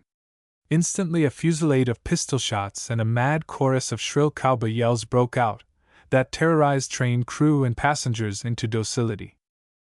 Within 15 minutes the express car was sacked, the postal car gutted, the passengers were laid under unwilling contribution, and Kit and his pals were riding northward into the night, heavily loaded with loot. Riding at great speed due north, the party soon reached the main traveled road up the Mimbres, in whose loose drifting sands they knew their trail could not be picked up. Still forcing the pace, they reached the rough hill country east of Silver early in the night, cached their plunder safely, and a little after midnight were carelessly bucking a Monte game in a Silver City saloon. The next afternoon they quietly rode out of town and joined their respective outfits, to wait until the excitement should blow over. Of course the telegraph soon started the hue and cry. Officers from Silver, Deming, and Lordsburg were soon on the ground, led by Harvey Whitehill, the famous old sheriff of Grant County. But of clue there was none. Naturally the station agent had come safely out of his trance, but with that absence of memory of what had happened characteristic of the hypnotized. The trail disappeared in the sands of the Mimbres Road. Shrewd old Harvey Whitehill was at his wits' end. Many days passed in fruitless search. At last, riding one day across the plain at some distance from the line of flight north from Gage, Whitehill found a fragment of a Kansas newspaper. As soon as he saw it, he remembered that a certain merchant of silver came from the Kansas town where this paper was published. Hurrying back to Silver, Whitehill saw the merchant, who identified the paper and said that he undoubtedly was its only subscriber in Silver. Asked if he had given a copy to anyone, he finally recalled that some time before, about the period of the robbery, he had wrapped in a piece this newspaper some provisions he had sold to a Negro named Cleveland and a white man he did not know. Here was the clue, and Whitehill was quick to follow it. Meeting a Negro on the street, he pretended to want to hire a cook. The Negro had a job. Well, did he not know someone else? By the way, where was George Cleveland? Oh, boss, he done left de Gila dis week and gone ober to Socorro, was the answer. 2 days later, Whitehill found Cleveland in a Socorro restaurant, got the drop on him, told him his pals were arrested and had confessed that they were in the robbery, but that he, Cleveland, had killed Engineer Webster. This brought the whole story. "Thaw God, boss, I never killed that engineer. Mitchley done it, and him and Taggart and Kit Joy, they done lied to you outrageous." Within a few days, caught singly, in ignorance of Cleveland's arrest, and taken completely by surprise, Joy, Taggart, and Lee were captured on the Gila and jailed, along with Cleveland, at Silver City, held to await the action of the next grand jury. But strong walls did not a prison make adequate hold these men. Before many weeks passed, an escape was planned and executed. 2 other prisoners, one a man wanted in Arizona, and the other a Mexican horse thief, were allowed to participate in the outbreak. Taken unawares, their guard was seized and bound with little difficulty. Quickly arming themselves in the jail office, these 6 desperate men dashed out of the jail and into a neighboring livery stable, seized horses, mounted, and rode madly out of town, firing at everyone in sight. In Silver in those days, no gentleman's trousers fitted comfortably without a pistol stuck in the waistband. Therefore, the flying desperadoes received as hot a fire as they sent. By this fire, Cleveland's horse was killed before they got out of town, but one of his pals stopped and picked him up. Instantly the town was in an uproar of excitement. Everyone knew that the capture of these men meant a fight to the death. As usual in such emergencies, there were more talkers than fighters. Nevertheless, 6 men were in pursuit as soon as they could saddle and mount. The first to start was the driver of an express wagon, a man named Jackson, who cut his horse loose from the traces, mounted bareback, and flew out of town only a few hundred yards behind the prisoners. 6 others, led by Charlie Shannon and Lawfare, were not far behind Jackson. The men of this party were greatly surprised to find that a Boston boy of 20, a tenderfoot lately come to town, who had scarcely ever ridden a horse or fired a rifle, was among their number, well mounted and armed, a man with a line of ancestry worthwhile, and himself a worthy survival of the best of it. The chase was hot. Jackson was well in advance, engaging the fugitives with his pistol, while the fugitives were returning the fire and throwing up puffs of dust all about Jackson. Behind spurred Shannon and his party. At length the pursuit gained. 5 miles out of Silver, in the Pinon Hills to the northwest, too close pressed to run farther, the fugitives sprang from their horses and ran into a low post oak thicket covering about 2 acres, where, crouching, they could not be seen. The 6 pursuers sent back a man to guide the sheriff's party and hasten reinforcements, and began shelling the thicket and surrounding it. A few minutes later Whitehill rode up with 7 more men, and the thicket was effectually surrounded. To the surprise of everyone, a hot fire poured into the thicket failed to bring a single answering shot. Whitehill was no man to waste ammunition on such chance firing, so he ordered a charge. His little command rode into and through the thicket at full speed, only to find their quarry gone all save one. The Mexican lay dead, shot through the head. Kit's party had dashed through the thicket without stopping, on to another, and their trail was shortly found leading up a rugged canon of the Pinos Altos range. Whitehill divided his party. 3 men followed up the bottom of the canon on foot. 5 mounted flankers were thrown out on either side. At last, high up the canon, Kit's party was found at bay, lying in some thick underbrush. It was a desperate position to attack, but the pursuers did not hesitate. Dismounting, they advanced on foot with rifles cocked, but with all the caution of a hunter trailing a wounded grizzly. The Negro opened the ball at barely 20 yards range with a shot that drove a hole through the Boston boy's hat. Dropping at first with surprise, for he had not seen the Negro till the instant he rose to fire, the Boston boy returned a quick shot that happened to hit the Negro just above the center of the forehead, and rolled him over dead. Approaching from another direction, Shannon was first to draw Taggart's file. Taggart was lying hidden in the brush, Shannon standing out in the open. Shot after shot they exchanged, until presently a ball struck the earth in front of Taggart's face and filled his eyes full of gravel and sand. Blinded for the time, he called for quarter, and came out of the brush with his hands up and another man with him. Asked for his pistol, Taggart replied, "Damn you, that's empty, or I'd be shooting yet."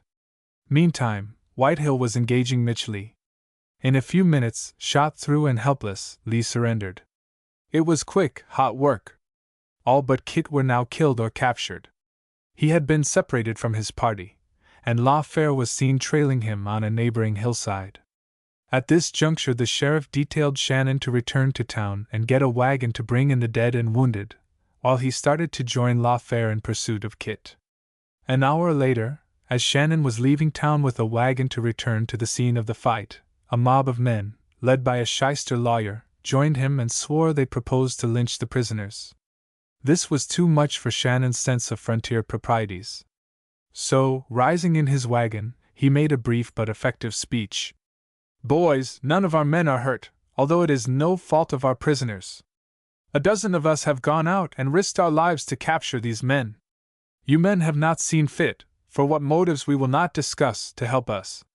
Now I tell you right here that any who want can come, but the first man to raise a hand against a prisoner I'll kill."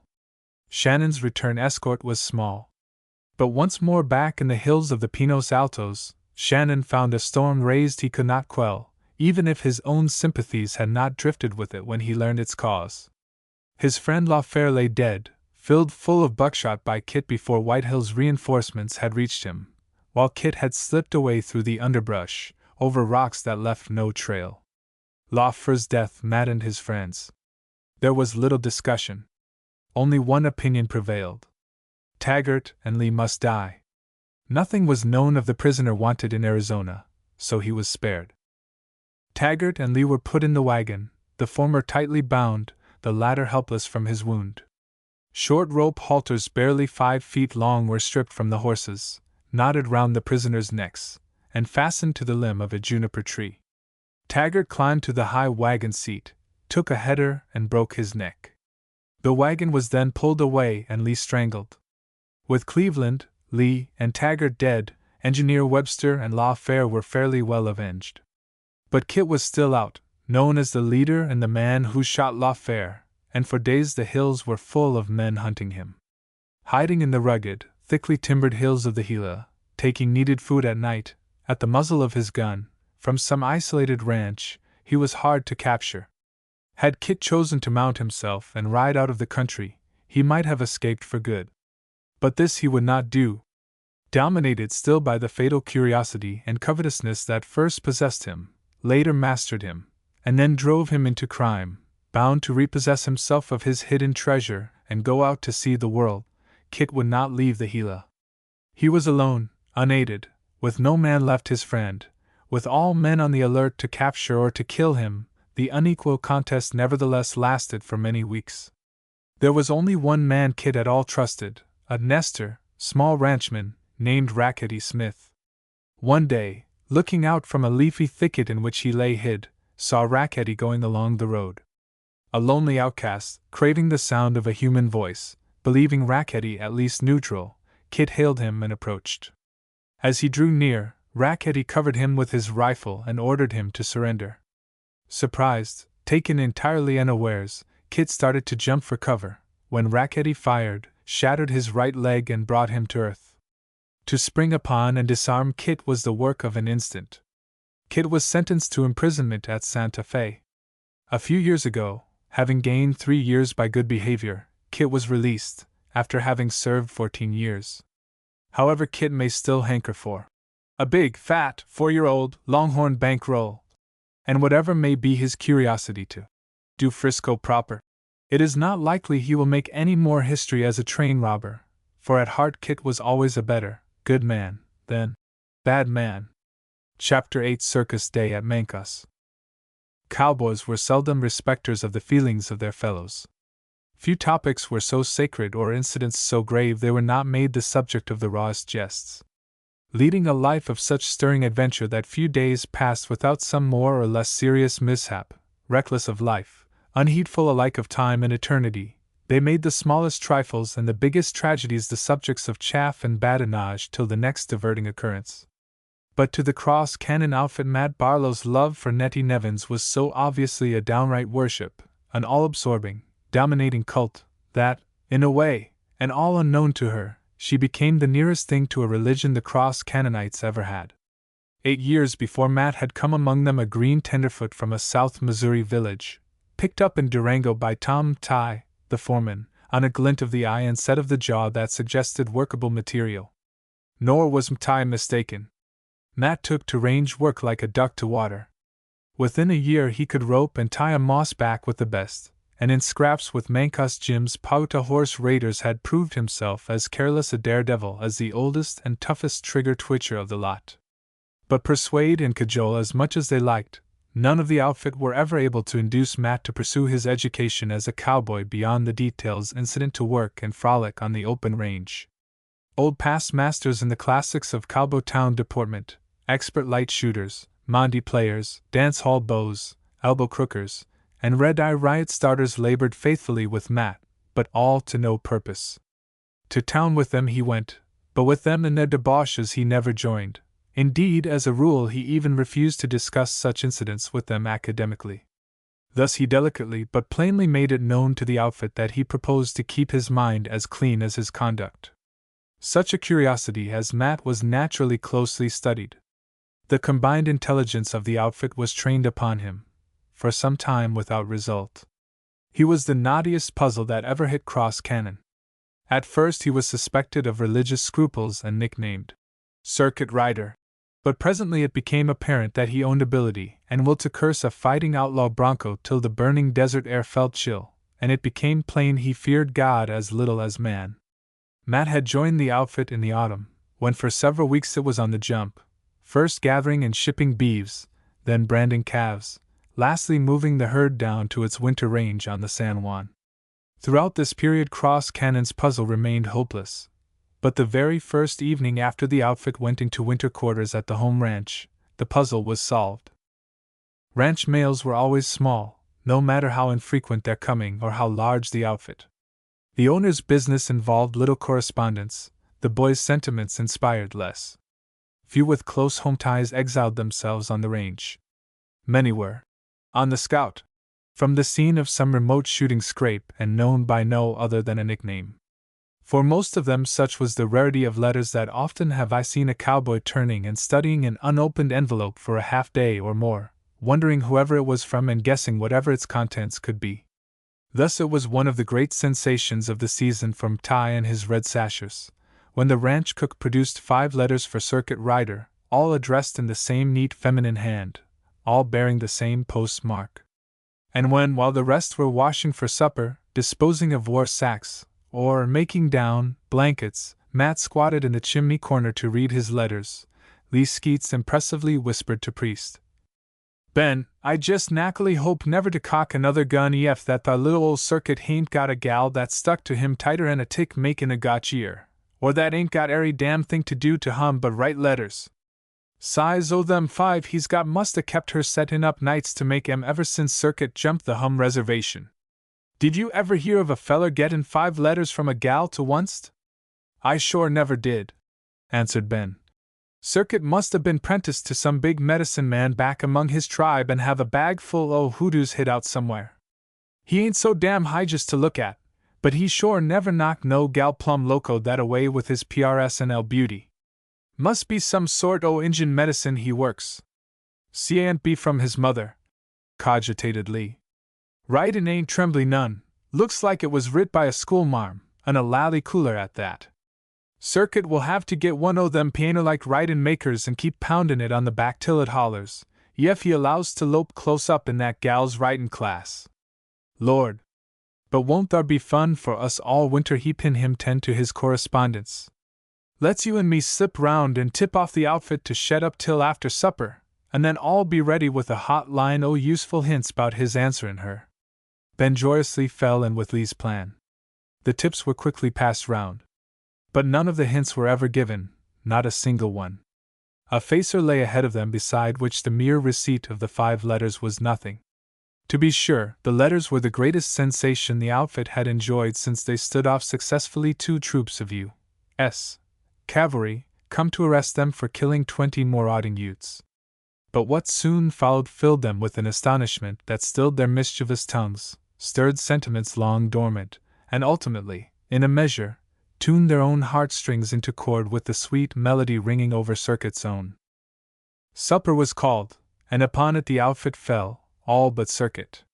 They attacked it wolf fashion according to their habit, bolting the steaming food in a silence absolute but for the crunching of jaws and the shrill hiss of sipped coffee. The meal was half over before Circuit, the last letter finished, tucked his 5 treasures inside his shirt, stepped over the bench to a vacant place at the table, and hastily swallowed a light meal. In fact, he rose while the rest were still busy gorging themselves. And before Lee or the others were ready to launch at Circuit any shafts of their rude wit, his maneuvers struck them dumb with curiosity. Having hurried from the table direct to his bunk, Circuit was observed delving in the depths of his war sack, out of which he produced a set of clean underclothing, complete from shirt to socks, and a razor. Besides these, he carefully laid out his best suit of store clothes, and from beneath the heading of the bunk he pulled a new pair of boots. All this was done with a rapidity and method that evinced some set purpose which the outfit could not fathom, a purpose become the more puzzling when, 5 minutes later, Circuit returned from the kitchen bearing the cook's wash-tub and a pail of warm water. The tub he deposited and filled in an obscure corner of the bunk room, and shortly thereafter was stripped to the buff, laboriously bathing himself.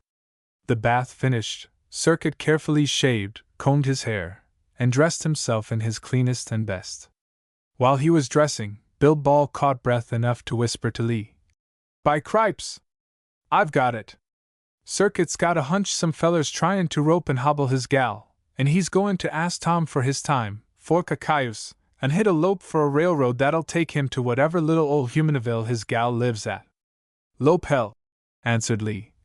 "It's a run he's goin' to hit, with 1 spur in the shoulder and other in flank. Why, way he's throwin' that whisker cutter at his face, he's plumb sure to do lap and waddle his fool self till you could spot him in airy herd o' humans as fair as you could see him." But Bill's guess proved wide of the mark.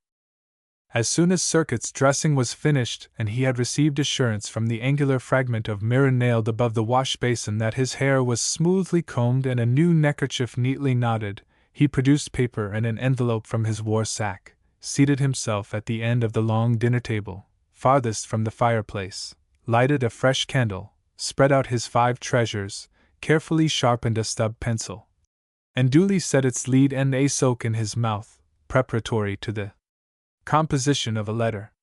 The surprise was complete. Such painstaking preparation and elaborate costuming for the mere writing of a letter none present, or absent, for that matter, had ever heard of. But it was all so obviously eloquent of a most tender respect for his correspondent that boisterous voices were hushed, and for at least a quarter of an hour the cross-Canaanites sat covertly watching the puckered brows, drawn mouth, and awkwardly crawling pencil of the writer. Presently Lee gently nudged Ball and passed a wink to the rest. Then all rose and softly tiptoed their way to the kitchen. Comfortably squatted on his heels before the cook's fireplace, Lee quietly observed, "Fellers, I allow it's up to us to hold the inquest on remains o' my day about stringin' Circuit over that thar gal o' his en. I moves that day's done died bornin', and that we bury her. All that agrees say so, any agin it say so, and then get their guns and come outside." There were no dissenting votes. Lee's motion was unanimously carried. "Lee's plumb right," whispered M'Tai. "That kid's got it harder and worse than ary feller I ever heerd tell of, too hard for us to light in stringin' him 'bout it. Never had no gal myself, leastways, no good one. Been allus like a old buffalo bull whipped out o' herd, sort o' flockin' by my lonesome, and," with a husky catch of the voice, And that thought kid minds me I must have been missin' a hell of a lot hit pairs to me I wouldn't have no great trouble gettin' to like. Then for a time there was silence in the kitchen. Crouching over his pots, the black cook stared in surprised inquiry at the semicircle of grim bronzed faces, now dimly lit by the flickering embers and then for a moment sharply outlined by the flash of a cigarette deeply inhaled by nervous lips. The situation was tense. In each man emotions long dormant, or perhaps by some never before experienced, were tumultuously surging the more tumultuously for their long dormancy or first recognition. Presently, in a low, hoarse voice that scarcely carried round the semicircle, chillily Jim spoke. "Fellers, Circuit sure minds me powerful strong o' my ol' mammy. She was monstrous lovin' to we uns, and th way she scrubbed and fixed up my ol' pa when he comes home from the break-up o' Terry's Rangers, with his old carcass 'bout as full o' rents and holes as his ragged gray war clothes. I'll lose have thought if I could get to find a gal stuck on me like mammy on pa, I'd drop my rope on her, throw her into home ranch pasture, and nail up gate fair keeps. Minds me o' goin' to meetin' when I was a 6-year-old," mused Mancos Mitch. "When Circuit's pencil got to smokin' over paper and we uns got so dead burned still, 'peared to me like I was back in little ol' meetin' house in mosquito clearin', on banks o' Lee in ol' Uvalde County. Got that quare sort o' dead smell ligion allus pairs to give to meetin' houses. I could hear ol' passon a tellin' us how it's lovin'est that allus gets longest end o' rope o' life. Hits me now that the ol' Sky Scout was 'bout right. Feller can't possibly keep busy all love in his system, workin' it off on nothing but a pet hoss or gun. Thar's allus a hell of a lot you didn't know you had comes oozin' out when a proper piece o' calico lets you next. Boys," cut in Bill Ball, the dean of the outfit's shooters up of town and shooters out of dance hall lights. "Boys, I allow it's up to me to 'pologize to Circuit. Yef I wasn't such a damned onary coyote idol caught on beefo. But I hain't been runnin' with drags o' she heard so long that I can't 'preciate feelin' so a feller that's got a good gal stuck on him, like Circuit. Yef I had one, you all kin gamble your house all bets would be off with them painted dance hall beer jerkers, and it would be out in brush fo me while corks was poppin', gals cussin', red eye flowin', and chips rattlin'. That thar little ol' kid has my specs, and ef airy o' Blue Mountain outfit tries to string him 'bout not runnin' with them or I'd propositions, I'll hand Emily till my belt's empty." Ensued a long silence. At length, by common consent, the inquest was adjourned, and the members of the jury returned to the bunk room, quiet and solemn as men entering a death chamber. There at the table before the guttering candle still sat Circuit, his hair now badly tousled, his upper lip blackened with pencil lead, his brows more deeply puckered, his entire underlip apparently swallowed, the table littered with rudely scrawled sheets. Slipping softly to their respective bunks, the boys peeled and climbed into their blankets. And there they all lay, wide awake but silent, for an hour or two, some watching Circuit curiously, some enviously, others staring fixedly into the dying fire until from its dull glowing embers there rose for some visions of barefooted, nut-brown, fustian-clad maids, and for others the finer lines of silk and lace-draped figures, now long since passed forever out of their lives. Those longest awake were privileged to witness Circuit's final offering at the shrine of his love. His letter finished, enclosed, addressed, and stamped, he kissed it and laid it aside, apparently all unconscious of the presence of his mates, as he had been since beginning his letter. Then he drew from beneath his shirt something none of them had seen before, a buckskin bag, out of which he pulled a fat blank memorandum book, into which he proceeded to copy, in as small a hand as he could write, every line of his sweetheart's letters. Later they learned that this bag and its contents never left Circuit's body, nestled always over his heart, suspended by a buckskin thong. Out of the close intimacies cowcamp life promotes, it was not long before the well-nigh overmastering curiosity of the outfit was satisfied. They learned how the little old blue-eyed sorrel top, as Bill Ball had christened her, had vowed to wait faithfully till Circuit could earn and save enough to make them a home, and how Circuit had sworn to look into no woman's eyes till he could again look into hers. Before many months had passed, Circuit's regular weekly letter to Nettie, regular when on the ranch, and the ceremonial purification and personal decking that preceded it, had become for the cross cannon outfit a public ceremony all studiously observed. None were ever too tired, none too grumpy, to wash, shave, and slick up of letter nights, scrupulously as Moslems bathe their feet before approaching the shrine of Muhammad, and still as Moslems before their shrine all sat about the bunkroom while Circuit wrote his letter and copied Nettie's last. Indeed, more than one well-started wild town orgy was stopped short by one of the boys remarking, "Cut it, you coyotes! Nettie wouldn't like it!" And thus the months rolled on till they stacked up into years. But the interchange of letters never ceased, and the burden of Circuit's buckskin bag grew heavier. Twice Circuit ventured a financial coup, and both times lost, invested his savings in horses, losing one band to Arizona rustlers, and the other to Mancos Jim's Paiutes. After the last experience he took no further chances and settled down to the slow but sure plan of hoarding his wages. Come the fall of the 8th year of his exile from Nettie, Circuit had accumulated $2,000, and it was unanimously voted by the cross cannon outfit, gathered in solemn conclave at Circuit's request, that he might venture to return to claim her. And before the conclave was adjourned, Lee Skeets, the chairman, remarked, "Circuit, ef Nettie shows airy sign o' balkin at th size o' your bankroll, you can jest tell her that thar a bunch out here in Cross Cannon that's been lovin' her sort o' by proxy, that'll chip into your matrimonial play, plumb double the size o' your stack, jest foth hano o meetin' up why her and th pleasure o seein' their partner hitched."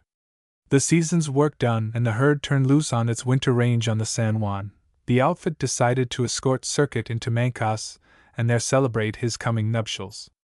For them the 170 intervening miles of alternating canyon and mesa, much of the journey over trails deadly dangerous for any creature less sure-footed than a goat, was no more than a pleasant pyre. Thus it was barely high noon of the 3rd day when the 30 cross Cannonites reached their destination. Deep down in a mighty gorge, nestled beside the stream that gave its name alike to cannon and to town, Mancos stewed contentedly in a temperature that would try the strength and temper of any unaccustomed to the climate of southwestern Colorado. Framed in Franciscan gray sagebrush, itself gray as the sage with the dust of pounding hoofs and rushing whirlwinds, at a little distance Mancos looked like an aggregation of dead ash heaps, save where, here and there, dabs of faded paint lent a semblance of patches of dying embers. While raw, uninviting, and even melancholy in its every aspect, for the scattered denizens of a vast region round about Mancos's principal street was the local Great White Way that furnished all the fun and frolic most of them ever knew. To it flocked miners from their dusky, pine-clad gorges in the north, grangers from the then-new farming settlement in the Montezuma Valley, cowboys from Blue Mountain, the Dolores, and the San Juan, Navajos from Chilili, Utes from their reservation, a motley lot burning with untamed elemental passions that called for pleasure. Straight, joyously descending upon the town at a breakneck lope before a following high wind that completely shrouded them in clouds of dust, it was not until they pulled up before their favorite feed corral that the outfit learned that Mancos was reveling in quite the reddest red-letter day of its existence, the day of its first visitation by a circus, and also its last for many a year thereafter. In the 80s Mancos was 40 miles from the nearest railway, but news of the reckless extravagances of its visiting miners and cowboys tempted Fell's brothers, greatest aggregation on earth of ring artists and monsters, to visit it. Dusted and costumed outside of town, down the main street of Mancos the circus bravely paraded that morning, its red enameled paint and gilt, its many-tinted tights and spangles, making a perfect riot of brilliant colors over the prevailing dull gray of valley and town.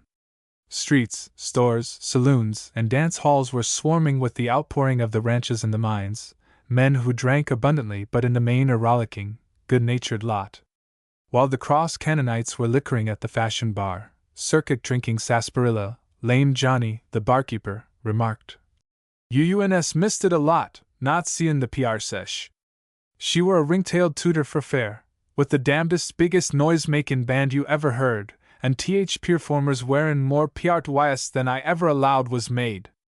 And say, they've got a gal in th bunch, Ryder I reckon, that's just that damned good to look at it hurts. Damned if I can get her out in my eyes yet. Say, She's sure prettier than airy red wagon and th show built like a quarter horse, got eyes like a doe, and a sorrel mane she could hide in. She is sure a chilly carn proposition, if I ever see one. Huh! Grunted Lee. May be a good looker, but I'll gamble she ain't in it with our sorrel top. Hey, boys? Here's to our sorrel top, fellers, and th day circuit prances into Mancos why her. Several who tried to drink and cheer at the same time lost much of their liquor, but none of their enthusiasm. After dinner at Charpiot's, a wretched counterfeit of the splendid old Denver restaurant of that name, the Cross Cannonites joined the throng streaming toward the circus. For his sobriety designated treasurer of the outfit for the day and night, Circuit marched up to the ticket wagon, passed in $100 bill and asked for 30 tickets. The tickets and change were promptly handed him. On the first count the change appeared to be correct, but on a recount Circuit found the ticket seller had cunningly folded 120 double, so that it appeared as 2 bills instead of 1. Turning immediately to the ticket seller, Circuit showed the deception and demanded correction. Change was right, you can't dope and roll me, g'wan, growled the ticket agent. But it's plumb wrong, and you can't rob me none, you coyote, answered Circuit. Hand out another 20, and do it sudden. Chase yourself to hell, you bow-legged hold-up, threatened the ticket seller. When, a moment later, the ticket man plunged out of the door of his wagon wildly yelling for his clan, it was with eyes flooding with blood from a gash in his forehead due to a resentful tap from the barrel of Circuit's gun. Almost in an instant pandemonium reigned and a massacre was imminent. Stalwart canvasmen rushed to their chief's call till Circuit's bunch were outnumbered 3-1 by tough trained battlers on many a tented field, armed with hand weapons of all sorts. Victors these men usually were over the town roughs it was customarily theirs to handle, but here before them was a bunch not to be trifled with, a quiet group of 30 bronzed faces, some grinning with the anticipated joy of the combat they loved, some grim as death itself, each affectionately twirling a gleaming gun. One overt act on the part of the circus men, and down they would go like ninepins, and they knew it so well that, within 2 minutes after they had assembled, all dodged into and lost themselves in the throng of onlookers like rabbits darting into their warrens. Mighty poor 'pology for real men, them elephant busters, disgustedly observed Bill Ball. Come fellers, le's go in. Nix for me, spoke up Circuit. I'm that hot in the collar over him tryin' to rob me I've got no use for their old show. You all go in, and I'll go down to Chaps and fix my traps to hit the trail for the railroad in the mornin' dot. On the crest of a jutting bastion of the lofty escarpment that formed the west wall of the cannon, the sun lingered for a goodnight kiss of the eastern cliffs which it loved to paint every evening with all the brilliant colors of the spectrum. It lingered over loving memories of ancient days when every niche of the Mancos cliffs held its little bronze-hued line of primitive worshippers, old and young, devout, prostrate, fearful of their red god's nightly absences, suppliant of his return, and continued largesse, over memories of ceremonials and pastimes barbaric in their elemental violence, but none more primitively savage than the new moon looked down upon an hour later. Supper over, on motion of Lee Skeets the Cross Cannonites had adjourned to the feed corral and gone into executive session. Lee called the meeting to order. Fellers, he said, that D.O.D. burned show makes my back tired. A few geezers and gals flip-flippin' and swings in a bunch o' dead ones on old broad-backed work hosses that calls theirselves riders. Shucks! Thar hain't one o' lot could sit a real twister long enough to get his seat warm. About second jump would have them clawin' sand. Only thing in their whole circus what lookin' at is that red-maned gal, and she looks that sweet and innercent she don't pair to rightly belong in that thar bare-legged bunch o' she dido cutters. They all must 'a mavericked her recent. Looks like a PR-tie ripe red apple among a lot o' rotten ones. Hated like hell to see her thar, specially with next to nothin' on. Fair somehow I couldn't help her mind in me o' our sorrel top. Reckon ef we busted up their damn show, that gal'd get to stay a while in a decent woman's sort o' clothes. What say, shall we bust her? Fair one, I sits in and draw cards and you're play cheerful, promptly responded Bill Ball. Kind o' hurt me too to see Reddy thar. And then them Miles hain't gettin' no squar deal. Never did believe in cadgin' Miles more'n men. Yef they need it bad, kill 'em, Yef they don't, give 'em a run fo their money, way ol' master meant 'em to have when he made 'em. Let's all saddle up, ride down thar, tie on to their tents, and pull 'em down, and then bust open them cages and give every DOD blamed animal th liberty I allows he loves same as humans. And then, jest to make sure she's a good job, lees whoop all their hosses ove to th Dolores and scatter 'em through th Pinyons. This motion was unanimously carried, even Circuit cheerfully consenting, from memories of the outrage attempted upon him earlier in the day. 10 minutes later the outfit charged down upon the circus at top speed, arriving among the first comers for the evening performance. Flaming oil torches lit the scene, making it bright almost as day. By united action, 30 lariats were quickly looped round guy ropes and snubbed to saddle horns, and then, incited by simultaneous spur-digs and yells, 30 fractious broncos bounded away from the tent, fetching it down in sheets and ribbons, ropes popping like pistols, the rent canvas shrieking like a creature in pain, startled animals threshing about their cages and crying their alarm. Cowboys were never slow at anything they undertook. In 3 minutes more the side shows were tentless, the dwarfs trying to swarm up the giant's sturdy legs to safety, or to hide among the adipose wrinkles of the fat lady, and the outfit tackled the cages.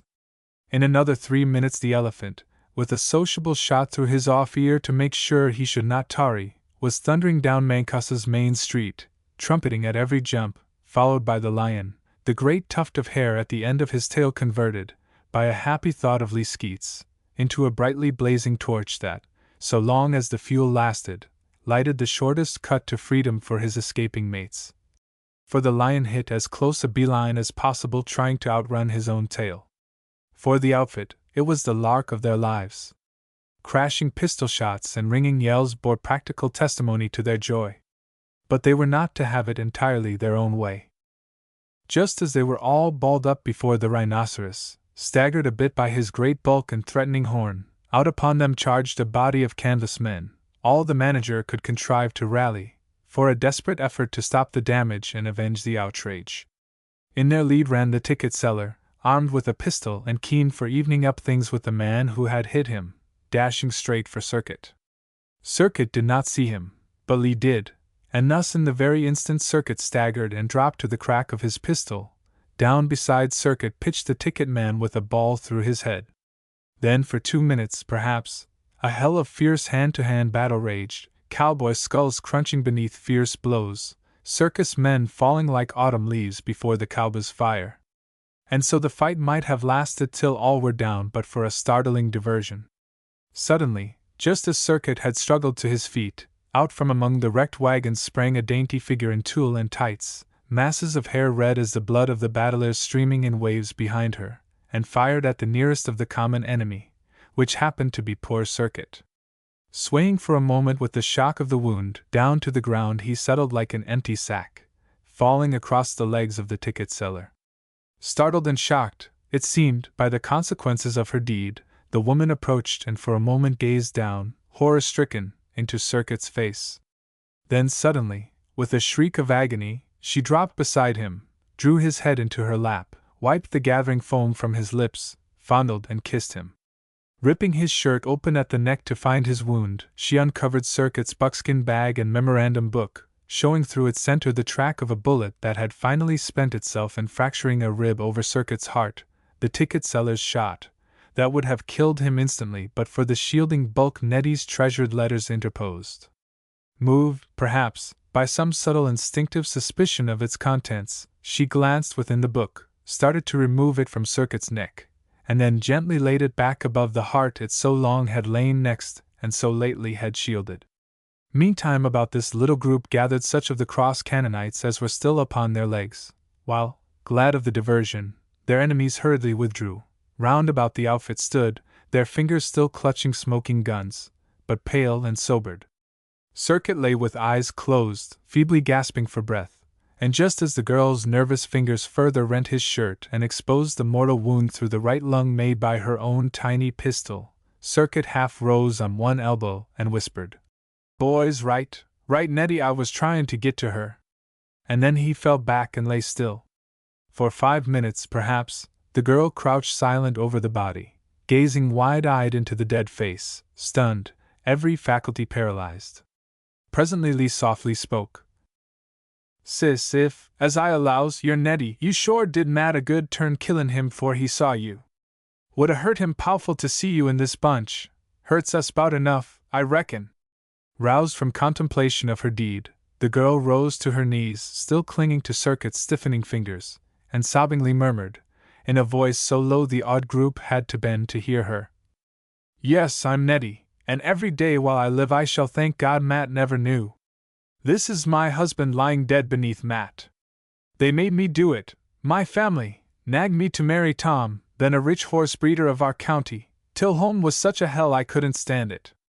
It was 4 long years ago, and never since have I had the heart to own to Matt the truth. His letters were my greatest joy, and they breathed a love I little have deserved." "Reckon that's dead right, Nettie," broke in Bill Ball. "Hain't a bit sure myself airy critter that ever stood up in petticoats deserved a love big as Circuit's. Excuse us, please." And at a sign from Bill, Six bent and gently lifted the body and bore it away into the town. In the twilight of an autumn day that happened to be the 22nd anniversary of Circuit's death, 2 grizzled old ranchmen, ambling slowly out of Mancos along the Dolores Trail, rode softly up to a corner of the burying ground and stopped. There within, hard by, a woman, bent and gnarled and gray as the sagebrush about her, was tenderly decking a grave with pinion wreaths. "Hope to never cock another gun, Bill Ball, yef she ain't our Aegean." "She sure is, Lee," answered Bill. "Provin' we all mislaid no bets reconsiderin', and stakin' sorrel top to a little ranch and brand. Thus, happily, does time sweeten the bitterest memories." Chapter 9. Across the Border. Yes, there he was, just ahead of me on the platform of the Union Depot in Kansas City, my partner, James Terry Gardiner, who had wired me to meet him there a few weeks after I had closed the sale of our Dead Man Ranch, in November, 1882. While his back was turned to me, there was no mistaking the lean but sturdy figure and alert step. From the vigorous slap of cordiality I gave him on his shoulder, he winced and shrank, crying, "Oh, please don't, old man. Been sleeping in Mexican northers for a fortnight, and it's got my shoulder muscles tied in rheumatic knots." Don Nemesio Garcia started me off from Lampedazos with the assurance that my ambulance was generously provisioned and provided with his own camp bed, but when night of the first day's journey came, I found the food limited to tortillas, chorizos, and coffee, and the bed a sheepskin, no more. Stupid of an old campaigner not to investigate his equipment before starting, was it not? Worse than that, I should say, sheer madness. I answered. "How did it happen?" "Well, you see, Don Nemesio is the alcalde of his city, and he showered me with such grandiloquent Spanish phrases of concern for my comfort that I fancied he had outfitted me in extraordinary luxury. But that's over now, thank goodness. And now to business. In the north of the state of Coahuila, 100 miles west of the Rio Grande border, lies the little town called Villa de Musquiz. To the north and west of it for 200 miles stretches the great plain the natives call El Desierto, known on the map as Bolson de Mapini, the resort of none but bandits, smuggler Lipans, and mescaleros. Into it the natives never venture, and little of it is known except the scant information brought back by the scouting cavalry details. Just south of the town lie the Cedral coal mines I have been examining, but that is neither here nor there. What I want to know is, are you game for a new ranch deal? When I nodded an affirmative, he continued. Well, immediately north of the town lies a tract of 250,000 acres in the fork of the Rio Sabinas and the Rio Alamo, which is the greatest ranch bargain I ever saw. Heavily grassed, abundantly watered by its 2 boundary streams, the valleys thickly timbered with cottonwood, the plains dotted with mesquite and live oak, in a perfect climate, it is an ideal breeding range. And it can be bought for what, do you think? 50,000 Mexican dollars, 29,000 gold, for 250,000 acres. Go bag it, and together we'll stock it. Of course you'll run some rather heavy risks, else the place would not be going so cheap, but no more than you have been taking the last 5 years in the Sioux country. A little bunch of Lipans are constantly on the warpath, mescalero raiding parties drop in occasionally, and the bandits seem to need a good many prestimos, but all that you have been up against. Better take a pretty strong party, for the authorities thought it necessary to give me a cavalry escort from Lampasas to Musquas and back. And, by the way, pick up a boy named George E. Thornton, Socorro, N.M., on your way south. While only a youngster, he is one of the best all-round frontiersmen I ever saw, and speaks Spanish tolerably. Had him with me in the Gallup country. Details were settled at breakfast, and their gardener resumed his journey eastward, while I took the next train for Denver. A fortnight later found me in Socorro, plodding through its sandy streets to an adobe house in the suburbs where Thornton lodged. As I neared the door, a big black dog sprang fiercely out at me to the full length of his chain, and directly thereafter the door framed an extraordinary figure. Then barely 21, and downy still of lip, Thornton's gray eyes were as cold and calculating, the lines of his face as severe and even hard, his movements as deliberate and expressive of perfect self-mastery as those of any veteran of half a dozen wars. 6 feet 2 in height, straight as a white pine, ideally coupled for great strength without sacrifice of activity, he looked altogether one of the most capable and safe men one could wish for in a scrap, and so, later, he well proved himself. He greeted me in carefully correct English, and while quiet, reserved, and cold of speech as of manner, the tones in which he assured me any friend of Mr. Gardiner was welcome, conveyed faint traces of cordiality that roused some hope that he might prove a more agreeable campmate than his dour mien promised. We were not long coming to terms. Indeed, the moment I outlined the trip contemplated, and its possible hazards, it became plain he was keen to come on any terms. To my surprise, he proposed bringing his dog, Curly. I objected that so heavy a dog would be likely to play out on our forced marches, and anyway, would be no mortal use to us. His reply was characteristic. "Curly goes if I go, sir, but any time you can tell me you find him a nuisance, I'll shoot him myself. I've had him 4 years, had him out all through Victoria's raid of the Gila, and he's a safer night guard than any 10 men you can string around camp. Nothing can approach he won't nail or tell you of. With Curly, a night camp surprise is impossible." Whatever cross Curly represented was a mystery. 2/3 the height and weight of a mastiff, he had the broad, narrow, pointed muzzle of a bear, and a shaggy reddish-black coat that further heightened his resemblance to a cinnamon, with great gray eyes precisely the color of his master's, and as fierce. Whichever character was formed on that of the other I never learned, the man's on the dog's, or the dog's on the man's. Certain it is that not even the luckiest chance could have brought together man and beast so nearly identical in all their traits. Both were honest, almost to a fault. Neither possessed any vice I ever could discover. Each was wholly happy only when in battle, the more desperate the encounter the happier they. Neither ever actually forced a quarrel, or failed to get in the way of one when there was the least color of an attempt to fasten one on them. And yet both were always considerate of any weaker than themselves, and quick to go to their defense. Many a time have I seen old Curly seize and throttle a big dog he caught rending a little one, as I have seen George leap to the aid of the defenseless. Each weighed carefully his kind, and found most wanting in something requisite to the winning of his confidence, and such as they did admit to familiar intimacy, man or beast, were the salt of their kind. On the train, southbound for San Antonio, I learned something of Thornton's history. The son of a judge of Peoria, Illinois, he had until 15 the advantage of the schools of his city. Then, possessed with a longing for a life of adventure in the West, he ran away from home, worked in various places at various tasks, until, at 16, in 1887, he had made his way to Socorro. Arrived there, he attached himself to a small party of prospectors going out into the Black Range, into a region then wild and hostile as Boone found Kentucky. And there for the last 5 years he had dwelt, ranging through the Dattles and the Mogulons, prospecting whenever the frequently raiding Apaches left him and his mates time for work. Indeed, it was Thornton who discovered and first opened the Gallup coal field, and he held it until Victoria ran him out. During this time he was in 8 desperate fights, the only man to escape from one of them, but out of them he came unscathed, and trained to a finish in every trick of Apache warfare. At San Antonio we were met by Sam Kress, who for the last 4 years had been foreman of my Dead Man Ranch.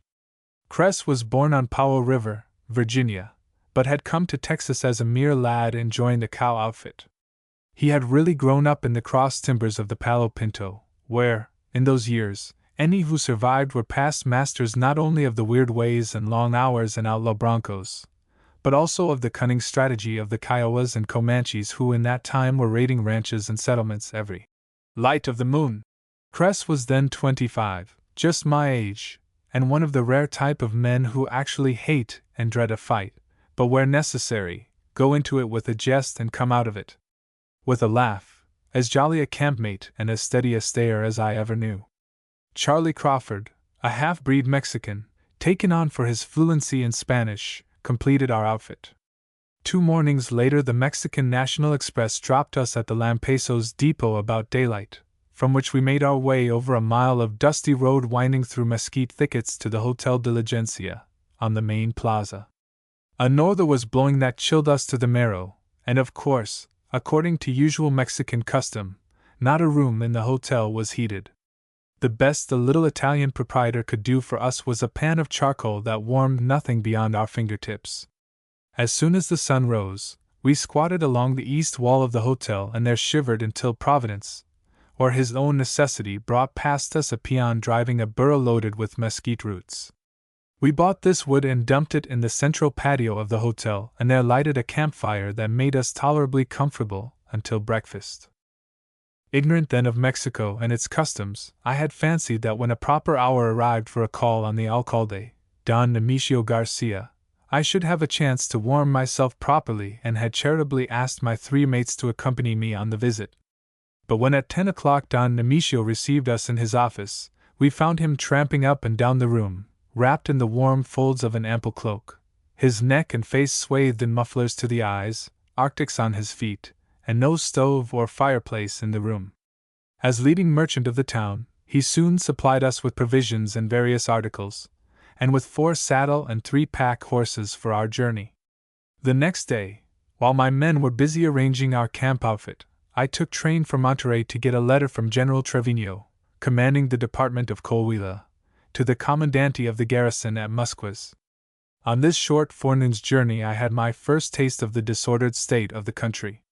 About 10 o'clock our train stopped at the depot of Villadama, where I observed 6 guardias adjutantes, customs guards, removing the packs from a dozen mules, and transferring them to the baggage car.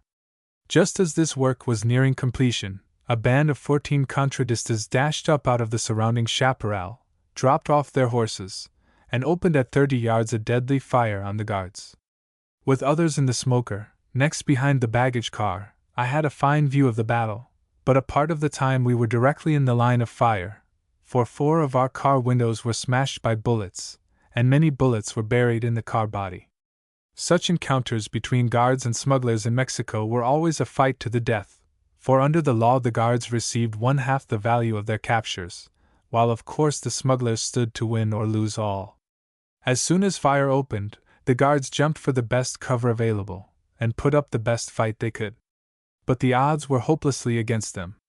In 5 minutes it was all over. 3 of the guards lay dead, 1 was crippled, and the other 2 were in flight. To be sure 2 of the smugglers were bowled over, dead, and 2 badly wounded, but the remaining 10 were not long in repossessing themselves of their goods, and when our train pulled out, the baggage car riddled with bullets till it looked like a sieve, the 10 were hurriedly repacking their mules for flight west to the Sierras. Later I learned that early that morning the guards had caught the conductor with only 2 men in charge, who had shrewdly skipped and scattered to gather the party that arrived just in time to save their plunder. Mexican import duties in those days were so enormous that very many of the best people then living along the border engaged regularly in smuggling, as the most profitable enterprise offering. American hams, I remember, were then 60 cents a pound, and everything else in proportion. Even in the city of Monterey, stores that displayed on their open shelves little but native products had warehouses where you could buy, at 3 times their value in the States, almost any American or European goods you wanted. Well recommended to General Trevino from kinsman of his wife, who was a daughter of General Ord of our army, he gave me a letter to Captain Abran de la Garza, commanding at Musquas, directing him to furnish me any cavalry escort or supplies I might ask for, and the following day we started north from Lampasas on our 100-mile march to Musquas. The first 2 days of the journey, for fully 60 miles, we traveled across the lands of Don Patricio Milmo, who 30 years earlier had arrived in Monterey, a bare-handed Irish lad, as Patrick Miles. Through thrift, cunning trading, and a diplomatic marriage into one of the most powerful families of the city, he had aureated his name and gilded the prospects of his progeny, for he had become the richest merchant of Monterey and the largest landholder of the state. On this march north Curly's value was well demonstrated. The first 2 nights I divided our little party into 4 watches, so that one man should always be awake and on the qui-vive. But it took us no more than these 2 nights to discover that Curly was a better guard than all of us put together. Throughout the noon and early evening camp he slept, but as soon as we were in our blankets he was on the alert, and nothing could move near the camp that he did not tell us of it in low growls, delivered at the ear of one or another of the sleepers. However, nothing happened on the journey up, save at the camp just north of Progreso, where some of the villagers tried to slip up on our horses toward midnight, and Curly's growls kept them off. Their trails about our camp were plain in the morning. The evening of the 3rd day we reached Musquas, one of the oldest towns of the northern border, nestled at the foot of a tall sierra amid wide fields of sugar cane, irrigated by the clear, sweet waters of the Sabinas. At 8 o'clock the next morning I called on Captain Abran de la Garza, the commandante, to present my letter from General Trevino. Like the monarch of all he surveyed, he received me in his bedchamber. As soon as I entered, it became apparent the captain was a sportsman as well as a soldier. The room was perhaps 30 by 20 feet in size. Midway of the north wall stood a rude writing table on which were a few official papers. Ranged about the room were a dozen or more rawhide-seated chairs, each standing stiffly at attention against the wall, scrupulously equidistant order. Glaring at me in crude lettering from a broad rafter facing the door was the grimly patriotic sentiment, Libertad o muerte, liberty or death. In the southwest corner of the room stood a low and narrow cot, beneath whose thin serape covering a tall, gaunt cadaverous frame was plainly outlined. From the headpost of the cot dangled a sword and 2 pistols. And to every bed, table, stand, and chair was hobbled a gamecock, a rarely high-bred lot by their looks, that joined in saluting my entrance with a volley of questioning crows. It was, I fancy, altogether the most startling reception visitor ever had. In a momentary pause in the crowing, there issued from a throat riven and deep seamed from frequent floodings with fiery torrents of mescal, and out of lungs perpetually surcharged with cigarette smoke, a hoarse croaking, but friendly toned, Buenos dias, señor. Servais tomar un asiento. Aquí tien vd su casa. And peering more closely into the dusky corner, I beheld a great face, lean to emaciation, dominated by a magnificent Roman nose with 2 great dark eyes sunk so deep on either side of its base they must forever remain strangers to one another. The nose supported a splendid breadth of high forehead, which was crowned with a shock of coal-black hair, while the jaws were bearded to the eyes. It was the face of an ascetic crusader, sensualized in a measure by years of isolated frontier service and its attendant vices and degeneration, but still a face full of the noble melancholy of a Quixote. Propping himself on a great bony knot of an elbow, the captain made polite inquiry respecting my journey, and then asked in what could he serve me. But when I had explained that I wanted to meet the owner of the Santa Rosa ranch, and contemplated going out to see it, it was only to learn, to my great disappointment, that it had been sold the week previous to 2 Scotchmen. Fancy! In a country visited by foreigners, as a rule, not so often as once a year. Nor was I consoled when, noting my obvious chagrin, the captain sought to lighten the blow by saying, "But my dear sir, this is indeed evidence God is guarding you. That ranch has been a legacy of contention and feud for generations. Besides, what good could you get of it? Its nearest line to the town is 6 miles distant, and no life or property would be safe there a fortnight. Far the best cattle ranch in this section, a fourth of it irrigable, and as fine sugar-cane land as one could find. Do you fancy it would be tenantless as when God first made it if safe for occupancy? Why, my dear sir, within the last 6 months Juan Gayans Lapons have killed no less than 70 of our townsmen, some in their fields, some in the very suburbs of the town, while mescaleros are raiding a little lower down the river, and Nicanor Rascon is apt to sweep down any day with his bandidos and plunder strong boxes and stores. It is with shame I admit it, for I, Don Abran, am responsible for the peace and safety of this district. But, mil demonios! What can I do with one troop of cavalry against bandits ruthless as savages, and savages cunning as bandits? Oh! But if I only had horses! Those devils take remounts when they like from the remautas of ranchers, but I, Carajo, I am always limited to my troop allotment. Burn 100 candles to the Virgin, amigo mio, as a thank offering for your deliverance, and wait and see what happens to the Scotchmen, and while waiting, it will be my great pleasure to show you some of the grandest cockfighting you ever saw. Look at them! Beauties, are they not? Purest blood in all Mexico. Kept me poor 4 years getting them together. But now! Now, it will not be long till they win me ranches and remautas. Me. Time was not so very long ago, when Abran de la Garza was called the most dashing jefe de tropa in the service, when senoritas fell to him as Alamo leaves shower down to autumn winds, when pride consumed him, and ambition for a division was burning in his brain. But now this demon of a frontier has scorched and driven him till naught remains to him but the chance of an occasional fruitless skirmish, his thirst for mescal, his greed for aguilas, and his cocks to win them. But, senor, bet no money against them, for it would grieve me to win from a stranger introduced by my general. Then, with a grave nod of friendly warning, he turned an affectionate gaze upon his pets. Meantime, as if conscious of his pride in them, the cocks were boastfully crowing paeans to their own victories, past and to come, in shrill and ill-timed but uninterrupted concert, bronze wings flapping, crimson crests truculently tossing insolent challenge for all comers. With the one plan of my trip completely smashed, I felt too much upset to continue the interview, and excused myself. But after a forenoon spent alone beside the broad and swift current, the Sabinas was pouring past me, gazing at the dim blue mountain crest in the west that I had learned marked its source. The irresistible call to penetrate the unknown impressed and then possessed me so completely that, at our midday breakfast, I announced to the captain I had decided to follow the river to its head, and pass thence into the desert for a 30 days' circle to the north and west.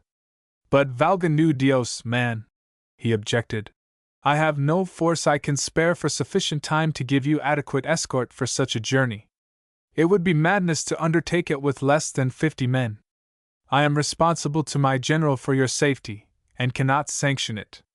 Beyond the Alamo Canyon the only waters are in isolated springs in the plains and in natural rainfall tanks along the mountain crests, known to none except the Indians and Tomas Alvarez, an old half-breed Kicapulon attached to my command as scout, who ranged that country years ago with his tribe, and who guides my troop on such short scouts as we have been able to make beyond the Alamo, and— Pardon, I ventured to interrupt. That will do nicely. Give me Alvarez and one good trustworthy soldier, and we'll make the circle without trouble. 6 of you? Why, you never get 20 miles out of town in that direction. I can't permit it. Pardon again, Don Abran, I broke in. But we have for years been accustomed to move in small parties through country that held 100 times more hostiles than you have here, and you can trust us to take care of ourselves. Go we shall in any event, without your men if you withhold them. Well, well, hijo mío, he responded. If you are bound to go, we will see. Only I shall write my general that I have sought to restrain you. To us the prevailing local fears seemed absurd. Admittedly there were only 16 of the Lipans then left, men, women, and children, their chief, Juan Gallan, the son by a Lipan squaw, of the father of Garza Gallan, then the leading merchant of the town, and later a distinguished governor of his state. Originally a powerful tribe occupying both banks of the lower Rio Grande to the south of the Comanches, in their wars with Texans and Mexicans the Lipans had dwindled until only this handful remained. 3 years earlier the entire band had been captured after a desperate fight, and removed by the Mexican authorities to a small reservation 500 miles southwest of Musquiz. But at the end of 2 years, as soon as the guard over them relaxed, indomitable as Dull Knife and his Cheyennes in their desperate fight, in 1879, to regain their northern highland home, Juan Gallen and his pathetically small following jumped their reservation and dodged and fought their way back to the Musqueam Mountains, and there for the last 10 months, constantly harassed and harassing. They had been fighting for the right to die among the hills they loved. To the natives they were bloodthirsty wolves, beasts to be exterminated. To an impartial onlooker they were a heroic band courting death in a splendid last fight for fatherland. Their bold deeds would fill a book. Even in this town of 1,500 people guarded by a troop of cavalry, no one ventured out at night except from the most pressing necessity, and of the 70 killed by them since their return, nearly a third were macheted in the streets of Musqueam during Juan Gallen's night raids on the town. The most effective work against them was done by a band of about 100 Seminole Negro half-breeds, to whom the government had made a grant of 4 square leagues 25 miles west of Musqueam, on the Nacimiento. Come originally out of the Indian Territory in the United States, where the Seminoles had crossbred with their Negro slaves, this same band a few years earlier had been most efficient scouts for our own troops at Fort Dark and other border garrisons, and it was this record that led the Mexican government to seek and lodge them on the Nacimiento, as a buffer against the Lipans. That night arrangements for our trip were concluded. The captain consented to furnish me old Tomas Alvarez and a young soldier named Manuel, but only on condition that he himself should escort us, with 50 men of his troop, 1 day's march up the river, which would carry us beyond the recent range of the Lipans. So early the next morning we marched out westward, passing the last house a half-mile outside the center of the town, along a dim, little-traveled trail that followed the river to the Seminole village on the Nacimiento. The day's journey was without incident, other than our amusement at what seemed to us the captain's overzealous caution in keeping scouts out ahead and to right and left of the column, and in posting sentries about our night camp. The following morning, a Sunday, after much good advice, the kindly captain bade us a reluctant farewell, and led his troops downriver toward home, while our little party of 6 headed westward upriver. Near noon we sighted the Seminole village, and shortly entered it, a close cluster of low jackals built of poles and mud. Odd it looked, as we entered, a deserted village, no living thing in sight but a few dogs.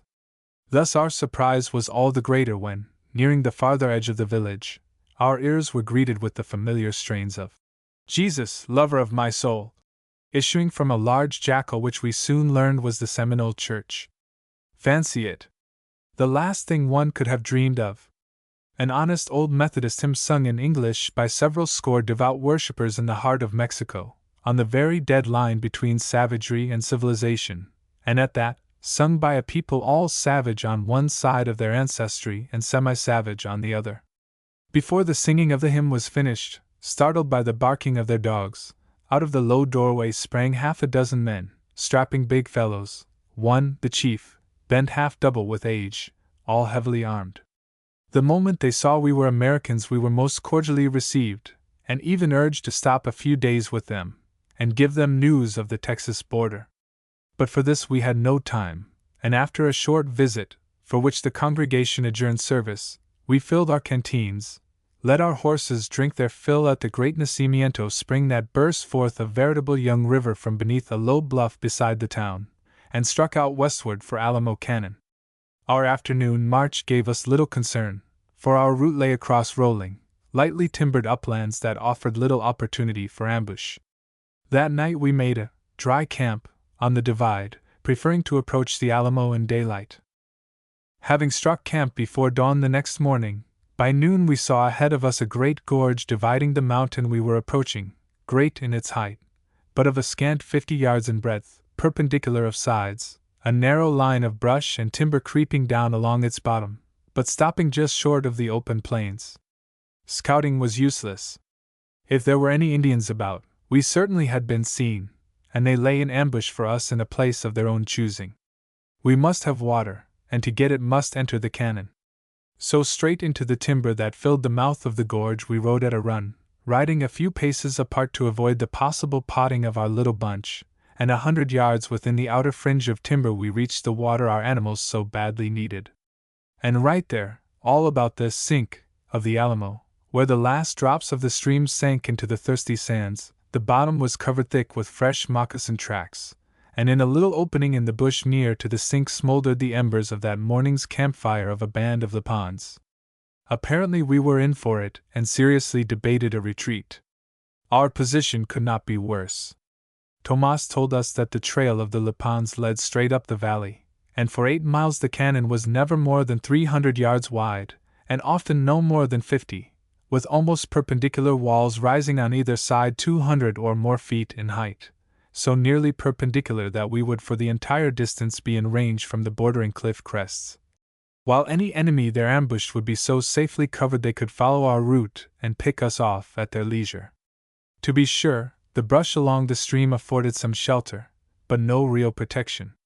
However, out now nearly 50 miles from Musquas and well into the country we had come to see, we pushed ahead. Cress, Thornton, and Manuel prowling afoot through the brush 100 yards in advance, Crawford, Tomas and myself bringing up the rear with the horses. And so we advanced for nearly half a mile when the Lapon trail turned east, toward Musquas, up a crevice in the cliff a goat would have no easy time ascending. Thus we were led to argue that the Lapons had left their camp before discovering our approach, and by this time were probably miles away to the east. Mounting, therefore, we made the beat pace our pack animals could stand up through the 8 miles of the Narrows, riding well apart from each other, the only safeguard we could take, all craning our necks for view of the cliff crests ahead of us. But no living thing showed save a few deer and coyotes, and 2 mountain lions that, alarmed by our clattering pace, slipped past us back down the gorge. When at last we reached the end of the Narrows and the canyon broadened to a width of several hundred yards, all but 50 or 75 yards of the belt of timber lining the stream along the south wall being comparatively level grassy bunch land, nearly devoid of cover, we congratulated ourselves that we had not been scared into a retreat. Keen to put as much distance as we could between us and the Lapons, we traveled on up the canyon at a sharp trot, keeping well to its middle, until about 5 p.m., when we reached a point where it widened into a broad bay, nearly 700 yards from crest to crest, with a dense thicket of mesquite trees near its center that made fine shelter and an excellent point of defense for a night camp. The stream hugged the east wall of the canyon, where it had carved out a tortuous bed perhaps 150 yards wide, and so deep below the bench we occupied that only the tops of tall cottonwoods were visible from the thicket.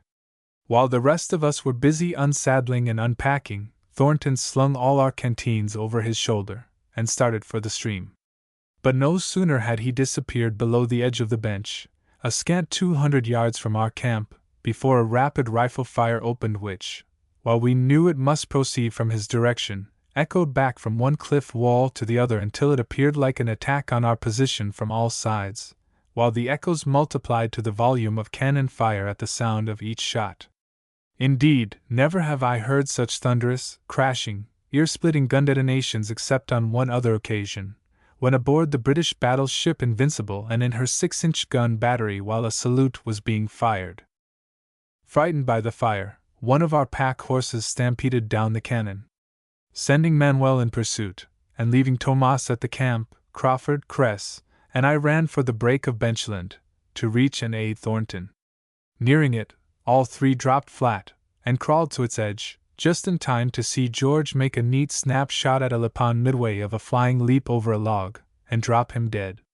Old George was standing quietly on the lower slope of the bench just above the timber, while the shots from 8 or 10 Lapon rifles were raining all about him. The Lapons lay in the timber only 100 to 150 yards away, and it was a miracle they did not get him. Instantly Cress and Crawford slipped back out of range, made a detour that brought them to the bench edge within 50 yards of the Lapons' position, and opened on them a cross-fire, while I lay above George and shelled away at the smoke of their discharge, for not one showed ahead after George potted the jumper. 5 minutes after Cress and Crawford opened on them, the Lapon fire ceased entirely. For an hour we scouted along the bank trying to locate them, but apparently they had withdrawn. Then, while the others covered us, George and I slipped through the bush to investigate his kill, and found a great gaunt old warrior at least 60 years old, wrinkled of face as if he might be 100, but sound of teeth and coal-black of hair as a youth, his face and body scarred in nearly a score of places from bullet and machete wounds, the sign manual writ indelibly on his war-worn frame by many a doughty enemy. We carried him to the bench crest, Crawford fetched a spade, and we dug a grave and buried him with his weapons laid upon his breast, as his own people would have buried him, and then we fired across his grave the final salute he obviously so well had earned. More than he would have done for us? Yes, I dare say. But then our points of view were different. Throughout his long life a terror to all whites he doubtless had been. Upon us he was stealthily slipping, ruthless as a tiger. But then he and his tribesmen and lands had so long been prey to the greed of white invaders of his domain that it is hard to blame him for fighting, according to the traditions of his race, to the death. Lying in camp within the thicket that night, naturally without a fire, Thornton made it plain that his voluntary start for water was providentially timed. He told us that, while descending the slope to the timber, he saw the head of a little column of Indians, stealing up the valley through the brush, saw them before they saw him. But just as he saw them, he slipped on some pebbles and nearly fell, making a noise that attracted their attention. Instantly they slid into cover, and opened fire on him. Asked by me why he himself had not sought cover, George answered, "No show to get one except by keeping out in the open on the high ground, and I wanted one." It was plain the Lippons had sighted us when too late to lay an ambush for us in the narrows, had made a short cut through the hills and dropped down into the stream bed with the plan to attack us at our night camp. Evidently they had not expected us to camp so early, and were jogging easily along through the brush, for once off their guard. But for George's chance start for the stream, nothing but faithful old Curly's perpetual watchfulness could have saved us from a bad mix-up that night. Already it had been so well proved that we could safely trust Curly to guard us against surprise. We slept soundly through the night, without disturbance of any sort. The next forenoon's march to the head waters of the Alamo was an anxious one, and was made with the utmost caution, for we were sure the Lippons would be lying in wait for us. But no sign of them did we again see for 3 weeks. Leaving the Alamo, we made a great circle through the desert, swinging first north toward the Sierra Mojada, then south, and ultimately eastward toward Monclova. The trip proved to be one of great hardship and danger, but only from scarcity of water, for while at isolated springs we found recent camps of one sort of desert prowler or another, we neither met nor saw any. Finally, late one night of the 4th week, we reached a little spring called Zacate, out in the open plain only about 30 miles south of Musquiz. But between us and only 5 miles south of the town stretched a tall range through which Tomas knew of only 2 passes practicable for horsemen. One, to the west, via the Alamo, the route we had come, would involve a journey of 80 miles, while by the other, an old Indian and smuggler's trail crossing the summit directly south of Musquiz, we could make the town in 32 miles. The latter route Tomas strongly opposed as too dangerous. 12 miles from where we lay it entered the range, and for 15 miles followed terrible rough canyons wherein, every step of the way, we should be right in the heart of the recent range of the Lippons, and where every turn offered chance of a perfect ambush. But with our horses exhausted, worn to more shadows from long marches through country affording scant feed, with not one left that could much more than raise a trot, we finally decided to chance the shorter route. That night we supped on cold antelope meat and biscuits, to avoid building a fire, and rolled up in our blankets, but not to rest long undisturbed. Shortly after midnight Curly roused us with low growls. Though the moon was full, the night was so clouded one could hardly see the length of a gun barrel. Curly's warnings continuing, George and Tomas rolled out of their blankets and crawled out among and about the horses, and lay near them an hour or more, till Curly's growls finally ceased. Then we called them in and all lay down, and finished the night in peace. Early the next morning, however, a short circle discovered the trail of 3 Indians who had crept near to the horses and reconnoitered our position. Their back trail led due northeast, the direction we had to follow, and when we had ridden out half a mile from the Ojo Zacate, we found where their trail joined that of the main band. The sign showed they had been south toward Monclova on a successful horse-stealing raid, for it was plain they had passed us in the night with a bunch of at least 20 horses, heading toward a point of the range only 5 or 6 miles west of where we should be compelled to enter it. We were in about as bad a hole as could be conceived. Plainly the Indians knew of our presence in the vicinity. It was equally certain their scouts would be watching our every move throughout the day, and there was not one chance in 1,000 of our crossing the range without attack from some ambush of such vantage as to leave small ground for hope that we could survive it. All but Cress and Thornton urged me to turn back, although we were all nearly afoot, and had no food left except 2 or 3 pounds of flour and a little meat. After very short deliberation I decided to go ahead. The Lipans knew precisely where we were, and if they wanted us they could, in the event of a retreat, easily run us down and surround us and hold us off food and water until we were starved out sufficiently to charge their position and be shot down. Better far put up a bold bluff and take chances of cutting through them. So on we plodded slowly toward the hills, all of us walking most of the way to save our horses all we could.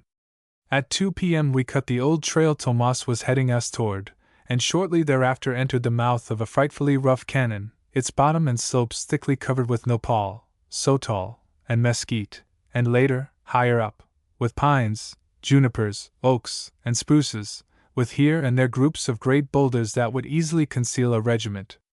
2 or 3 miles in, the gorge deepened until tall mountain slopes were rising steeply on either side of us, and narrowed until we had to pick our way over the rough boulders of the dry stream bed. Our advance was slow, for it had to be made with the utmost caution. Thornton, Cress, and Tomas scouted afoot, one in the bottom of the gorge, and one halfway up each of its side walls, while Manuel and Crawford followed 200 yards behind them, also afoot, driving the saddle and pack horses, and I trailed 200 yards behind the horses, watching for any sign of an attempted surprise from the rear. Thus scattered, we gave them no chance to bowl over several of us at the first fire from any ambush they might have arranged. From the windings of the canon we were out of sight of each other much of the time. Personally, I recall that afternoon as one of the most lonely and uncomfortable I ever passed. I slipped watchfully along, stopping often to listen, eyes sweeping the hillsides and the gulch below me, searching every tree and boulder, with no sound but the soughing of the wind through the treetops, and an occasional soft clatter of shingle beneath the slipping hoofs of my unshod horse. But throughout the afternoon the only sign of man or beast that I saw was a lot of sotol plants recently uprooted, and their roots eaten by bears. Shortly after dark we reached the only permanent water in the canon, a clear, cold, sweet spring, bursting out from beneath a rock, only to sink immediately into the arid sands of the dry stream bed. Immediately below the spring and midway of the gorge bottom stood an island-like uplift, 20 yards in length by 10 in width, covered with brush, leaving on either side a narrow, rocky channel, and from either side of these 2 channels the canon walls, heavily timbered, rose very steeply. Just above these narrows, the gorge widened into 7 or 8 acres of level, park-like, well-grassed benchland, and into this little park we turned our horses loose for the night, for they were too worn to stray. Having made 8 or 10 miles up the canon during the afternoon march, we were now within a mile of the summit, and no more than 7 miles from Musquas. Indeed, we should have tried to reach the town that night had not Tomas told us the next 3 miles of the trail were so steep and rough he could not undertake to fetch us over it unless we abandoned our animals, saddles, and packs. We turned into our blankets early, after a cold supper, for we did not care to chance a fire. Cress and I slept together in the channel to the west of the island, Manuel and Tomas to the east of it quite out of our sight, Thornton and Crawford 10 paces north, in sight of both ourselves and the Mexicans.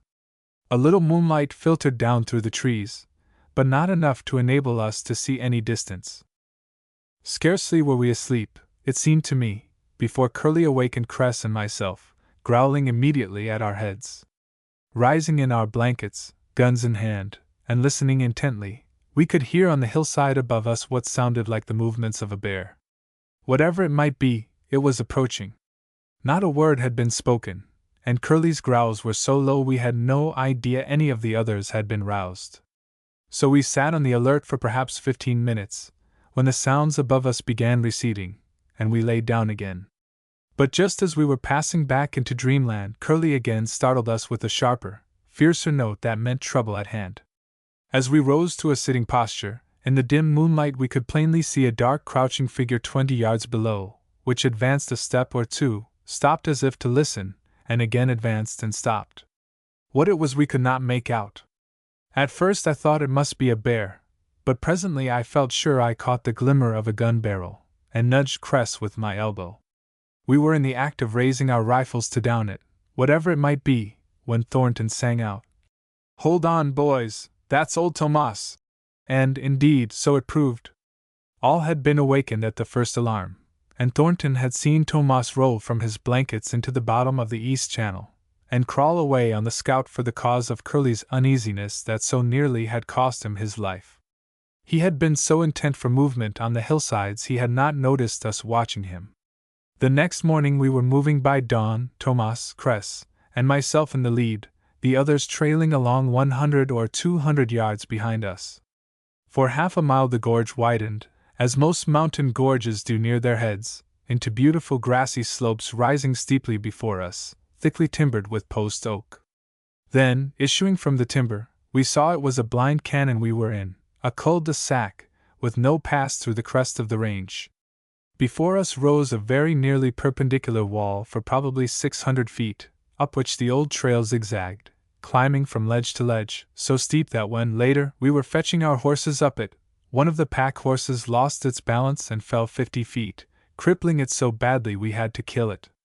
The cliff face, about 300 yards in width, and flanked to right and left by the walls of the cañon, was entirely bare of trees, but thickly strewn with boulders. From an enemy on the top of the two flanking walls, climbers up the cliff face could get no shelter whatever. Thus it was important that our advance should reach the summit as quickly as possible. So, up the three of us scrambled, about 30 yards apart, disregarding the trail. When we were nearly halfway up, and just as we had paused to catch our breath, several rifle shots rang out in quick succession, which, from some peculiar echo of the cañon, sounded as if they had been fired beneath us. Upon turning, we could see nothing of our three mates or the horses. They were hidden from our view by the timber. Fancying they were attacked from the rear, I was about to call a return to their relief, when I saw Thornton run to the near edge of the timber, drop on one knee behind a tree, and open fire on the cliff crest directly above our heads. Whirling and looking up, I was just in time to see 8 or 10 men bob up on the crest and take quick snap shots at the three of us in the lead, and then duck to cover. We were so nearly straight under them, however, that they overshot us, although they were barely 100 yards from us. Dropping behind boulders, we peppered back at the flashes of their rifles, which was all we three in the lead thereafter saw of them, for after the first volley most of them lay close and directed their fire at the men in the edge of the timber, but occasionally a rifle was tipped over the edge of a boulder and fired at random in our direction. And all the time they were yelling at us, "Que vienen, puercos! Que vienen! Come on, pigs! Come on!" I was puzzled. Both Cress and I thought they were Mexicans, but Tomas insisted they were Lipans. And sure enough it was the Lipans. All spoke Spanish and dressed like Mexican peons. Whoever they might be, we could not stay where we were. By the firing and voices there were at least a dozen of them, and obviously it was only a matter of moments before they would occupy the two flanking walls and have us openly exposed. It was a bad dilemma. Retreat was impossible. Down a gorge commanded at short range from both sides. If we took shelter in it, they could starve us out. If we attempted to descend it, they could easily pick us off. If any of us escaped back to the plain, it would only be to incur greater exposure if they pursued, or probably to perish of hunger before we could reach any settlements. Thus the situation called for no reflection. It was charge and dislodge them, or die. Yelling to the boys below to close up on us, we three settled down to the maintenance of the hottest fire we could deliver at the rifle flashes above us, to cover their advance. Luckily there were many boulders scattered along the grassy treeless slope they had to advance across to reach the foot of the cliff. Thus by darting from one boulder to another they had tolerable cover and were able to reach us with no worse casualties than a comparatively slight flesh wound through Manuel's side and the shooting away of Thornton's belt buckle. Then we started the charge, led really by Thornton, who, active as a goat, would have raced straight into the downpour of lead if I had not continually restrained him. Three would scramble up 15 or 20 feet, and then drop behind boulders, while the other three kept up a heavy fire on the summit, and then the rear rank would advance to align with their position, while they shelled the enemy.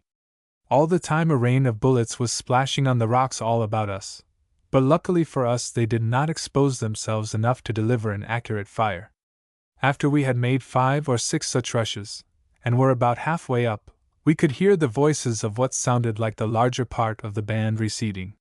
Supposing they were swinging for the 2 side walls to flank us, we doubled our speed and presently dropped beneath the shelter of a wall of rock about 4 feet high, from behind which our enemy had been firing. 2 or 3 minutes earlier their fire had ceased, and what to make of it we did not know.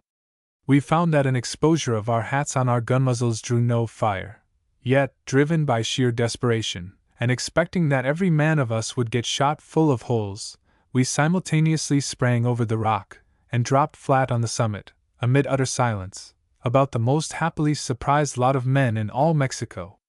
The enemy had decamped. But where? And with what purpose? And why had they not flanked us? Careful scouting soon showed they had retired in a body down the trail we must follow to reach Musquez, as for nearly 3 miles the descent was as rough and difficult as the ascent had been.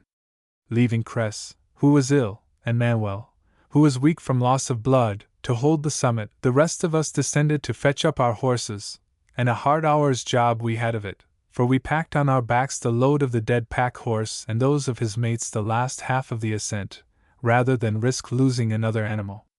Upon our return we found Manuel gloating over 3 trophies: a hat shot through the side by a ball that had evidently creased the wearer's head, an old Spanish spur, and a gun scabbard, which he seemed to find salve for the burning wound in his side.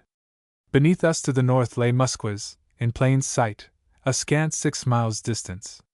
In the clear dry air of the hills, it looked so near that a good running jump might land one in the plaza, and yet none of us expected we all should enter it again. The odds were against it, for below us lay 3 miles of hill trail any step down which might land us in a worse ambush than the last, and we never imagined the enemy would fail to engage us again. But the descent had to be made, and down it we started, Cress and Manuel bringing up the rear with the horses, the rest of us scouting ahead, dodging from rock to tree, advancing slowly, expecting a volley, but receiving none. For a mile the band followed the trail, and we followed their fresh tracks. Then they left the trail and turned west through the timber. However, we never abated our watchfulness until well out of the hills and near the outskirts of the town, which we reached shortly after noon. There, breakfasting generously if not comfortably with Don Abran and his gamecocks, I got news that made me less regretful of my failure to obtain the Santa Rosa ranch. One of its 2 Scotch purchasers had been killed 2 days before my return, in attempting to repel a raid on his camp by Nicanor Rascon. With Cress too ill to travel, the next morning I left Crawford to care for him, bade farewell to good old Don Abran, and started for Lampaisos with Thornton and Curley. We nooned at Santa Cruz, a big sheep ranch midway between Musquez and Progreso, leaving there about 2 o'clock. An hour later, we heard behind us a clatter of racing hoofs, and presently were overtaken by a hatless Mexican, riding bareback at top speed, who told us that shortly after our departure the Lipans had raided Santa Cruz, and that of its 12 inhabitants, men, women, and children, he was the only survivor. Thus were the Lipans still levying heavy toll for their wrongs. Toward evening we entered Progreso, a village reputed among the natives to be a nest of thieves and assassins. While Thornton was away buying meat, and I was rearranging our pack, 6 of the ugliest-looking Mexicans I ever saw strolled across the plaza, evidently to size up our outfit. Apparently it was to their liking, for when, 20 minutes later, we were riding into the ford of the Rio Salado just south of the town, the 6, all heavily armed, loped past us, and when they emerged from the ford openly and impudently divided, 3 taking to the brush on one side of the road, and 3 on the other, riding forward and flanking the trail we had to follow. From then till dark their hats were almost constantly visible, 200 or 300 yards ahead of us. Our horses being so jaded, we were sure they were not the prize sought, and it remained certain they were after our saddles and arms. Riding quietly on behind them until it was too dark to see our move or follow the trail, we slipped off to the westward of the road, and camped in a deep depression in the plain, where we thought we could venture a small fire to cook our supper. But the fire proved a blunder. Before the water was fairly boiling in the coffee pot, Curly signaled trouble, and we jumped out of the firelight and dropped flat in the bush just as the six fired a volley into the camp, one of the shots hitting the fire and filling our frying pan with cinders and ashes. For an hour or more they sneaked about the camp, constantly firing into it, while we lay close without returning a single shot, content they would not dare try to rush us while uncertain of our position. And so it proved, for at length Curly's warnings ceased, and we knew they had withdrawn. Waiting till midnight, we saddled and packed and made a wide detour to the west, striking the road again perhaps 4 miles nearer Lampaisos, which we reached safely late in the next afternoon, our grand old camp guard, Curly, in better condition than either of us. Curiously, 7 months later, in August 1883, while on another ranch hunting trip in Mexico, this time along the eastern slope of the Sierra Madre in northern Chihuahua at least 500 miles distant from Musquiz, I learned the solution of our puzzle as to whether our last fight in Coahuila was with Lipans or Mexicans. The manager of the Corralitos Ranch, which I was then engaged in examining, was Adolf Munzenberger. The previous winter he had lived in Musquiz, as superintendent of the Cedro coal mines. While there, however, I had not met him or his family. One evening at dinner, Mrs. Munzenberger asked me, "Have you ever, perchance, been in Coahuila?" "Yes," I answered. "I spent several weeks in the state last winter." "And how did you like it?" she asked. "Well, I must say I found rather too many thrills there for comfort," I replied. And when I mentioned a fair on the Sierra south of Musquiz, she broke in with, "Indeed! And you are the crazy gringo Don Abran tried to stop from going into the desert. We heard of it, in fact, it was the talk of the town, and no one expected you would ever get back. And by the way, it was a contraband conductor owned by friends of ours who attacked you back of the town. Droll, is it not?" "Perhaps, now," I doubtfully answered. "Yes," Mrs. Munzenberger continued. "They were on their way to Monclova. The night before the attack, the wife of the owner, one of the leading merchants of the town, took me to their camp in the brush near town to see their goods, and a lovely lot of American things they had." "But why did they attack us?" I queried. "Well, you see, it was this way," she explained. "The smugglers broke camp long before dawn, and started south over the same trail by which you were approaching. They wanted to get over the summit before the Lipans or guards were likely to be stirring, for it was a point at which conductors were often attacked. But shortly after sunrise, and just as the advance guard reached the summit, they discovered your party ascending, and mistaking your uniformed soldiers for guardias, the leader lined a dozen of his men along the ridge, and opened on you, while his mayordomo rushed the pack mules of the conductor back down the trail they had come. Early in the fight they discovered you were a party of gringos, and not guards, and decamped as soon as their conductor had time to reach a point where they could leave the rail. Had their goods not been at stake, they would have wiped you out, if they could, for the leader's brother got shot in the head, of which he died the same day. Indeed, when the 2 men you left behind started to leave the country, he had planned to follow and kill them, but luckily Don Abran heard of it, and restrained him. And this explained the mystery why they had not flanked us. Brave to downright rashness, George Thornton lasted only about 2 years longer. The winter of 1883 to 84 he spent with me on my Pecos ranch. Early in the spring he came to me and said, "Old man, if you want to do me a favor, get me an appointment as Deputy United States Marshal in the Indian Territory. I'm going to quit you anyway. My guns are getting rusty. It's too slow for me here." "Why, George?" I replied. "If you are bound to die, why don't you blow your brains out yourself?" For at the time few new marshals in the Indian Territory survived the first year of their appointment. "Never mind about me," he answered. "I'll take care of George. Anyway, I'd rather get leaded there than rust here." So I got him the appointment. A few months later, when the territory was thrown open to settlement, Thornton homesteaded 160 acres of land which early became a town site, and now is the business center of the city of Guthrie. Had he lived and retained possession of his homestead, it would have made him a millionaire. But greedy speculators soon started a contest of his title. While this contest was at its height, One day Thornton learned some Indians living a few miles from the town were selling whiskey, contrary to federal law.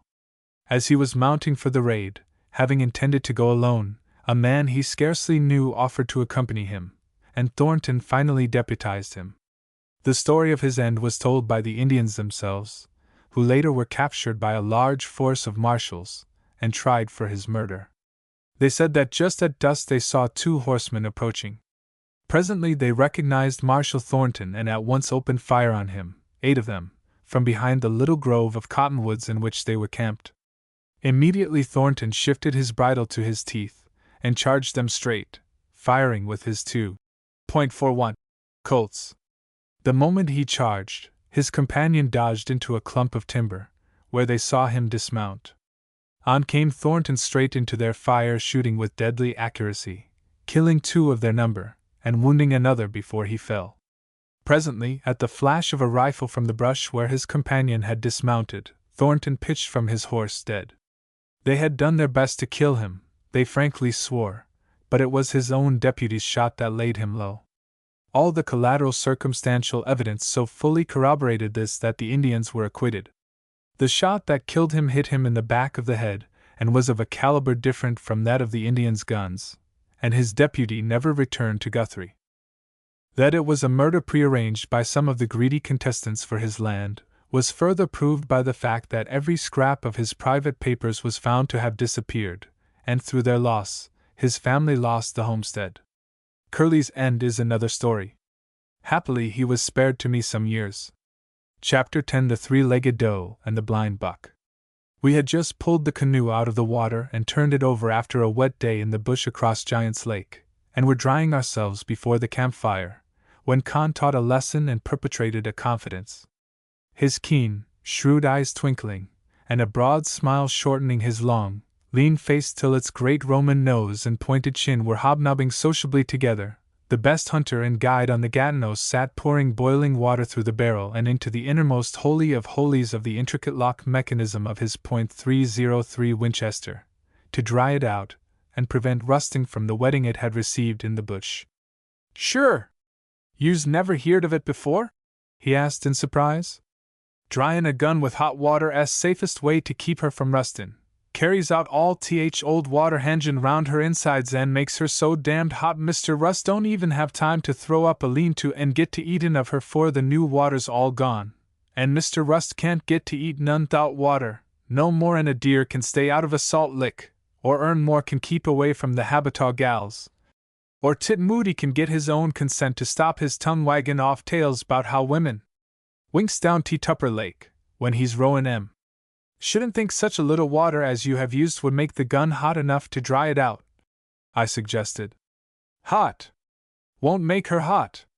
Why, she's hotter now 'n Billy Buell got last October when that loony Habitaw cook o'Orn made up all our marmalade and currant jelly into pies that looked and bit and tasted like wagon dope wrapped in tough brown paper. Hot, hot this minute Elise Lever's woman got last spring when she heerd o' him sittin' up to a Otter Lake squaw. Why, say, yous couldn't no more keep a gun from rustin' in this wet bush 'thout hot water than Wari Hilliams can kill anything goin' faster than 3-legged deer. Rust. Yous might a well try to catch a Habitaw goin' to a weddin' 'thout more ribbons on his bridle and harness than his gal has on her gown 's hunt for rust in a hot-watered gun." Catching a hint of a yarn, I asked if there were many 3-legged deer in the bush. "W'n't but one ever, far as I know," he replied. "And almighty lucky it was for Wari that one come limpin' along his way, for it give him only chance he'll probably ever have to say he got to shoot a deer." "Wari? Why, he's just the best ever happened, least the best ever happened round this end o' the bush.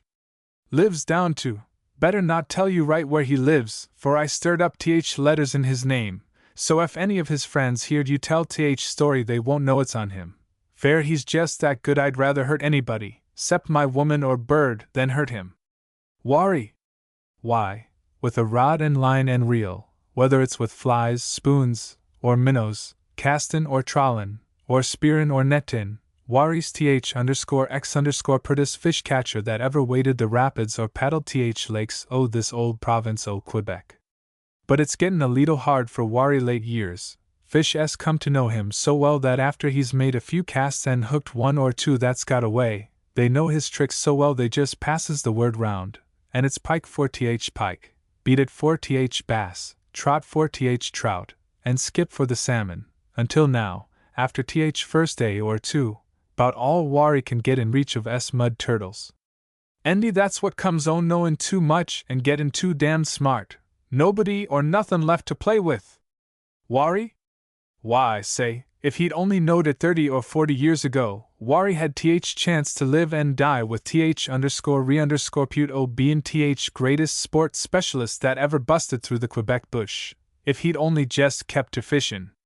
But the hell o' it is, Wari's always had a fool day in his head he can hunt, and he can't sort o' begin to hunt, and darned if I could ever quite figure out why, and him so smart, unless because he goes poundin' through the bush like a bunch o' shantymen to their choppin', with his head stuck in his stomach, studyin' some new trick to play on a trout, makin' so much noise deer must nigh laugh theirselves to death at him packin' o' a gun. Hunt? Wari? Does he hunt? Sure, every year for last 30 years to my knowledge. Only that's all, he just hunts, never kills nothin'. Leastways he never did till 3 year ago, and I ought to know, for I always guides for him. Why, I mind one time he was stayin' over on the Kagama. He got so hungry for meat he up and chunks and kills and cooks and eats a porcupine, Pirmiscus shootin' o which is forbid by Quebec law, 'cause they're so slow a feller can run 'em down and get 'em with a stick or stone, and don't need to starve just 'cause he's got no gun. 3 years ago he'd been up for the fly fishin' in late June and trawlin' for gray trout in September, and then here he comes again last week in October to hunt. And she was the same old story, nothing doing. I could set him on best runways, and Ern and me could dog bush till our tongues hung out and we could hardly open our mouths stout barkin', could run deer past him till it must 'a looked, if he'd had a loose look about him, like a Gracefield habital wed in PR session, and there he'd set with his eyes fast on and o his gun, I guess, waitin' for a sign of a bite 'fore he'd jerk her up to try and get somethin'.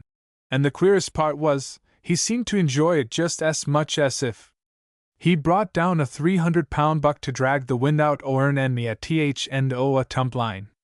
Most fellers got mad and cussed their luck. But not him, kindest, sweetest-tempered man I ever knew. Guess he knowed we'd done our best and had some kind o' secret inside information that he hadn't. O' course, sometimes Wari'd get his gun on, but by that time deer had quit runway and was in lake up to their bellies pullin' lily pads, or curled up in long grass o' a swale fast asleep. But all fellers has a day sometime, if they lives long enough, though some o' them seems to have to get to live a almighty long time to get to see it. At last Wari's came. Ern and me been doggin' a swamp where deadfall tangle was so thick we was so nigh stripped o' clothes we couldn't a gone to camp if there'd been any women about. Drivin' toward where a runway crossed a neck 'tween two lakes, a neck so narrow two pike could scarce pass each other on it, there we'd sot Wari and o neck. Just 'fore we got to him we heard a shot, and I remarked to Ern, guess old man thinks he's got a bite.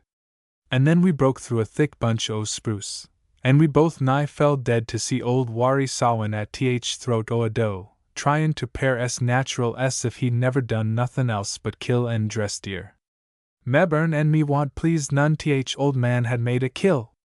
Ern was ahead, and just as Wari rose up from throat cuttin', Ern dropped into weeds and rolled and round holdin' o his stomach, Logan fit to kill his fool self, till I thought he'd gone crazy.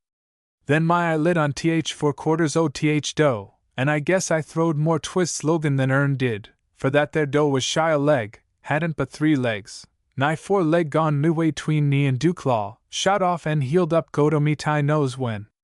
Wari? He didn't seem to care none, too darned glad to get any thin shape o' a deer. That same evening one of us asked Con if he had ever run across any other mutilated game, recovered of old wounds. Sure, he answered. Specially once when I was almighty glad to get it, and a whole lot gladder still that nobody was round TC and know and tell just what I got and how I got it. She has been a secret these 5 year, stuck to her tighter and Ern more holds gals down to pickaninny dances, and that S closer and a burl on a birch. Fact is, I never told nobody for now, and I wouldn't be tellin' it to yous now, only just 'fore we come up here I got a letter from one o' th 2 brothers we blindfolded, sayin' his brother was dead and he goin' to Californy to live, and wa'n't comin' into th bush no more. If that feller got hold o' her, my brother and me d have to go to Australia or th Cape. For him that's still livin' s just about s mean a feller s worry's a good one, and any little _re_pew we've built up s guides and hunters, he'd put in th rest o' his life tryin' to smash s flat s that fool Habital cook got when Larry Adams sot on him for cookin' partridges as soup. He just paralysed her till we couldn't even get a job goin' to hunt and fetch th cows out o' a 10-acre pasture. And th worst o' t is I don't know that I'd blame him so almighty much for doin' it, for there was sure somethin' comin' to us for foolin' them I don't believe we got yet. Th 2 o' them came up from across th line, ain't goin' to tell you what place they come from or even th state, in late October, for th 2 weeks dog runnin' season. Yous know there's only 2 weeks th Quebec law lets us run hounds, 'thout a heavy fine. Never d seen either o' them before, but friends o' theirs we'd been guidin' for gave brother and me a big recommend, and they rode up ahead and hired us to put up th teams to haul them and their traps in, and then guide 'em. Soon as they showed up on th depot platform at Gracefield, I knowed brother and me was up eggin' it hard.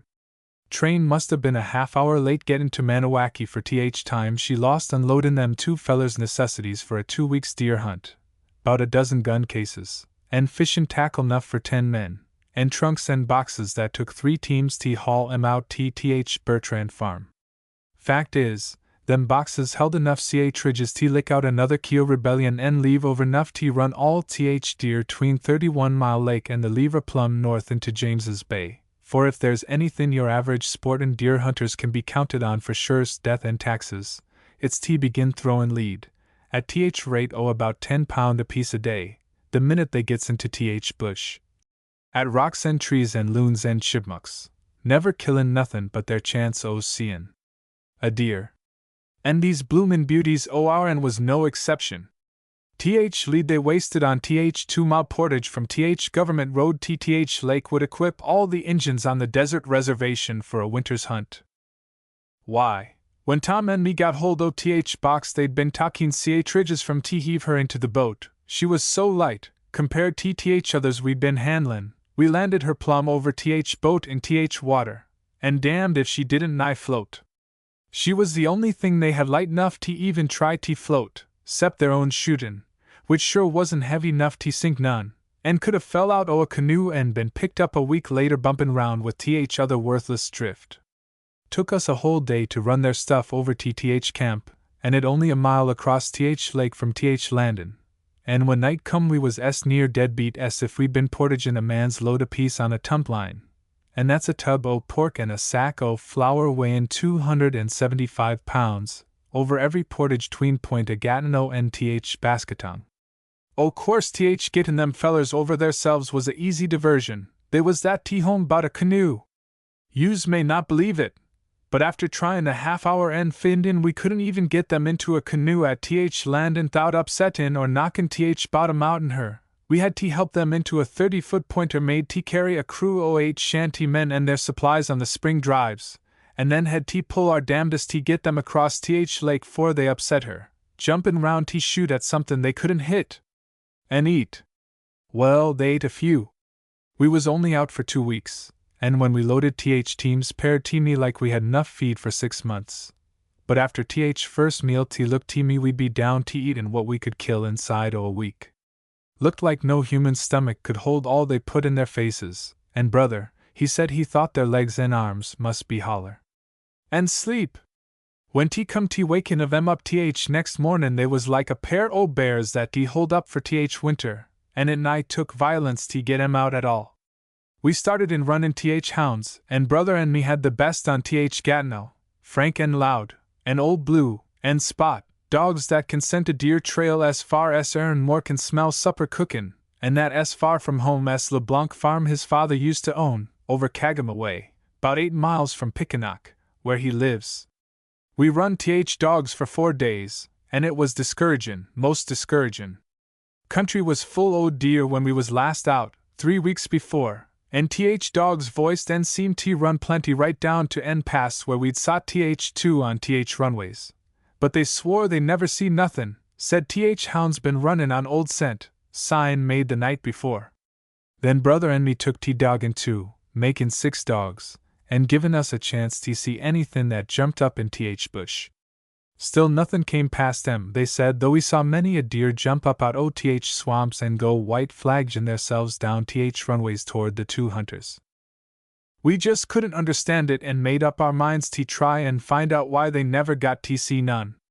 So the 6th day I placed one o' them myself on a runway half as wide and beat most as hard as government road, full o' fresh sign, picked a place where a big pine stump stood plumb in middle o' runway, and sot him behind it where he had a open view 30 yards up runway direction we'd be doggin' from. Then I let on break through bush swamp we was goin' dog, but stead o' that I only went a little piece and left brother to start hounds at a time we'd arranged ahead, while I lay quiet behind a bunch o' balsam thin 50 yards o' my hunter. After about 20 minutes, the time I was supposed to need to get place to start hounds, I heard old Frank give tongue. Must 'a struck a fresh trail minute he was turned loose. Then it wa'n't long till other 3 began to sing, runnin' and singin' a chorus that's jest sweetest music on earth to my ears. Talk about your war and patriotic songs, your Rule Britannias and Maple Leaves, your church hymns and love songs, and fancy French operas like they have down to Ottawa that Wari Hilliams took me to onct.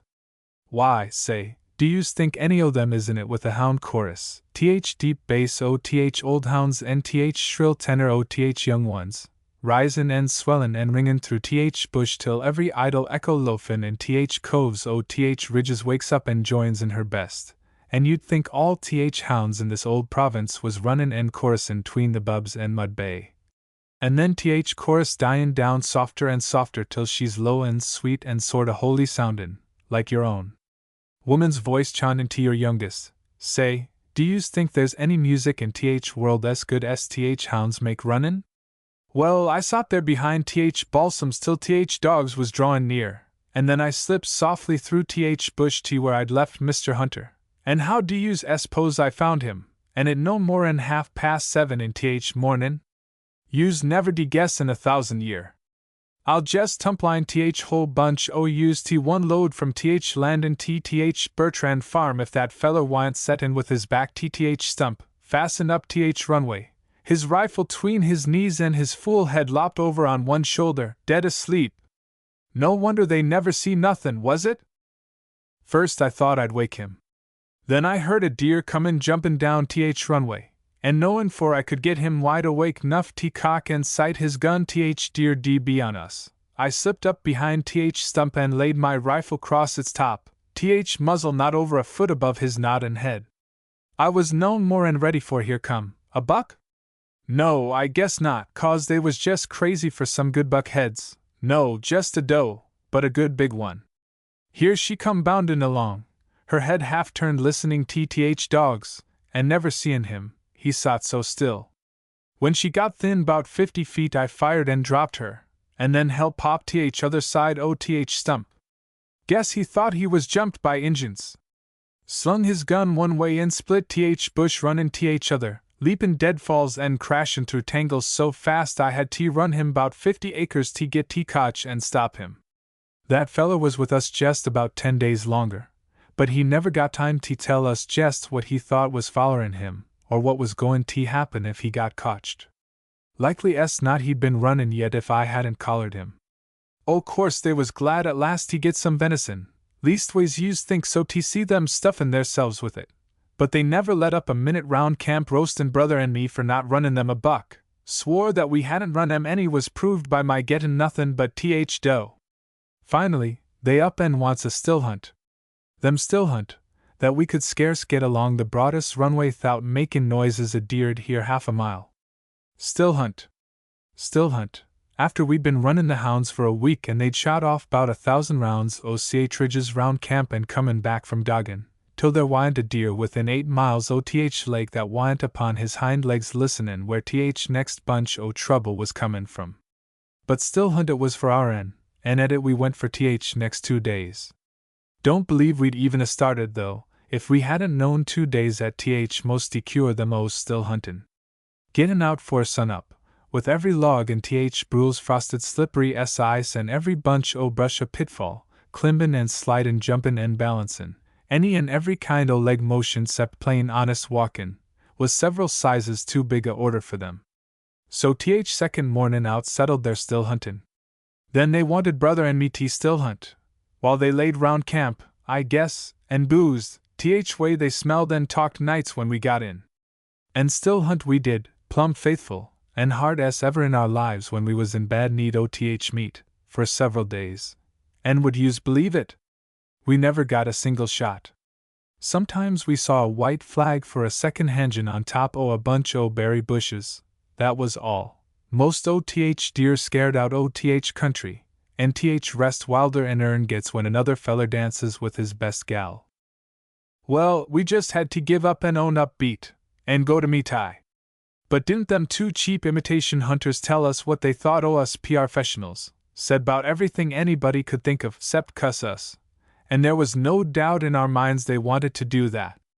If they'd been plumb strangers, 'stead o' friends o' one o' our parties, it's more 'n likely brother and me'd wore out a pair o' saplings over their fool heads, and paddled off and left them tumblin' theirselves out o' bush. But I told brother was only a day or 2 more, and we'd chew our own cheeks 'stead o' their ears. The last day we had in camp they asked us to make one more try with hounds. We took 2 ridges north o' Shanty Deer Lick and drove west, with them on a runway sure to get a deer if there was any left start runnin'. Scarcely 10 minutes after we loosed hounds I heard them stopped and bayin', over on slope o' ridge brother was on, bayin' in a way made me just dead sure they had a bear. Now a bear kill, right then go home and lie about, tellin' how they fit with it, would a suited our sham hunters better 'n a whole passel o' antlers. So I busted through bush fast as I could, fallin' and rippin' my clothes nigh off, only to find our hound snappin' and bayin' round a mighty big buck, that when I first sighted him, seemed to be jest standin' still watchin' hounds. Never saw a deer act that way before, and him not wounded, and nobody'd shot. Just couldn't figure out at all. But I was so keen to get them fellers a bunch o' horns I didn't stop to study long what personal private reasons that buck had for stoppin' and fastin' hounds. I was in the act o' throwin' my .303 to my face, when brother hollered not to shoot, and to come over to him. And by cripes! While I was crossin' over to brother, what in name o' all old hunters that ever drawed a sight do yous think I noted about that buck? Darned if that buck went blind, stone blind, blind as a bat. Poor old warrior! He'd stand with his head on one side listenin' to hounds till he had one located close up, and then he'd rear and plunge at hound, and if there happened to be a tree or dead timber in his way, he'd smash into it, sometimes knockin' himself a'most stiff. But when all was clear, hound stood no show agin him, blind as he was. Old Loud and Frank, that naturally put up a better fight than young dogs, he tore up with his front hoofs so bad they like died. Run buck knowed he couldn't, and there he stood at bay fight to a finish and sell out deer as he could. If it hadn't been a real kindness to kill him, I'd never a shot that brave old buck, and left our hunters by any horns they had have down Ottawa. But he was already poor and thin as deer come out in March, and if we let him go be sure to starve or be ate by wolves. So I put a .303 behind his shoulder, and brother and me ran up and chunked dogs off. And what do yous think we found had blinded that buck? Been lately in a terrible fight with another buck. His head and neck and shoulders was covered with half-healed wounds where he'd been gashed and tore by other's horns and hoofs, and somehow in the fight both his eyes got put out. Guess when he lost his eyes other buck must have been 'bout dead himself, or it killed him for quicked in. Then it hit brother and me all of a heap that we be up agin it just a leetle bit too hard to stand if we hauled a blind buck into camp. Fellers swear that get kill a buck at all brother and me had range bush till we struck a blind one, and then they'd probably want us to go out and see if we couldn't find some sick or crippled enough so we could get to shoot him. Brother was for leavin' him and sayin' nothin', But old feller had a grand pair o' horns it seemed a pity to lose, and so I just drove a .303 sideways through his eyes. And when we got to camp we counted for 2 shots in him by tellin' them he was circlin' back past us and we both fired onct. And by cripes. To this day nobody but yous knows that Con Teeples dogged and still hunted bush for 2 weeks for horns thout killin' nothin' but a blind buck. Chapter 11 The Lemon County Hunt. One crisp winter morning a party of us left New York to spend the weekend at the Lemon County Hunt Club. It was there I first met Sol, the dean of Lemon County Hunters and for 8 seasons the winner, against all comers, of the famous annual Lemon County Steeplechase. At the hurdles, whether in the great public set events or in private contests, Sol was never beaten, while in the drag hunts it was seldom indeed he was not close up on the hounds from throw-in to worry. To the club mews he had come under the tragic name of Avenger, but such was the marvelous equine wisdom he displayed that at the finish of his 3rd hunt in Lemon County, he was rechristened Solomon by his new owner, soon shortened to Sol for tighter fit among sulphurous hunt expletives. At that night's dinner Sol and his deeds were the chief topic of conversation and also its principal toast. And why not, when no hunting stable in the world holds a horse in all respects his equal? Why not toast a horse now 26 years old who has missed no run of the Lemon County hounds for the last 8 years, never for a single hunting day off his feet or legs? Why not toast a horse that takes ordinary timber in his stride and eats up the stiffest stone walls for 8 full hunting seasons without a single fall? Why not toast a horse with the prescience and generalship of a Napoleon, a horse who drives straight at all obstacles in a fair field, but who never imperils his rider's head beneath overhanging boughs, who foresees and evades the blind ditches, and other perils lurking behind hedges and walls and who lands as steady and safe on ice as he takes off out of muck? Why not toast this venerable but still indomitable king of hunters? The next morning it was my privilege to meet him. In midwinter, he of course was not in condition. Descriptions of his weird physique, and jests over his grotesquely large and ill-shaped head, made by half a dozen voluble huntsmen over postprandial bottles, I thought had prepared me against surprise.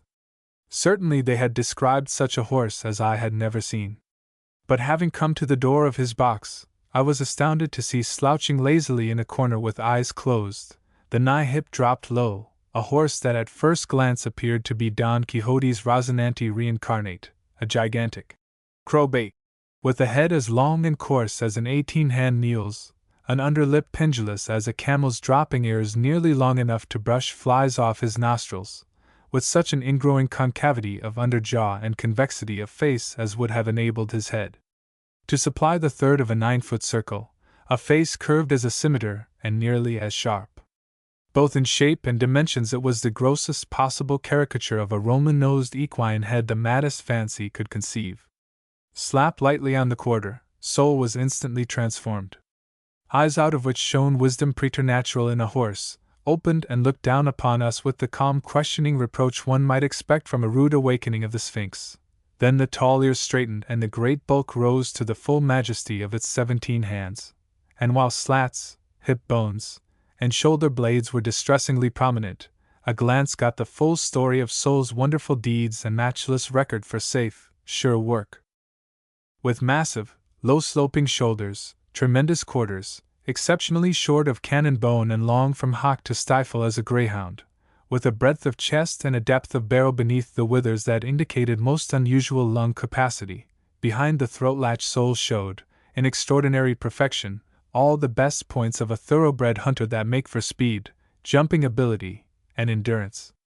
And as he so stood, a flea-bitten, speckled white in color, he looked like a section out of the main snowy range of the Rocky Mountains, the 2 wide-set ears representing the Spanish peaks, his sloping neck their northern declivity, his high withers, sharply outlined vertebrae, and towering quarters the serrated range crest, his bang tail a glacier reaching down toward its moraine. Sol needed exercise, and that afternoon I was permitted the privilege of riding him. Mounted from a chair and settled in the saddle, I felt as if I must surely be bestriding St. Patrick's Cathedral. But at a shake of the reins the parallel ceased. His pasterns were supple as an Arab 4-year-old's, his muscles steel springs.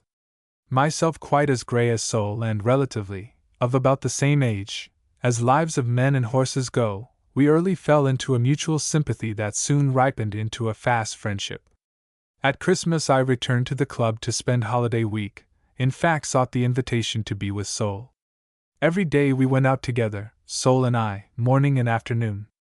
Bright, warm, open winter days, so soon as the spin he loved was finished, I slid off him, slipped the bit from his mouth, leaving headstall hanging about his neck, and left him free to nibble the juicy green grasses of some woodland glade and, between nibble times, to spin me yarns of his experiences. For the subtle sympathy that existed between us, sprung of our trust in one another and sublimated in the heat of our mutual affection, had sharpened our perceptions until intellectual intercommunication became possible to us. I know Soul understood all I told him, and I don't think I misunderstood much he told me.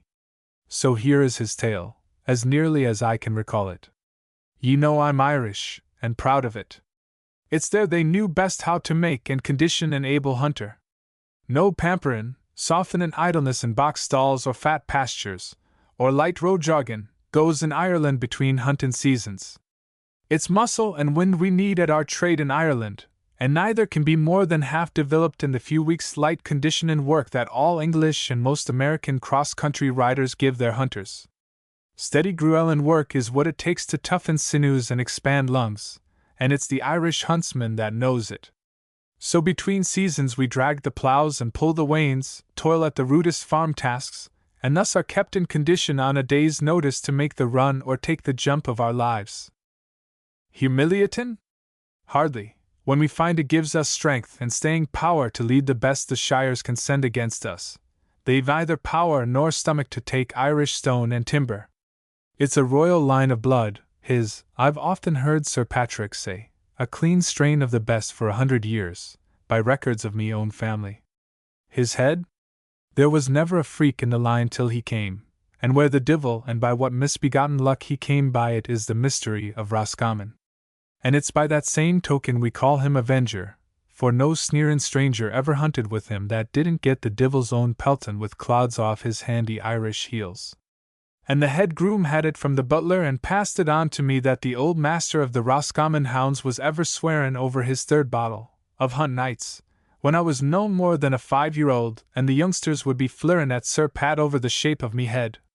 Faith, and it's Avenger's head ye don't like, lads, is it? By the powers o' the Holy Virgin, but it's me pity ye have that none of ye can show the likes in your stables.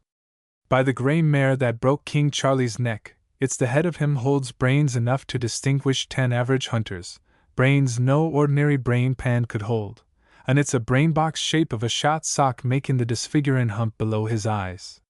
It's a 4-legged general is Avenger, with the cunnin' foresight of a Bonaparte, and the cool judgment of a Wellington.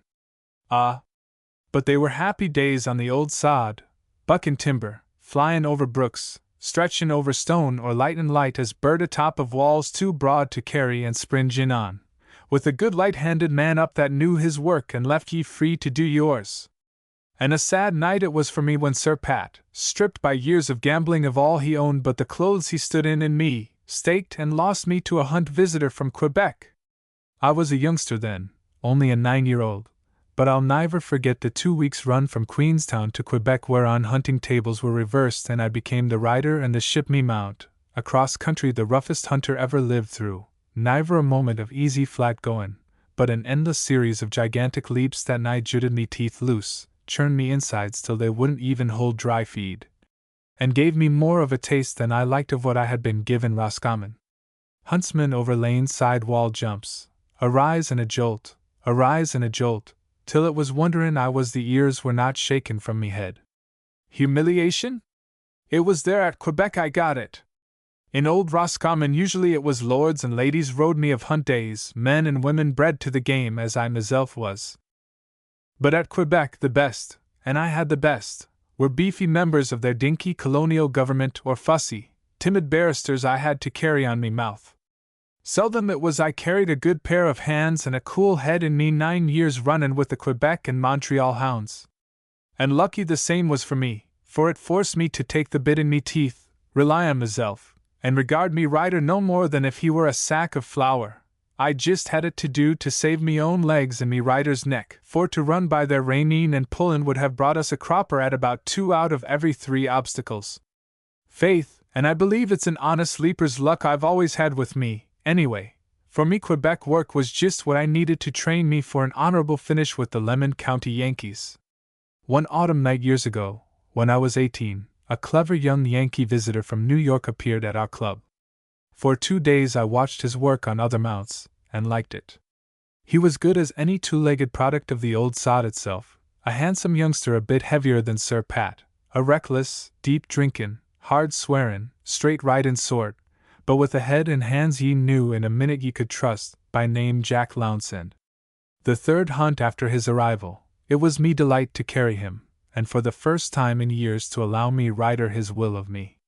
And you can bet your stud and gear, I gave him the best I had, for the sheer love of him, and him so near the likes of me dear Sir Pat. Nor was me work to go unvalued, for, to me great delight, he bought me and brought me to the States, straight away to Lemon County, along with 2 of me huntmates he fancied. And a sweet country I found this same Lemon County, with timber and stone nigh as stiff, and sod as sound as old Roscommon's own. But troubles lay ahead of me I'd not foreseen. Instead of goin' into Jack's private string, as I'd hoped, the early record I made for close finishes and safe, sure work made me wanted by the chief patron of the hunt, a New York multi-railroad heir with a well-developed habit of gettin' everything he goes after. So, while I venture to believe Jack hated to part with me, the patron got me. And a good man up the patron himself proved, one I'd always be proud enough to carry. But as Jack used to say, the hell of it was the Lemon County hunt numbered more bunglin' duffers than straight riders, the sort a youngster or a hothead would be sure to kill.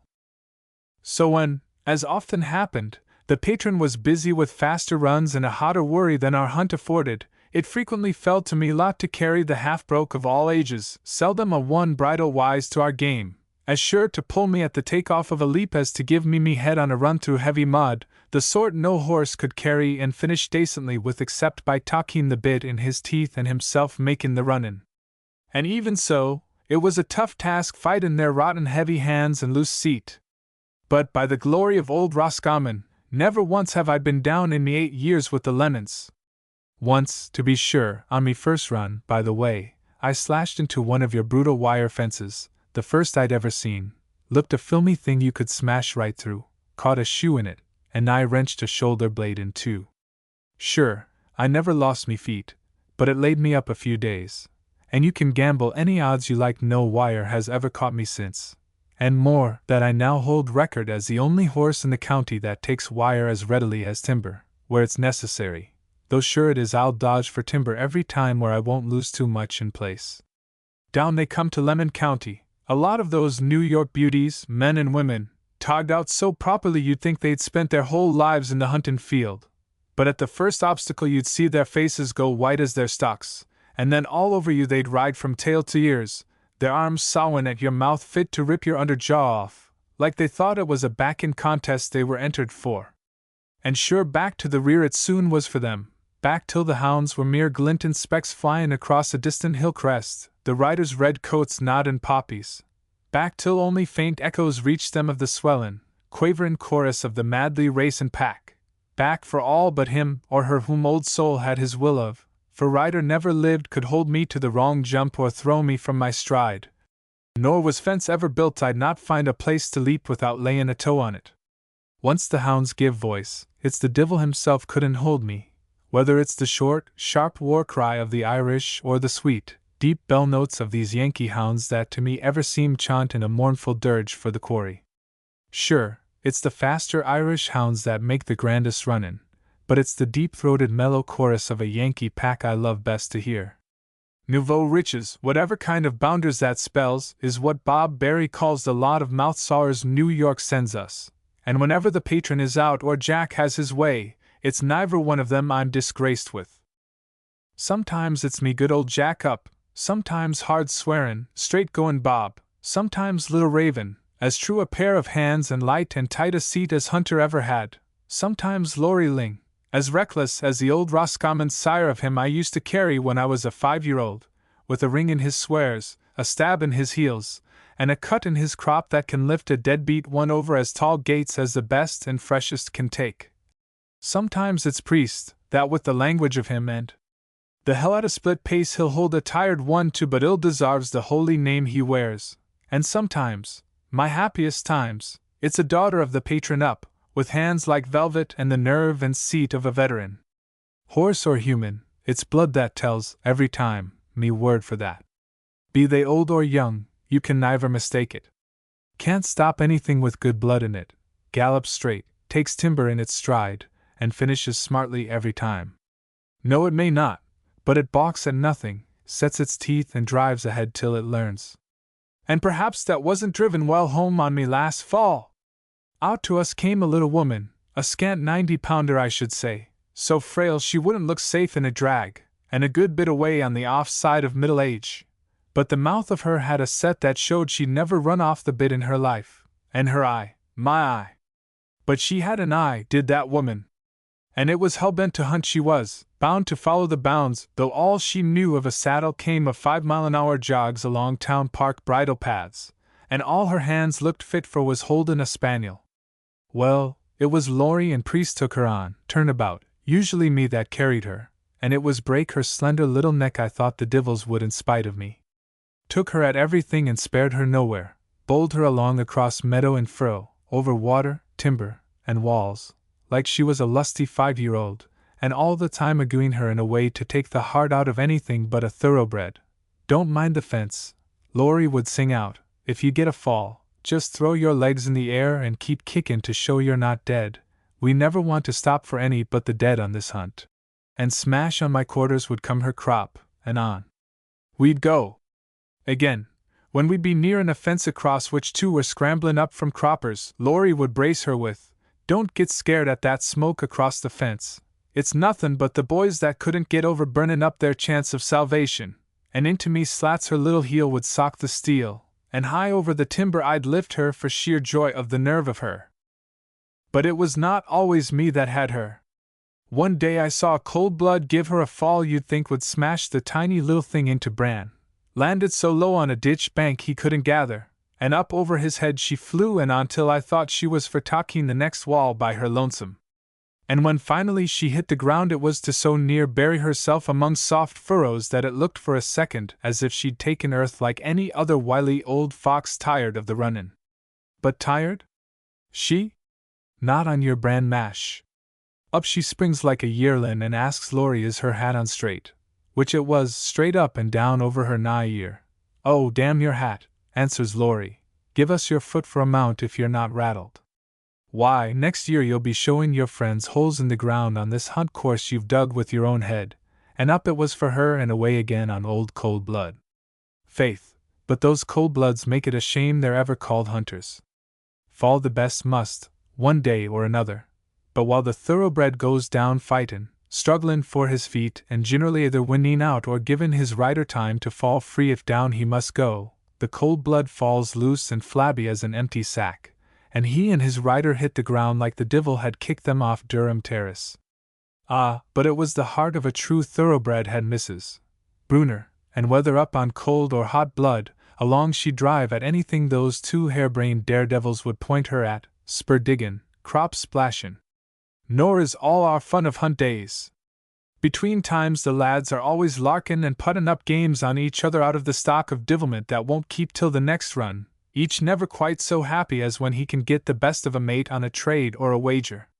One day little Raven and I galloped over to Laurie's place. "Whatever mischief are you and his wisdom up to?" sings out Laurie to Raven the minute we stopped at his porch. "Nary a mischief," answers Raven. "Want some help of you." "Give it a name," says Laurie. "Easy," says Raven. "The master's got a new fad, crazy to mount the hunt on white horses. I've Old Soul here, and Jack has a pair of handy white ones for the two whips, but where to get a white mount for Jack stumps us. Jogged over to see if you could help us out." Laurie was lollin' in an easy chair, looking out west across his spring lot. Directly I saw a twinkle in his eye, and following the line of his glance, there slouchin' in a fence corner I saw Laurie's old white work mare, Molly. Sometimes Molly pulled the buggy and the little lynx, but usually it was a plow or a mower for hers. I'd heard Laurie say she was 18 years old and that once she was gray, but now she's white as a first snowfall. How would old gray Molly do, Raven? Presently asks Laurie. Do? Has she ever hunted? Asks Raven. Divil a hunt of anything but a chance for a rest, says Laurie. Never had a saddle on, as far as I know, but she has the quarters and low sloping shoulders of a born jumper, and it's you must admit it. Let's have a look at her. So out across the spring lot the three of us went, to the corner where Molly was dozin'. And true for Laurie it was, the old lady had fine points. When lightly slapped with Raven's crop she showed spirit and a good bit of action. She's sure got a good strain in her, says Raven. Where did you get her, Laurie? Had her 12 years, says Laurie. Brought her on from my Wyoming ranch. She and a skullful of experience and a heartful of disappointment made up about all 2 bad winters left of my ranch investments. The freight on her made her look more like a backset than an asset, but she was a link of the old life I couldn't leave. Well, give her a tryout, laughs Raven, and if she'll run a bit and jump, we may have some fun passin' her up to Jack. So Laurie takes her to the stable, has her saddled and mounts, and I hope never to have another rub-down if she didn't gallop on like she'd never done anything else, stiff in the pasterns and hittin' the ground fit to bust herself wide open, but poundin' along a fair pace. Then we went into a narrow lane and I gave her a lead over some low bars, and here came game old Molly stretchin' over after me like fences and her were old stablemates. Well, I will be damned, says Raven, she's a hoary wonder. Give her a week of handlin' and trim her up, and it'll be Jack for mother at a stiff price. He's so bent on his fad, he'll take a chance on her age.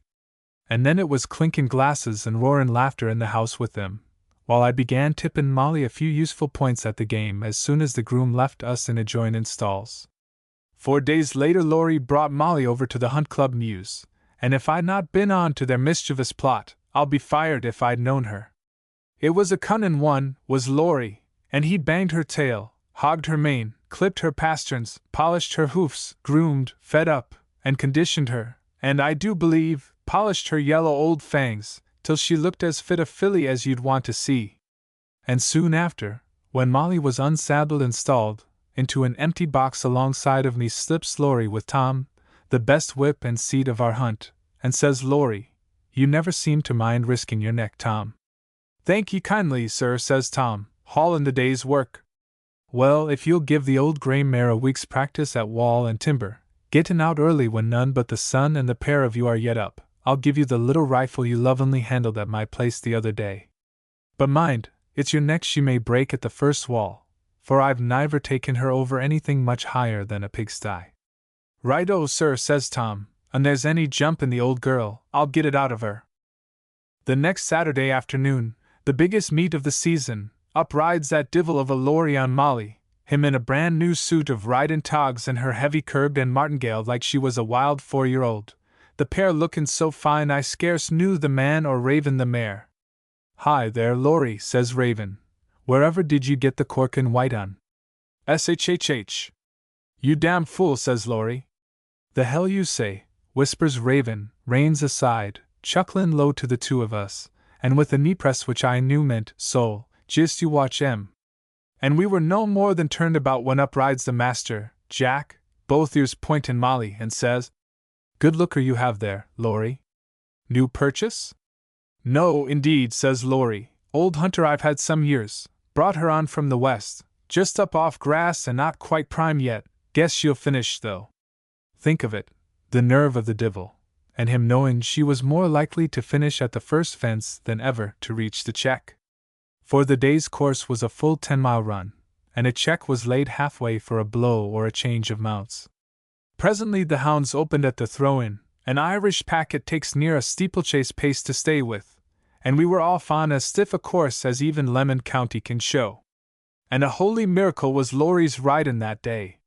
For nigh 4 miles he held tight behind 2 duffers who, while up on top notchers, pulled their mounts so heavily that they took a top rail off nearly every fence they rose to and swerved for low wall gaps, till he'd got Molly's nerves up a bit.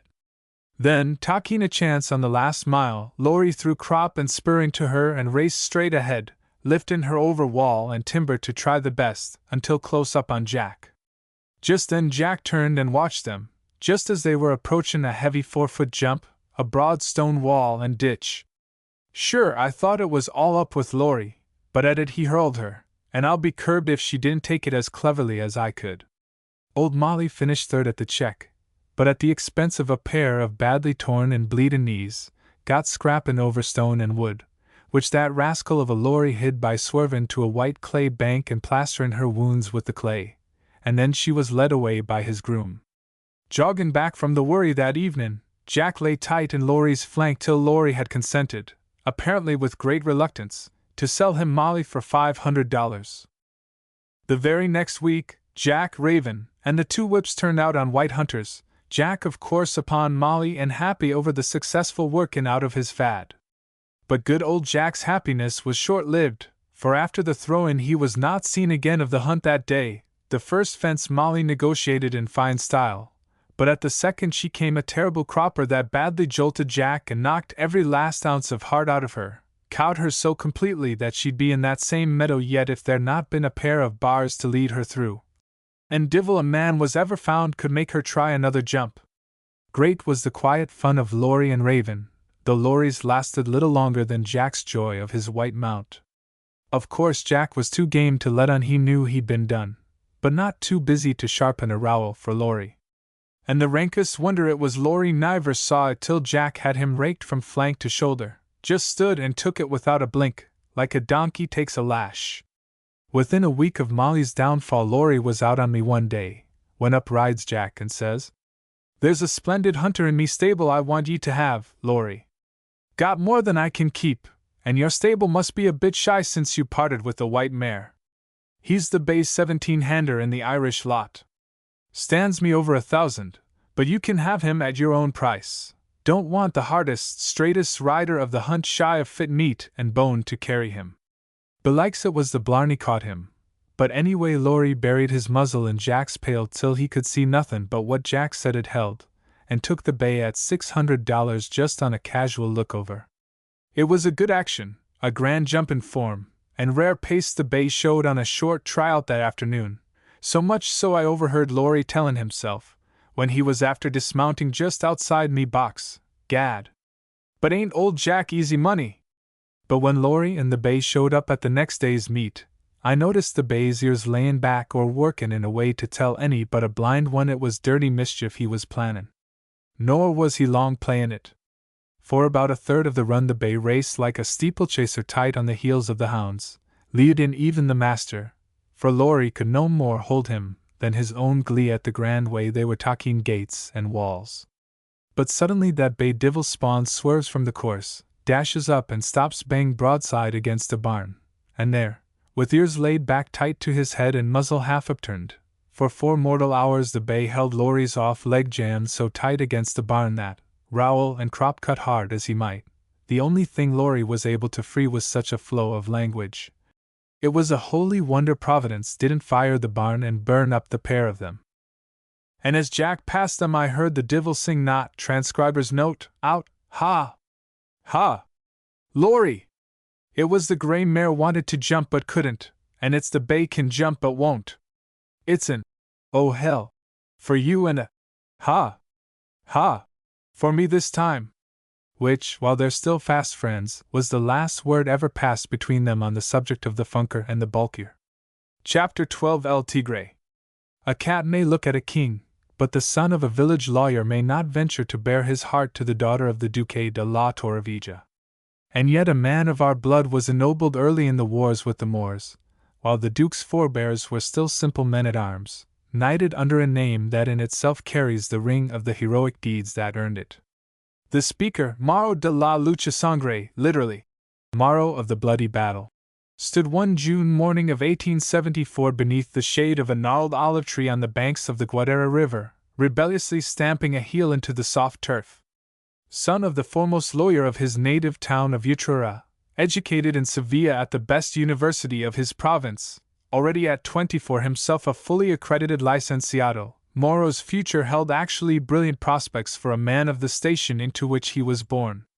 And yet, most envied of his classmates though he was, to Moro himself the future loomed black, forbidding, cheerless. Moro's father, by legacy from his father, was the attorney and counselor of the Duque de la Torrevieja, and so might Moro have been for the next duke had there not cropped out in him the daring, the love of adventure, the pride, and the confidence that had lifted the first lucha sangre above his fellows. It was a case of breeding back, away back over and past generations of fawning commoners to the times when lucha sangre swords were splitting Moorish casques and winning guerdons. Nor in spirit alone was Moro bred back. He was deep of chest, broad of shoulder, lithe and graceful. His massive neck upbore a head of Augustan beauty, lighted by eyes that alternately blazed with the pride and resolution of a Cid and softened with the musings of a Manrique. Moro was a lucha sangre of the 12th century, reincarnate.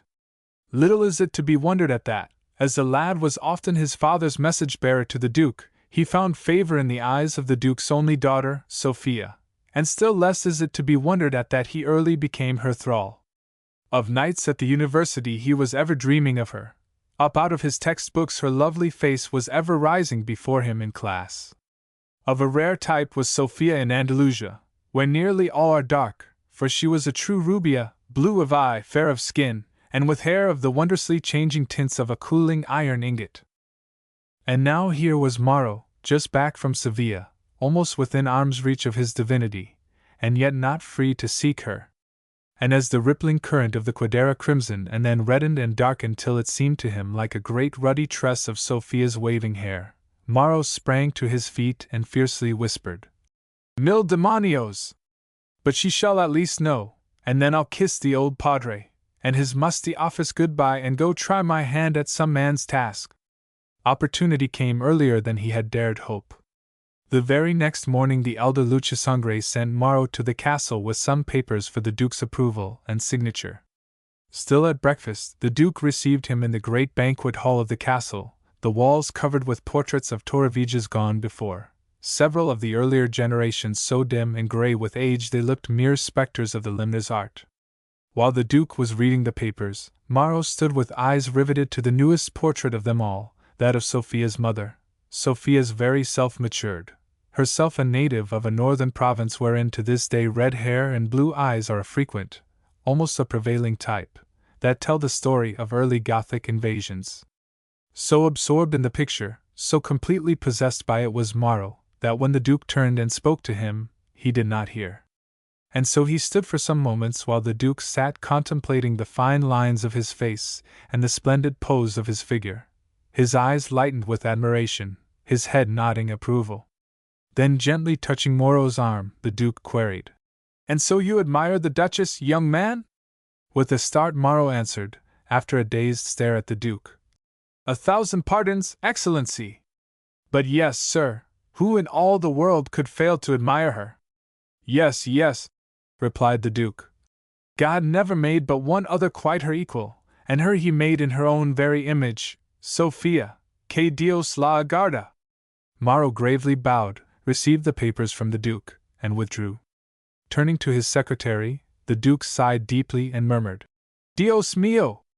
If only I had a son of my own blood like that boy! What a pity he should be tied down to paltry pettifoggery!" Meantime Moro, striding disconsolate past an angle of the narrow garden of the inner courtyard, was detained by a soft voice issuing from the seclusion of a bench beneath the drooping boughs of an ancient fig tree. "Buenos dias, Don Moro." "Bueno es verte vuelto." "Buenos dias, Condessa, and it is indeed good to me to be back, good to hear thy voice, the first real happiness I have known since my ears last welcomed its sweet tones. Good to be back! Ah, Condessa Sophia, for me it is to live again."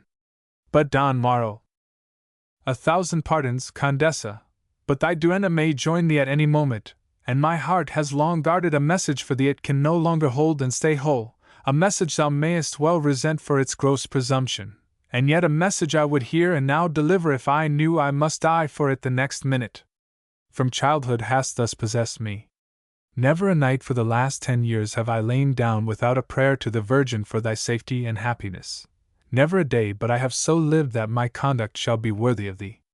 Though I am the son of thy father's licenciado, thou well knowest the blood of a long line of proud warriors burns in my veins.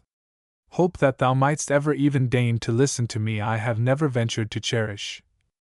But Don Morrow. Again 1,000 pardons, Condessa, but I must tell thee thou art the light of my soul. Without thee all the world is a valley of bitterness, with thee its most arid desert would be an Eden. The birds are ever chanting to me thy name. Every pool reflects thy sweet face. Every breeze wafts me the fragrance of thy dear presence. Every thunderous roll of the Almighty's war drums calls me to attempt some great heroic deed in thine honor, some deed that shall prove to thee the lawyer's son, in heart and soul if not in present station, is not unworthy to tell to thee his love. But Morrow mio! And with a sob she arose and actually fled through the shrubbery. 2 days later the betrothal of the Countess Sophia to the Count Leon, the eldest son and heir to the Duke de Oviedo, was announced by her father. And that, indeed, was what she had tried but lacked the heart to tell him, that, wherever her heart might lie, her father had already promised her hand. It was a bitter night for Morrow, that of the announcement, and a sad one for his father. Their conference lasted till near morning. The son pleaded he must have a life of action and hazard. His country at peace, he would train for the bull ring. Why not the opera, my son? The thrifty father replied. Thou hast a grand tenor voice. Indeed, the bishop has asked that thou wilt lead the choir of the cathedral. With such a voice thou wouldst have action, see the world, gain riches, while all the time playing the parts, fighting the battles of some great historic character. But no, father, answered Morrow. Such be no more than sham fights. Not only must I wear a sword as did the early Luchasangres, but I must hear it ring and ring against that of a worthy foe, feel it steel within the cover of his guard, see the good blade drip red in fair battle. True, there be no Moors or French to fight, but what soldier on reddened field ever took greater odds than a lone espada takes every time he challenges a fierce Utara bull? And I swear to thee, Padre mio, whatever my calling, I shall ever be heedful of and cherish the motto that Luchasangre swords have always borne, no me sacas sin razón, no me meets sin honor. Do not draw me without good cause, do not sheath me without honor. The less strong-minded of the two, the father yielded, and even furnished funds sufficient for a year's private tutoring by Frascuelo, then the greatest matador in all Spain. Thus the first time Morrow ever appeared before a public assembly was a chief espada of a quadrilla of his own, at Valladolid. An apt pupil from the start, bent upon reaching the highest rank, of extraordinary strength and activity, utterly fearless but cool-headed, a natural general, at the close of his first corrida he was acclaimed the certain successor of the great Frascuelo himself, and at the same time christened El Tigre, the tiger, for the feline swiftness of his movements, and the ferocity of his attacks. The next 8 years were for El Tigre fruitful of fame and riches but utterly arid and barren of even the most casual feminine attachment. Well educated, clever, with the manners of a courtier, and with physical beauty and personal charm few men equaled, he was invited by the nobility often, received as an equal by the men and literally courted by the women. But the attentions of women were all to no purpose. For El Tigre only one woman existed, Sophia, now the Duchess de Oviedo, though he had never again set eyes on her from the hour of their parting beneath the fig tree. Owners of large Mexican sugar estates in the valley of Cuautla, the Duke and Sophia divided their time between Paris and Mexico. Their marriage was far from happy.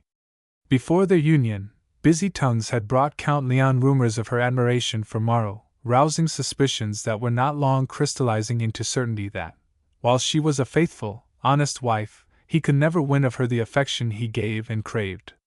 Obviously proud of her, always devoted and kind, he received from her respect and consideration in return, which indeed was all she had to give, for the loss of Morrow remained to her an ever-gnawing grief. Oddly enough, fate decreed that the destiny of Morrow and Sophia should be worked out far afield from their burning uterine plains, high up on the cool plateau of central Mexico. For several years most generous offers had been made El Tigre to bring his quadrilla to Mexico, but, surfeited with fame and rolling in riches, he had declined them.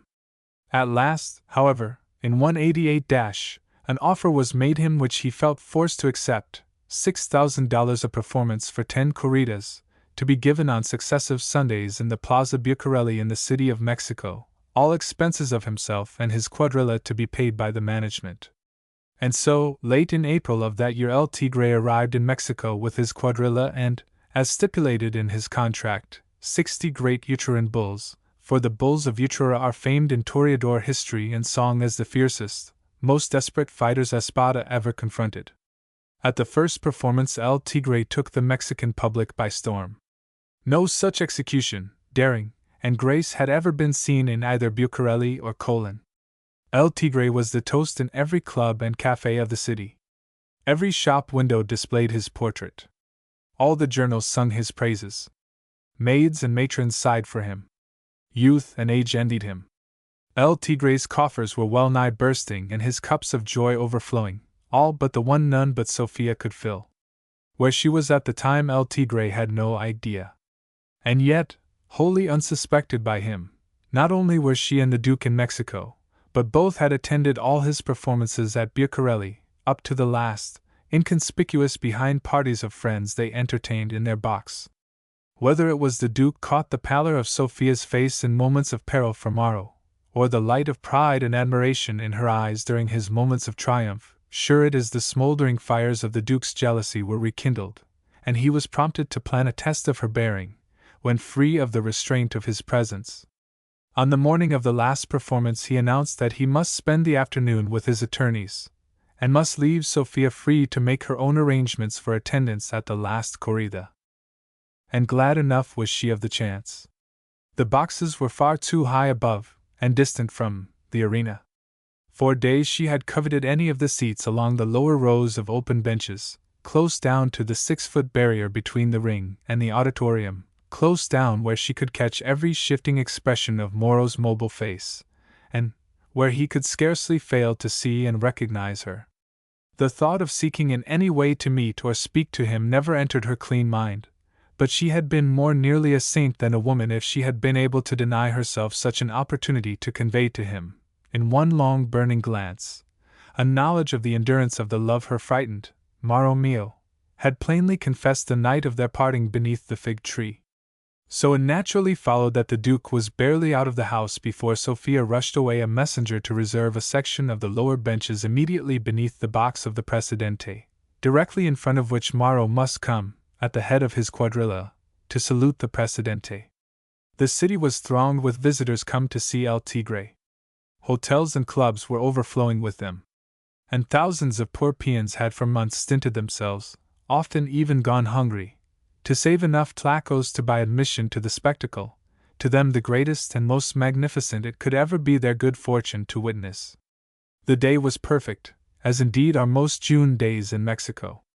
For 2 hours before the performance the principal thoroughfares leading to the Plaza Bucareli were packed solid with a moving throng all dressed en fete.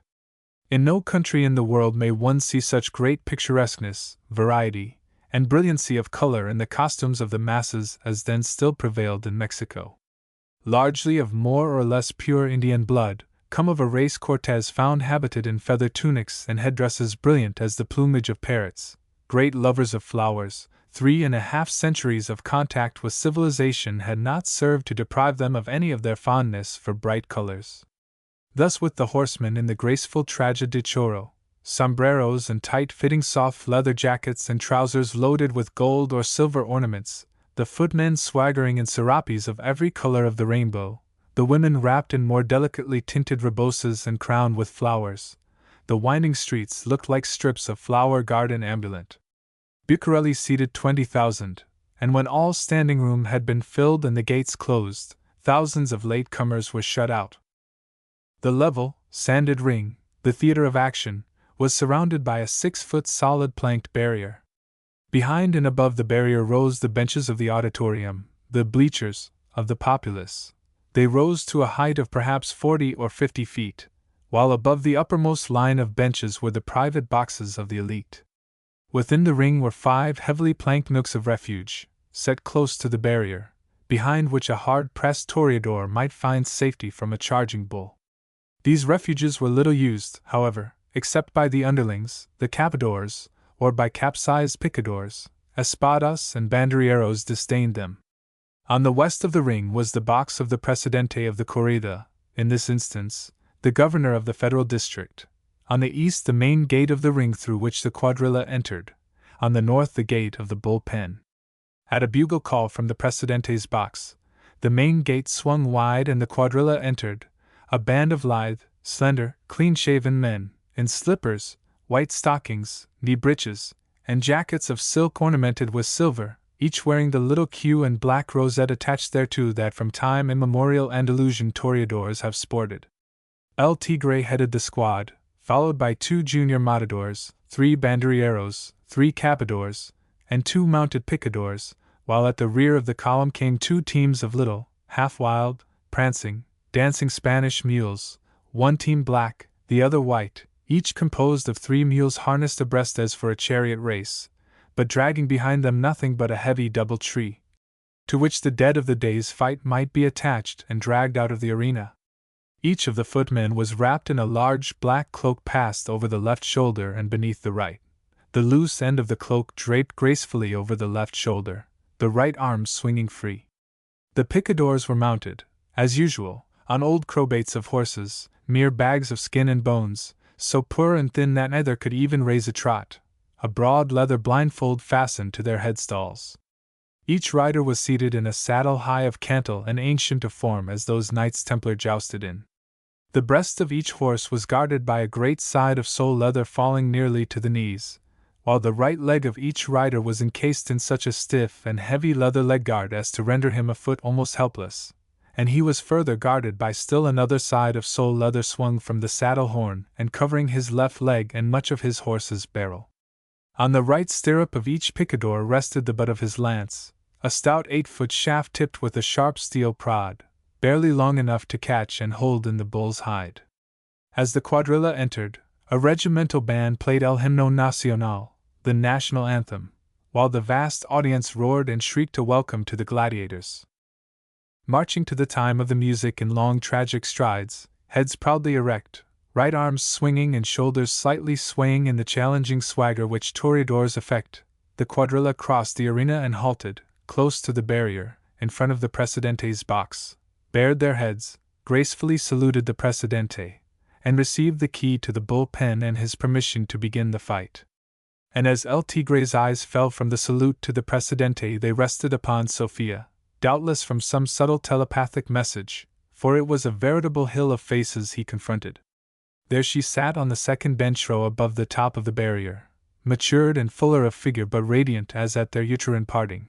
There she sat, her gloved hands tightly clenched, her lips trembling, her great blue eyes pouring into his messages of a love so deep and pure that it needed all his self-command to keep from leaping the barrier and falling at his feet. For a moment he stood transfixed, staggered, almost overcome with surprise and delight again to see her, thrilled with the joy of her message, blazing with revolt at the painful consciousness that she was and must remain another's. His emotions well nigh stopped the beating of his heart. And so he stood gazing into Sophia's eyes until, self-possession recovered, he gravely bowed, turned, and waved his men to their posts. Instantly all was action, swift action. Cloaks were tossed to attendants, each footman received a red cape, the 2 picadors took position one on either side of the bullpen gate, the band struck up a tune, the gate was opened and a great uterine bull bounded into the arena, maddened with the pain of a short banderilla, with long streaming ribbons, stuck in his neck as he entered, by an attendant perched above the gate. His equal had never been seen in a Mexican bull ring. While typical of his uterine brothers, all princes of bovine fighting stock, this coal-black monster was by the spectators voted their king. Relatively light of quarters and shallow of flank and barrel, he was unusually high and humped of withers, broad and deep of chest and heavy of shoulders, indeed a well-nigh perfect four-legged type of a finely trained two-legged athlete, with a pair of peculiarly straight-up-standing horns that were long and almost as sharp as rapiers. Evidently by his build, he was of a strong strain of East Indian Brahminic blood.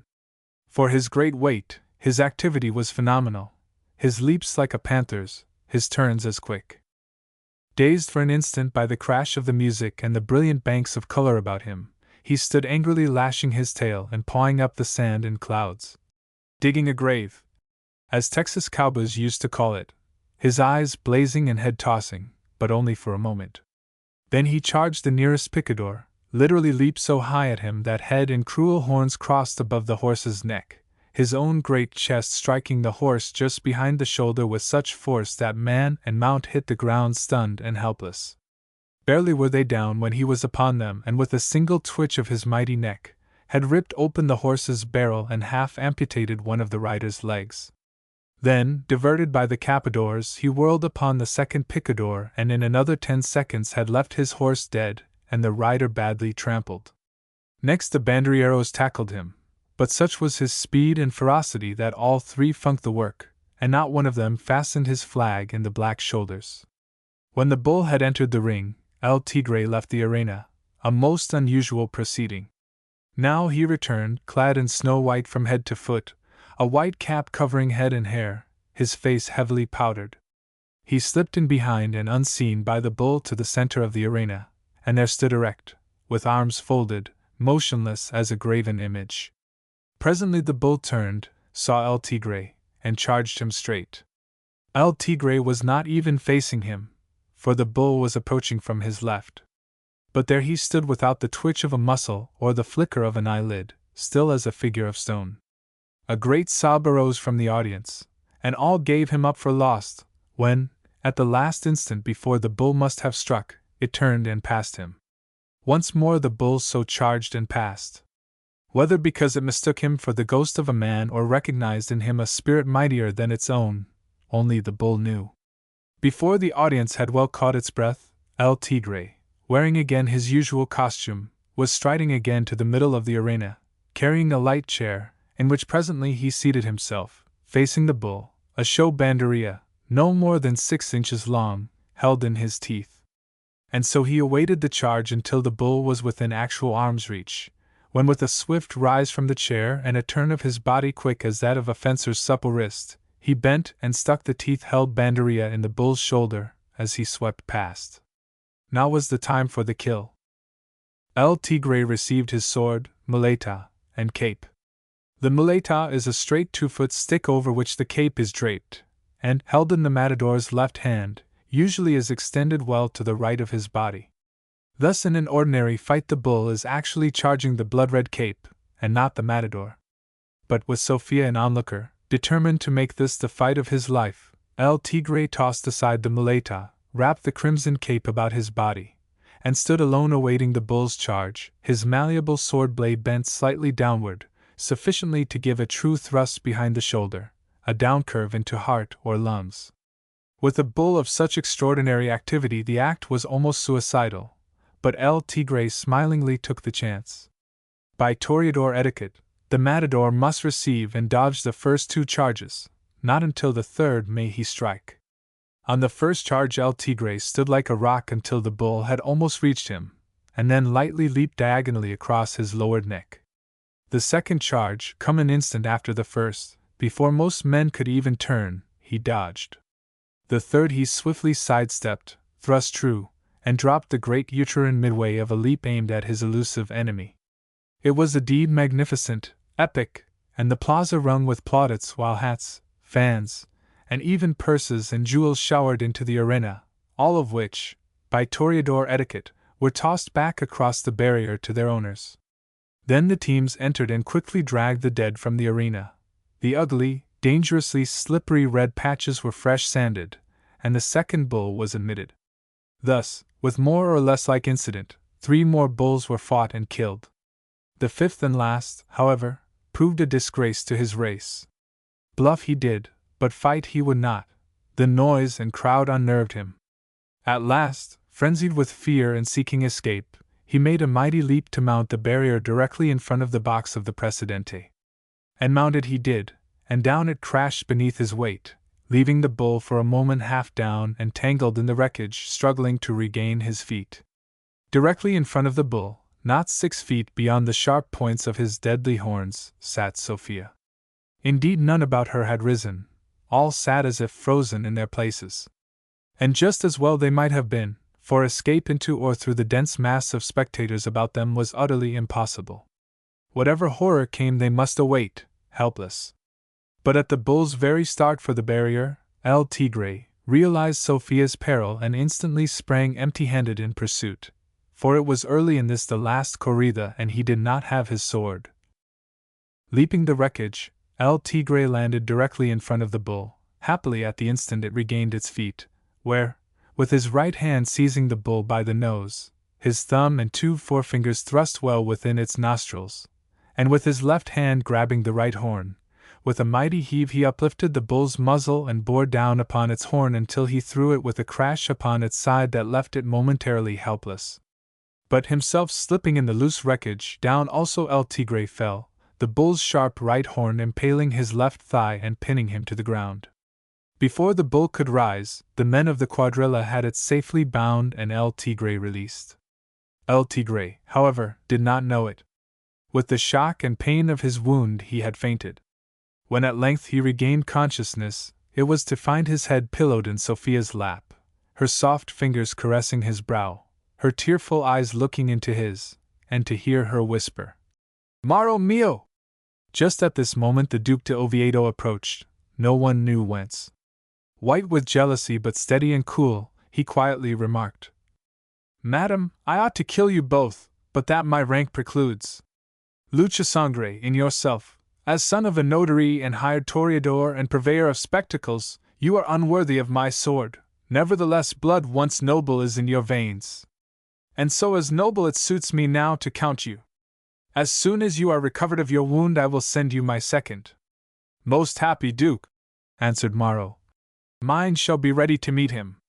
One evening a week later, while the Duke de Oviedo and 2 Mexican army officers were having drinks at the bar of the Café Concordia, General Del Monte, a Cuban long resident in New York and a distinguished veteran of 3 wars, entered with 2 American friends.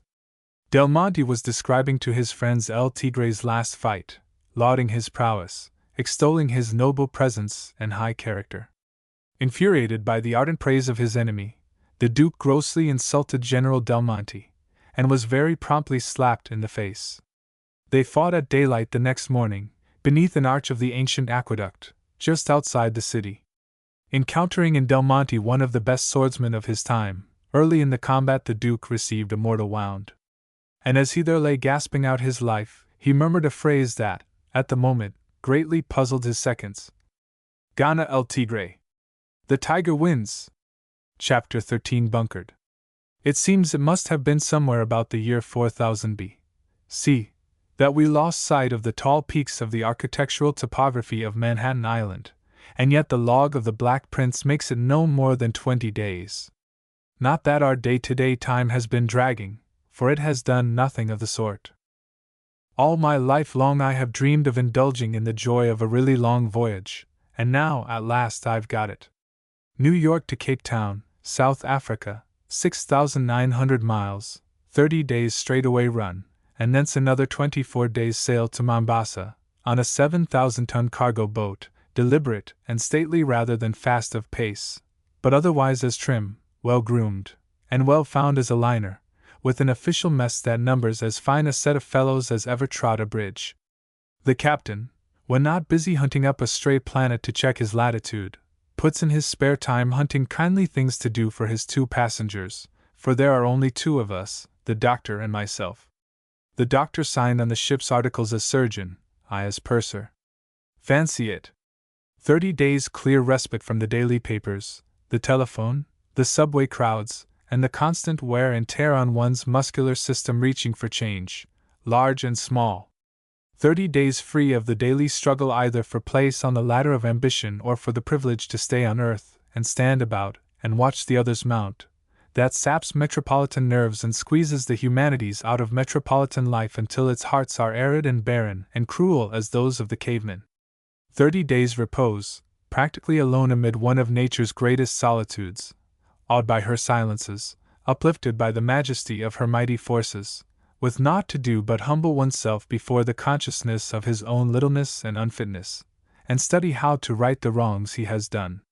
Indeed, a voyage like this makes it certain one will come actually to know one's own self so intimately that, unless well convinced that he will esteem and enjoy the acquaintance, he had best stay at home. Of my personal experience in this particular I beg to be excused from writing. Lonesome out here? Far from it. Behind, to be sure, are those so near and dear, one would gladly give all the remaining years allotted him for one blessed half-hour with them. Otherwise, time literally flies aboard the Black Prince. The days slip by at puzzling speed. Roughly speaking, I should say the meals consume about half one's waking hours, for we are fed 5 times a day, and fed so well one cannot get his own consent to dodge any of them.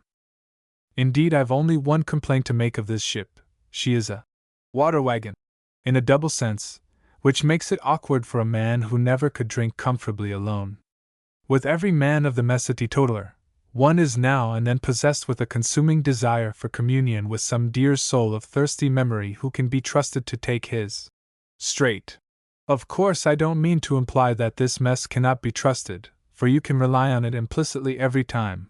To take tea, you can trust it with any mortal or material thing, except your pet brew of tea if you have one, which, luckily, I haven't.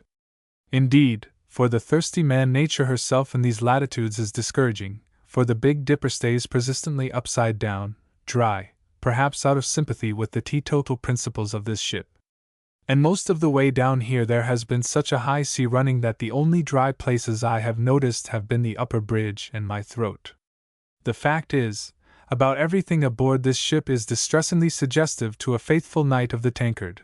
He is surrounded with ports that won't flow in giant funnels, that might easily carry spirits enough to wet the whistles of an army division, but don't, until he is tempted in sheer desperation to take a pull at the main brace. All of which, assisted by the advent of a covey of flying fishes and a Sunday school of porpoises, is responsible for the following, which is adventured with profuse apologies to Mr. Kipling. On the road to Mombasa. Take me north of the equator where'er gleams the polar star, where the Dipper ne'er is empty and Orion is not far, where the eagle at them gazes and up toward them thrusts the pine, anywhere strong men drink spirits on the right side of the line. On the road to Mombasa, drawing nearer toward Cathay, where the North Star now is under, 'neath the Southern Cross's ray. Take me off this water wagon where the captain's ribbon's blue, where the doctor, yclept Barthwaite, and each man jack of the crew never get a drop of poteen, never know the cheer of beer, anywhere a thirsty man may wet his whistle without fear. On the road to Mombasa, with the Black Prince, day by day rolling her tall taffrail under, 'neath a sky o'ercast and grey. Take me back to good old Proctor's where a man may quench his thirst, where a purser with a shilling needn't feel he is accursed by an ironclad owner's ship rule that her officers shouldn't drink, anywhere the ringing glasses merrily clink. Clink. On the road to Mombasa, where the only drink is tea, where a thirst that is a wonder burns the throat from day to day. Take me somewhere close to Rector's where a man can get a crab, where the blondined waves are tossing and every eye glance is a stab, where there's frou-frou of the Jupan and there's popping of the cork anywhere the men and women snap their fingers at the stork.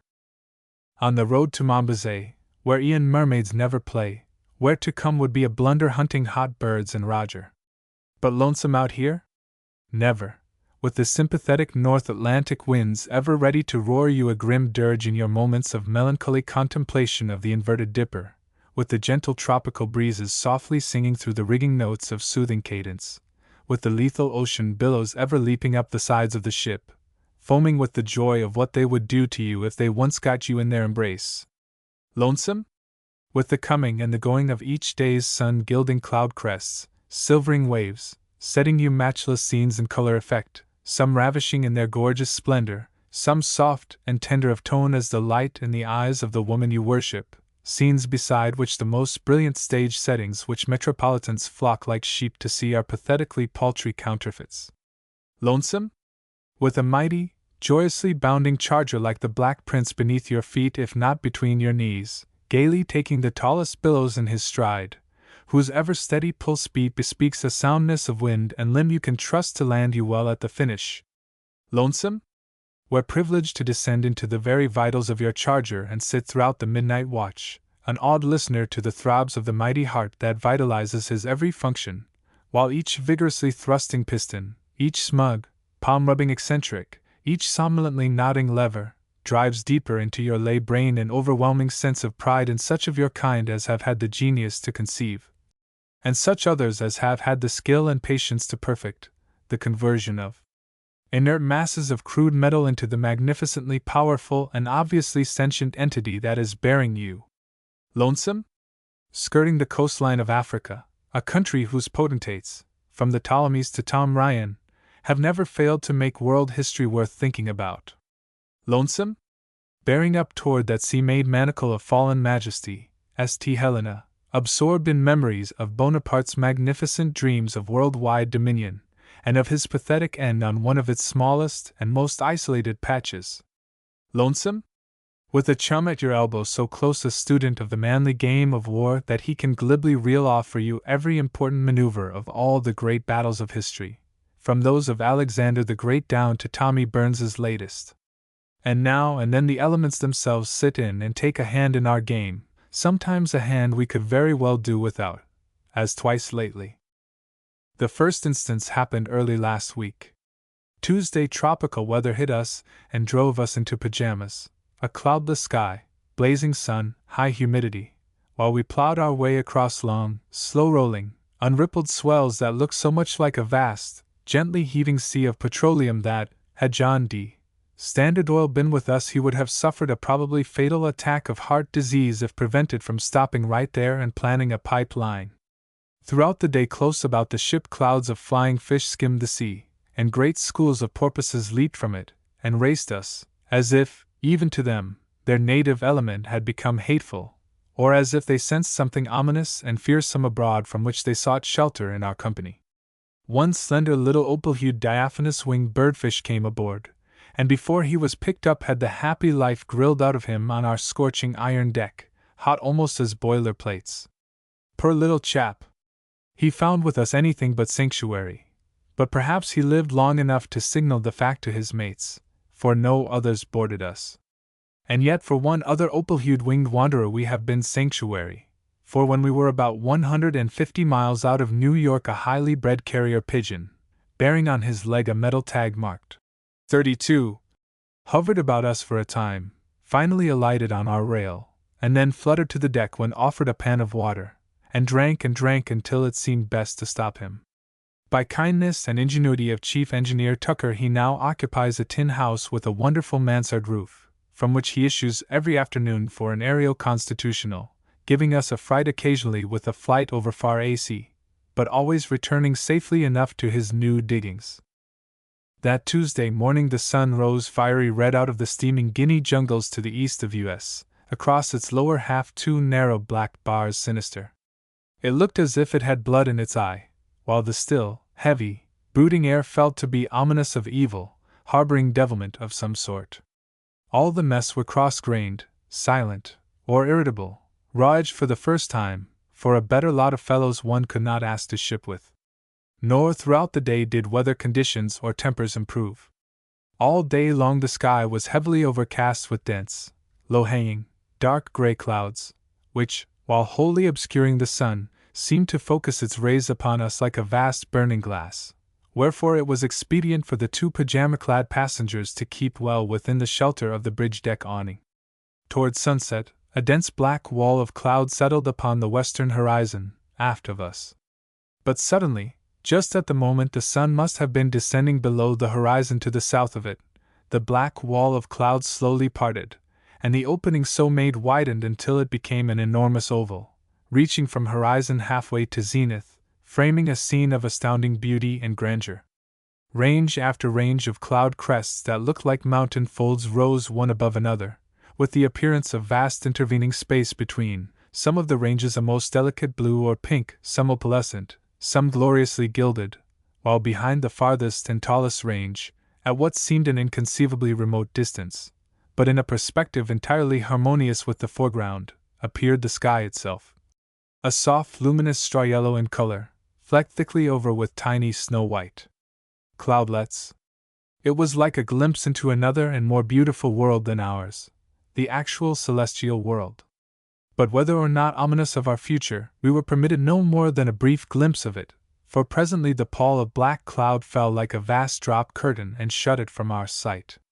Then night came down upon us, black, starless, forbidding, although in the absence of any fall of the barometer nothing more than a downpour of rain was expected.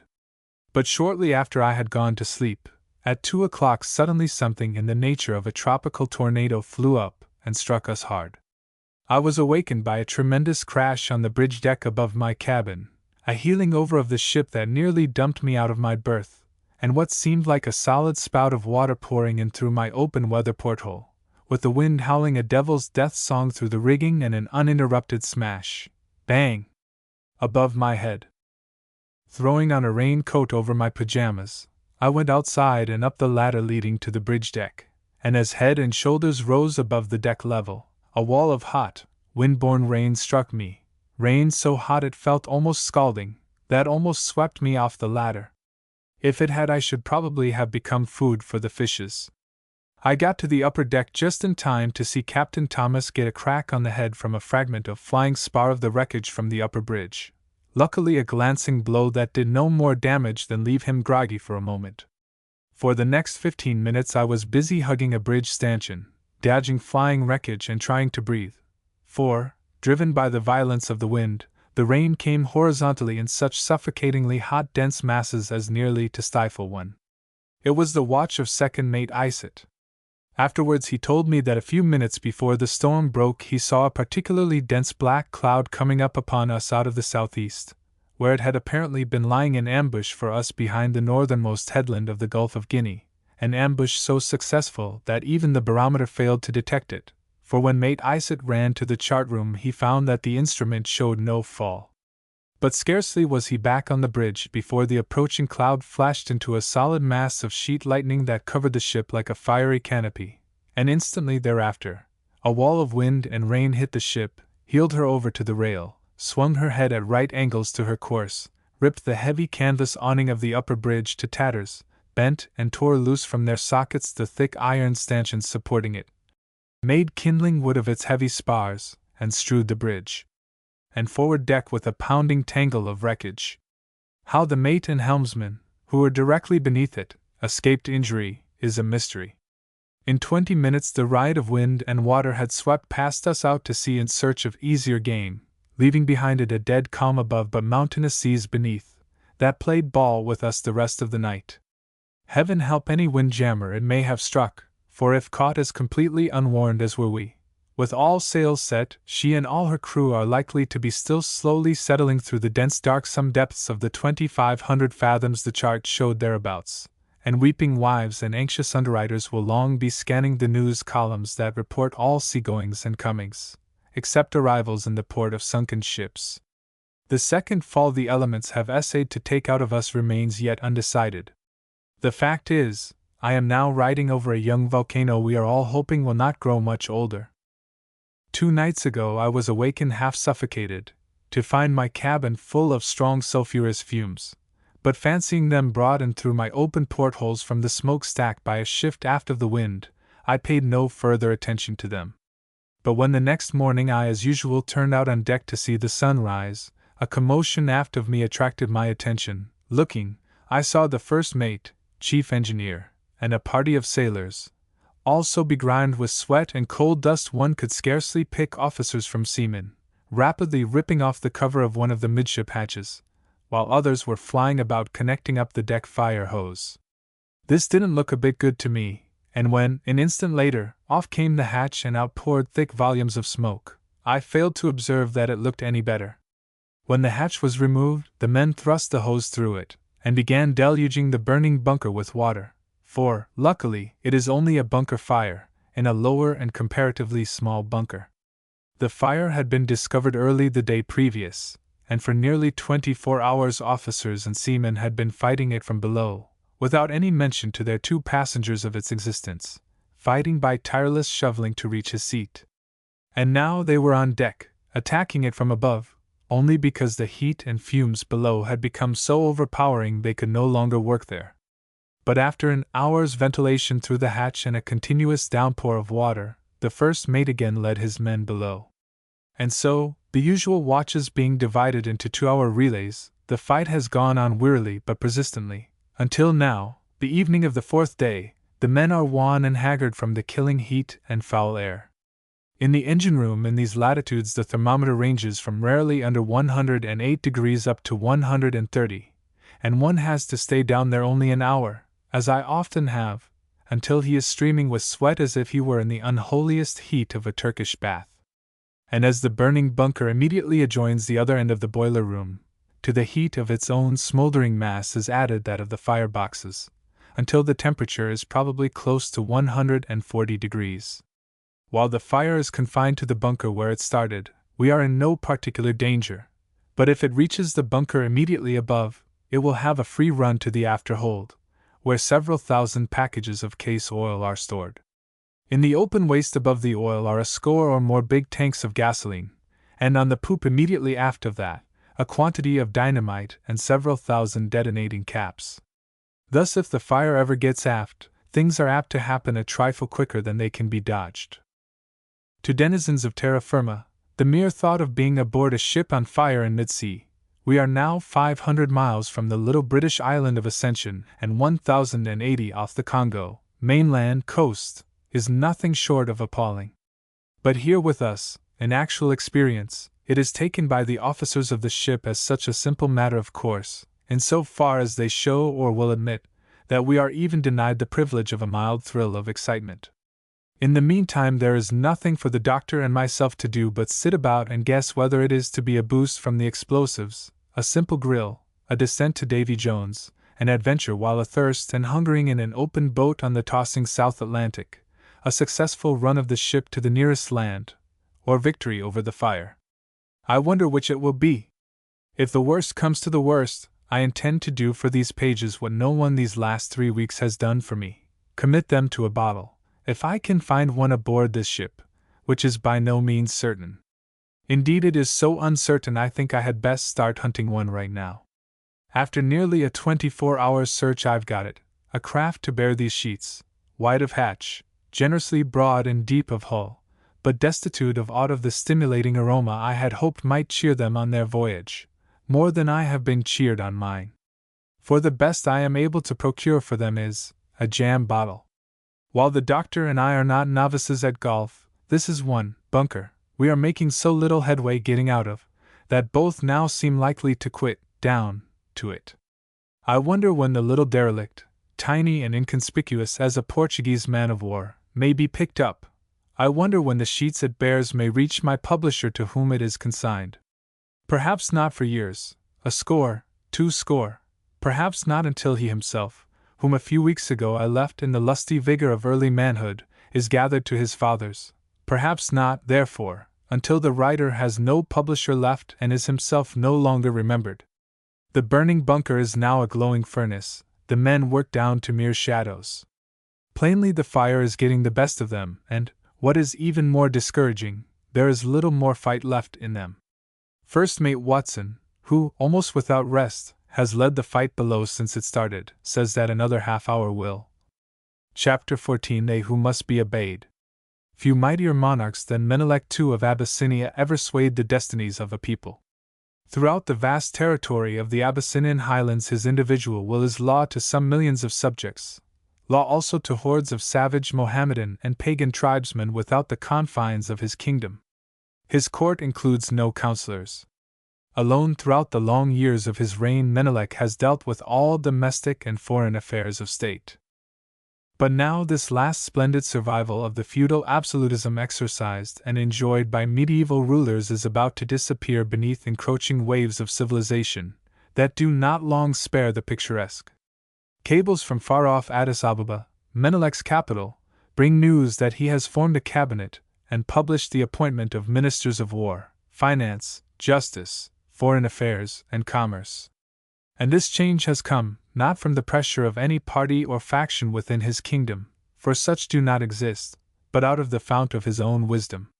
So sound is this wisdom as to prove him a most worthy descendant of the sage Hebrew king whom Menelik claims as ancestor, if, indeed, more proofs were necessary than the statesmanlike way in which he has dealt with jealous diplomats, and the martial skill with which, at Adowa in 1896, he defeated the flower of the Italian army and won from Italy an honorable truce. No existing royal house owns lineage so ancient as that claimed by Menelik II, Negus Negasti, king of the kings of Ethiopia, and conquering lion of Judah. Old Abyssinian tradition has it that in the 10th century, BC, early in her reign, Makeda, Queen of Sheba, paid a ceremonial visit to the court of King Solomon, coming with her entire court and a magnificent retinue bearing royal gifts of frankincense and balm, gold and ivory and precious stones. Her gorgeous caravan was bright with the many-colored plumes and silks of litters, blazing with the golden ornaments of elephant and camel caparisons, glittering with the glint of spears and bucklers. That the two greatest souls of their time, so met, should fuse and blend is little to be wondered at. She of Sheba bore Solomon a son and called him Menelik, so the legend runs. Later the boy was twitted by playmates for that he had no father. In this annoyance the queen sent an embassy to Solomon asking some act that should establish their son's royal paternity. Promptly Solomon returned the embassy bearing to Sheba's court in far southwest Arabia a royal decree declaring Menelik his son, and accompanied it by a son of each of the leaders of the 12 tribes of Israel, enjoined to serve as a sort of juvenile royal court to Menelik.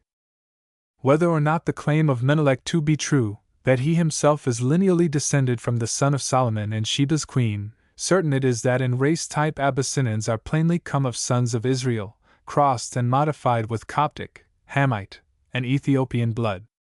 To this day they cling closely as the most orthodox Hebrew, to some of the dearest Israelitish tenets, notably abstention from pork and from meat not killed by bleeding, observance of the Sabbath, and the rite of circumcision.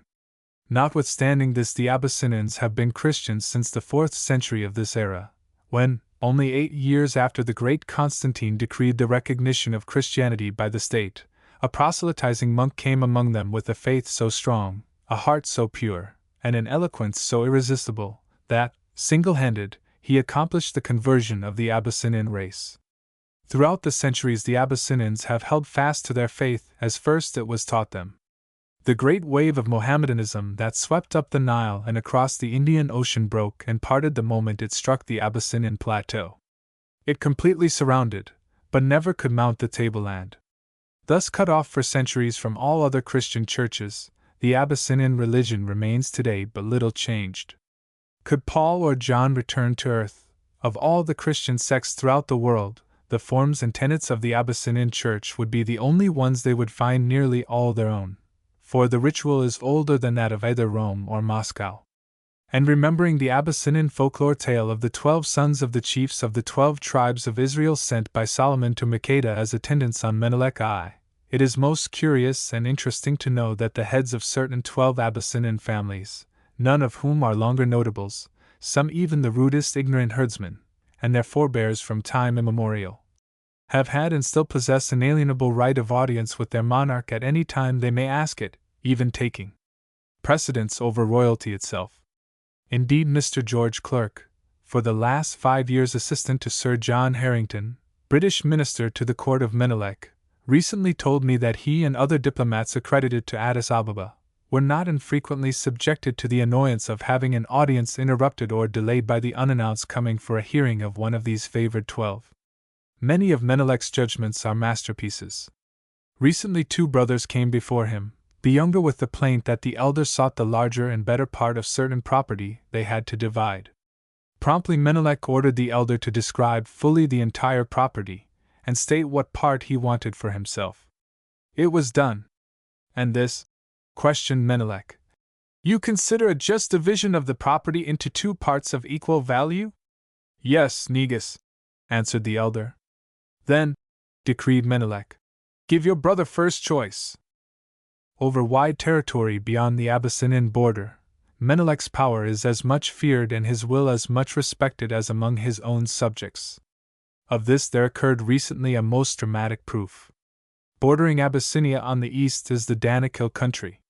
It adjoins the province of Shoa, of which Menelik was Ras, or feudal king, before his accession to the Abyssinian throne. The Danakils are a savage pagan people of mixed Hamite, early Egyptian, and Ethiopian ancestry. They are perhaps the most tirelessly warlike race in all Africa. Often severely beaten by their Italian and Somali neighbors, they have never been subdued. Indeed, slaughter may, in a way, be said to be a part of their religion, for it is the fetish every young warrior must provide for the worship of the woman of his choice before he may hope to win and have her. It is necessary that he should have killed royal game, lion, rhinoceros, or elephant, but not enough.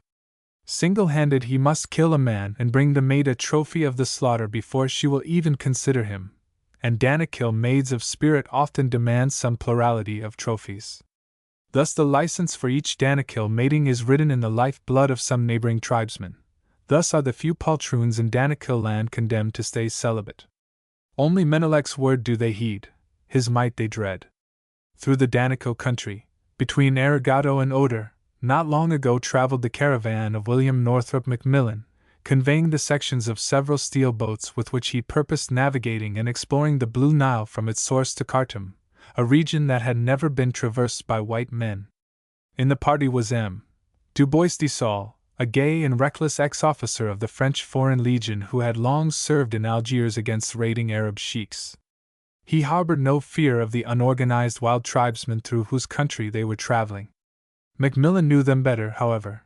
He held his command under strict military discipline, marched in close order with scouts out, forbade straying from the column, and Zariba at his night camps. For the march was a severe one, and he had neither the time nor sufficient force to search for or to succor missing stragglers. Urged with the rest never to go unarmed and to stay close with the caravan, Du Bois de Saules' only reply was a laughing "Jamais! Jamais! Je n'ai pas d'armes pour ces babouins! Je les ferai s'enfuir avec de bâtons! And inquiétez pas de moi." Interested in botany and entomology, holding the natives in utter contempt, repeatedly he strayed from the column for hours without even so much as a pistol by way of arms, until finally Macmillan told him that if he again so strayed he would be placed under guard for the balance of March. But the very next day, riding a mule with the advance guard led by H. Morgan Brown, Du Bois de Saules slipped unobserved into the bush, probably in pursuit of some winged wonder that had crossed his path. Camp was made early in the afternoon on the banks of the Doha River, and a strong party, with shikari trackers, led by Brown, was sent out in search of the straggler. Night came on before they could pick up his trail, and nothing further could be done except to build signal fires on adjacent hills, but all without result. Anxiety for his safety crystallized into chill fear for his life, when the dull glow of the signal fires was suddenly extinguished by the next morning's sun. For the desert knows neither twilight nor dawn. The sun bursts up blood-red out of shrouding darkness like a rocket from its case, and at once it is day. An hour later Brown's shikaris found the place where Du Bois de Saules had strayed from the column, followed his trail through the bush hither and thither for 2 miles, to a point where he had found a native warrior seated beneath a tree. They read, with their unerring skill at sign, lore, that there he had stood and talked for some time with the native, and then pressed on, rider and footman traveling side by side, till, within the shelter of a specially dense surrounding bush, the footman had dropped behind the rider, for what dastardly assassins purposed the next 20 steps revealed. There stark lay the body of gay Du Bois de Saules, dropped from his mule without a struggle by a mortal spear thrust in his back, the manner of his mutilation a Danakil's sign manual. Immediately messengers were sent to the caravan bearing the news and asking reinforcements. At this time the indomitable chief, Macmillan, was laid up with veldt sores on the legs, unable to walk or even to ride except in a litter. Promptly, however, he dispatched Lieutenant Fairfax and William Marlowe, with about 30 more men, to Brown's support, with orders never to quit till he got the murderer. By a forced march, Fairfax reached Brown at 4 in the afternoon. When journeying in desert places and amid deadly perils, it is always an unusually terrible shock to lose one from among so few, and to be forced to lay him in unconsecrated ground remote from home and friends. So it was a sobbing, saddened trio that stood by while a grave was dug to receive all that was mortal of their gallant comrade. And within it they laid him, wrapped in the ample folds of an Abyssinian tope. Stones were heaped above the grave. At least the 4-footed beast should not have a chance to rend him, and 3 volleys were fired as a last honor to Du Bois de Saules, ex-legionary of the army of Algiers. Tears dried, eyes hardened, jaws tightened, and away on the plain trail of the murderer marched the little column. Turning at the edge of the thick jungle for a last look back, the 3 noted an extraordinary circumstance that touched them deeply, and made them feel that even the savage desert sympathized. A miniature whirlwind of the sort frequent in the desert was slowly circling the grave, and even as they looked it swung immediately over it, and there stood for some moments, its tall dust column rising up into the zenith like the smoke of a funeral pyre. Then on they marched, and there they left him, sure that by night lions would be roaring him a requiem not unfitting his wild spirit. Just at dusk the party reached a large Danakil town into which the murderer's trail led, and camped before it. Told that one of his men had killed their comrade and that they wanted him, Ali Gora, the chief, was surly and insolent. He refused to give him up, said that he wished no war with them, but that if they wanted any of his people they must fight for them. Then guards were set about the camp, and the little command lay down to sleep within a spear's throw of thousands of Ali Gora's wild Danakils. The night passed without alarms, and then conference was resumed. Fairfax cajoled and threatened summoning an army that would wipe Danakil's land off the map, but all to no purpose. The chief remained obdurate. Early in the day a courier was sent to Macmillan with the story of their plight, and a request for supplies and more men. These were instantly sent, leaving Macmillan himself well nigh helpless, fuming at his own enforced inaction, alone with the Marlowe, his personal attendant, a handful of men, and a total of only 2 rifles, as the sole guard of the caravan for 10 more anxious days. Daily councils were held, always ending in mutual threats. Fairfax could make no progress, but he would not leave. One day Ali Gora lined up 2,000 warriors in battle array before Fairfax's small command and ordered him to move off, under pain of instant attack. But there Fairfax stubbornly stayed, in the very face of the certainty that his command could not last 10 minutes if the chief should actually order a charge. His dauntless courage won, and the war party was withdrawn. In the meantime some of his Somalis had learned from the Danakils that the murderer's name was Mirik, and that he was the greatest warrior of the tribe, a man with trophies of all sorts of royal game and of no less than 40 men to his matrimonial credit. By the 11th day mutual irritation had nigh reached the fusing point. Fairfax had carefully trained a gun crew to handle a Colt machine gun that Macmillan was bringing as a present to Ras McCohen, the victor of the field of Adowa, and debated with his mates the question of risking an attack. Luckily, however, the previous day Macmillan had bethought him of a letter of Menelek's he carried, a letter ordering all his subjects to lend the bearer any aid or succor he might need. This letter he sent by his Abyssinian headman to Mantuk, the nearest Abyssinian Ras and a sort of overlord of the Danakils, with request for his advice and aid. Promptly came Mantuk, with only one attendant, heard the story, begged Macmillan to have no further care, and raced away for Ali Gora's village, where happily he arrived in mid-afternoon of the 11th day, just as Fairfax was making dispositions for opening a Finnish fight. Mantuk's first act was to advise Fairfax to withdraw his command and rejoin the caravan, and assured that Mirik would be brought away a prisoner, Fairfax assented and withdrew. Then Mantuk entered alone the village of Ali Gora and there spent the night. What passed that night between the Christian and the pagan chiefs we do not know. Probably little was said, nothing more was needed, indeed, than the interpretation of the letter of the Negus and the exhibition of the royal seal it bore. Full well Ali Gora knew the heavy penalty of disobedience. So it happened that near noon of the 12th day Mantuk brought Mirik into Macmillan's camp, accompanied by 30 of his family and the headman of the tribe, Mirik marching in fully armed with spears and shield, insolent and fearless. Asked why he had done the deed, Mirik replied, "I was resting in the shade. The Ferengi approached and asked me to guide him to the river. I told him to pass on and not to disturb me. Then he stayed and talked till I got tired and told him not to tempt me further, for I had never yet had such a chance to kill a white man. Still he annoyed me with his foolish talk until, weary of it, I led him away into the thickets to his death and won trophies dear to Danakil's maidens. 3 camels, worth $20 each, or a total of $60, is usual blood money in Abyssinia. When that is paid and received, feuds among the tribesmen end, and murders are soon forgotten." But Mirik was so highly valued as a warrior by his people that they offered Macmillan no less than 300 camels for his life. They were dumbfounded when their offer was refused. Disarmed and shackled, Mirik remained a sullen but defiant prisoner with the caravan for the next 2 weeks' march, when the crossing of the Hawash River brought them well into Abyssinian territory and made it safe to rush him forward, in the charge of a small escort, to Addis Ababa. There he was tried beneath the somber shade of the famous Judgment Tree, condemned, and 2 months later hanged in the marketplace, and there for days his grinning face and shriveling carcass swung, a menacing proof to the wildest visiting tribesmen of them all of the vast power of the Negus Negusti. Chapter 15 Jama 8's Heroism. Throughout Somaliland, among a race famous for their fearlessness, the name of Jama 8 is held a synonym for reckless courage.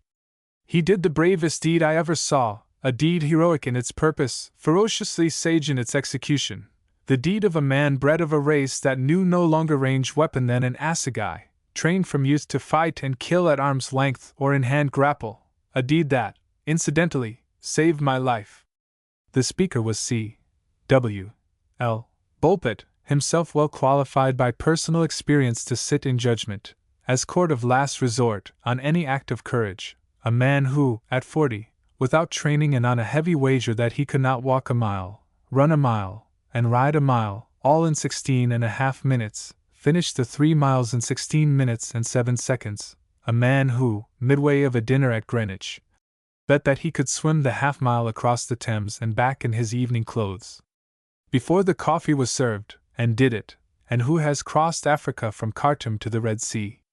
If more were needed to prove Mr. Bulpett's past mastership and hardihood, it is perhaps sufficient to mention that he voluntarily got himself in the fix that needed Jama 8's aid, although in telling the story he did not convey the impression that his own part in it was more than secondary and inconsequential. We were big game hunting, lion and rhino preferred, along the border of Somaliland, he continued. Besides the pony and camel men, we had 4 Somali shikaris, trained trackers, who knew the habits of beasts and read their tracks and signs like a book, men of a breed whose women will not give themselves as wives except to men who have scored kills of both royal game and men. Sahib Macmillan's personal shikari was Jama 8, mine, Abi Dure. At the time of this incident the Sahib had several lions to his credit, while I yet had none. So the Sahib kindly declared that, however and by whomsoever jumped, the try at the next lion should be mine. The section we were in was the usual lion country of East Africa, wide stretches of dry, level plain with occasional low-rolling hills, thinly timbered everywhere with the thorny mimosa, most of it low bush, some grown to small trees 20 or 30 feet in height. To cover a wider range of shooting, we one day decided to divide the camp, and I moved off about 4 miles and pitched my tent on a low hill, which left the old camp in clear view across the plain. Early the next morning I went out after eland and had an excellent morning's sport.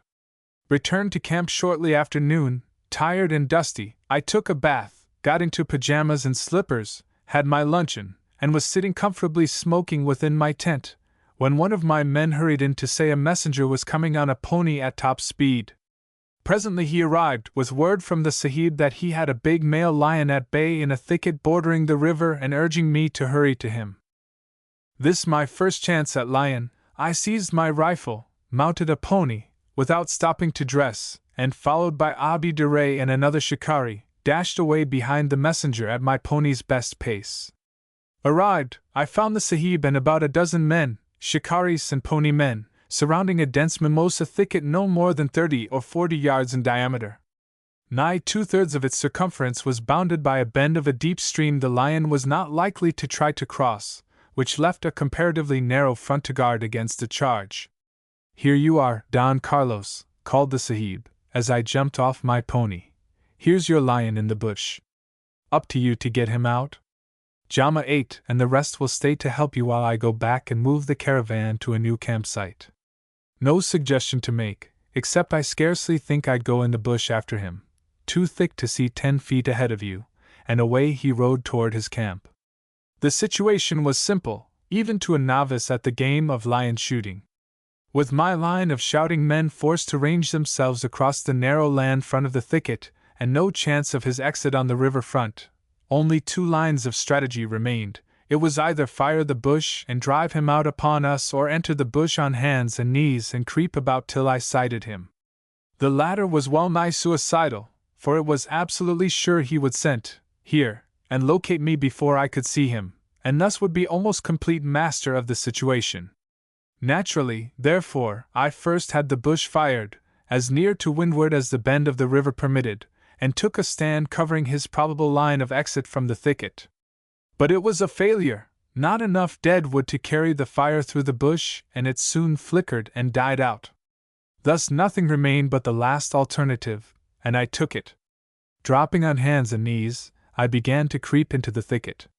Soon my hands were bleeding from the dry mimosa thorns littering the ground, my back from the thorny boughs arching low above me. For some distance I could see no more than the length of my rifle before me or to right or left.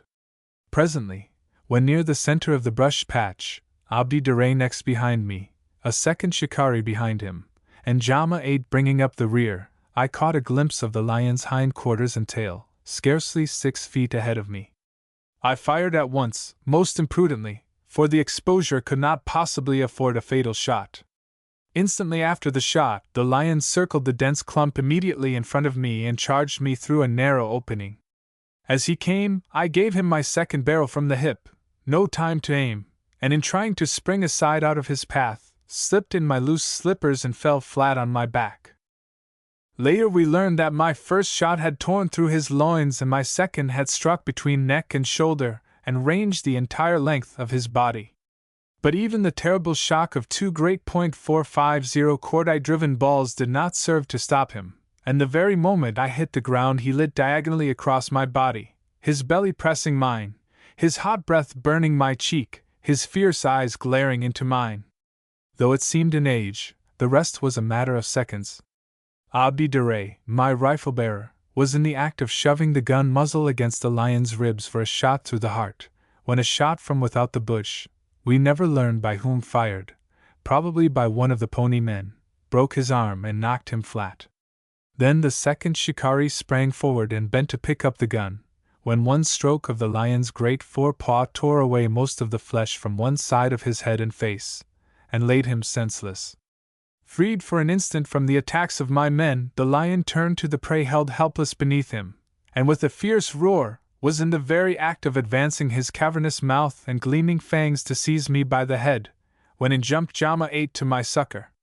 His only weapon was the Sahib's .38 Smith & Wesson self-cocking 6-shooter.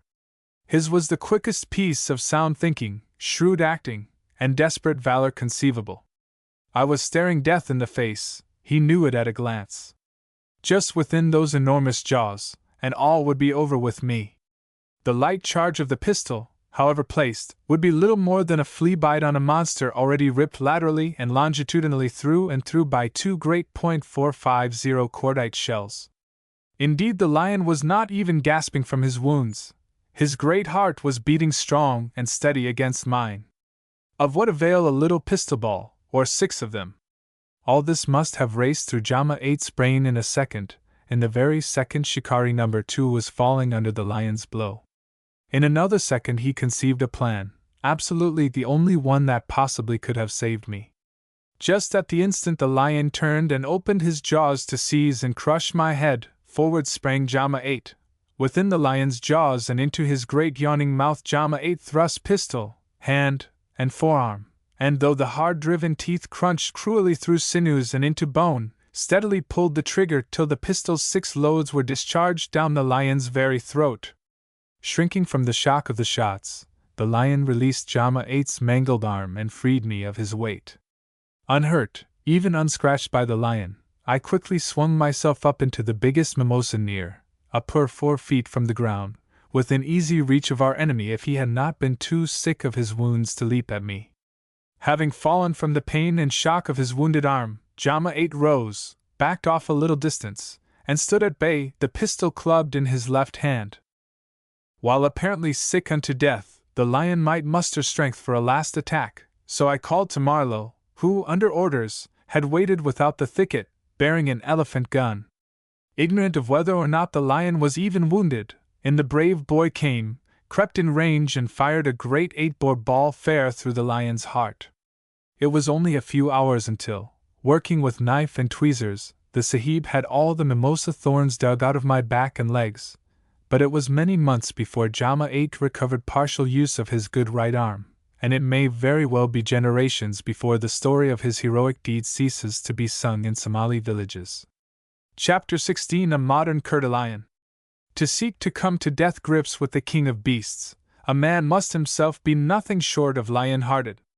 Such men there are, a few, men with an inborn lust of battle, a love of staking their own lives against the heaviest odds, men who, lacking a crusader's cult or a country's need to cut and thrust for, go out among the savage denizens of the desert seeking opportunity to fight for their faith in their own strong arms and steady nerves, men who shrink from a laurel but treasure a trophy. William Northrop Macmillan, a native of St. Louis, who has spent the last 8 years in exploration of the Blue Nile and in travel through Abyssinia and British East Africa, is such a man. A friend of Mr. Macmillan has told me the following story of one of his hunting experiences.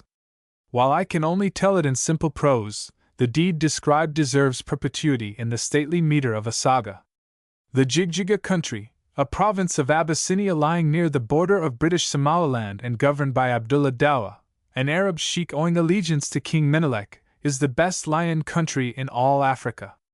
Jigjiga is an arid plateau averaging 5,000 feet above sea level, poorly watered but generously grassed, sparsely timbered with the thorny mimosa, full brother to the Texas mesquite, and swarming everywhere with innumerable varieties of the wild game on which the lion preys and fattens: eland, oryx, hartebeest, gazelle, and zebra. There are 2 ways of hunting lion. First, from the perfectly safe shelter of a zareba, a tightly enclosed hut built of thorny mimosa boughs, with no opening but a narrow porthole for rifle fire. Within the zareba the hunter is shut in at nightfall by his shikaris, usually having 1 shikari with him, sometimes with a goat as a third companion and a lure for lion. An occasional bite of the goat's ear by sharp shikari teeth inspires shrill bleats sure to bring any lion lurking near in range of the hunter's rifle. At other times goat ears are spared, and the loudest braying donkey of the caravan is picketed immediately in front of the zareba's porthole, his normal vocal activities stimulated by the occasional prod of a stick. Sometimes several weary sleepless nights are spent without result, but sooner or later, without the slightest sound hinting his approach, suddenly a great yellow body flashes out of the darkness and upon the cringing lure. For an instant there are the sinister sounds of savage snarls, rending flesh, cracking bones and screams of pain and fear, and then a dull red flash heralds the rifle's roar, and the tawny terror falls gasping his life out across his prey. The second, and the only sportsmanlike way of lion hunting, is by tracking him in the open. The pony men circle till they find a trail, follow it till close enough to the game to race ahead and bring it to bay, circle about it while a messenger brings up the sahib, who dismounts and advances afoot to a combat wherein the echo of a misplaced shot may sound his own death knell. One morning while camped in the Jigjiga country, William Marlowe, our sahib's valet, was out with the pony men trailing a wounded oryx, while the sahib himself was 3 miles away shooting eland. In mid-forenoon Marlowe's men struck the fresh track of 2 great male lions, plainly out on a hunting party of their own. Instantly Marlowe rushed a messenger away to fetch the sahib, and he and the pony men then took the trail at a run. Within 2 hours the pony men succeeded in circling the quarry and stopping it in a mimosa thicket.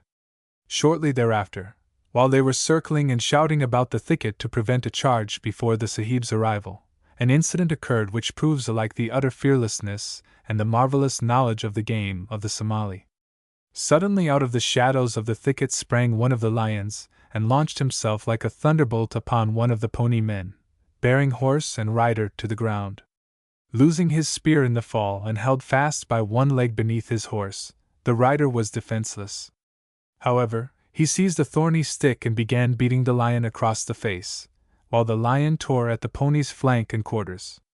Then down from his horse sprang another pony man, and knowing he could not kill the lion with his spear quickly enough to save his companion, approached and crouched directly in front of the lion till his own face was scarcely 2 feet from the lion's, and there made such frightful grimaces and let off such shrill shrieks, that, frightened from his prey, the lion slunk snarling to the edge of the thicket. Just at this moment the sahib raced upon the scene, accompanied by his secretary, H. Morgan Brown. In the run he had far outdistanced his gun-bearers. Marlowe was unarmed and Brown carried nothing but a camera. Thus the Sahib's single-shot .577 rifle was the only effective weapon in the party, and for it he did not even have a single spare cartridge. The one little cylinder of brass within the chamber of his rifle, with the few grains of powder and nickel lead it held, was the only certain safeguard of the group against death or mangling. All this must have flashed across the Sahib's mind as he leaped from his pony and took stand in the open, 60 steps from where the lion stood roaring and savagely lashing his tail. A little back of the Sahib and to his left stood Brown with his camera, beside him Marlowe.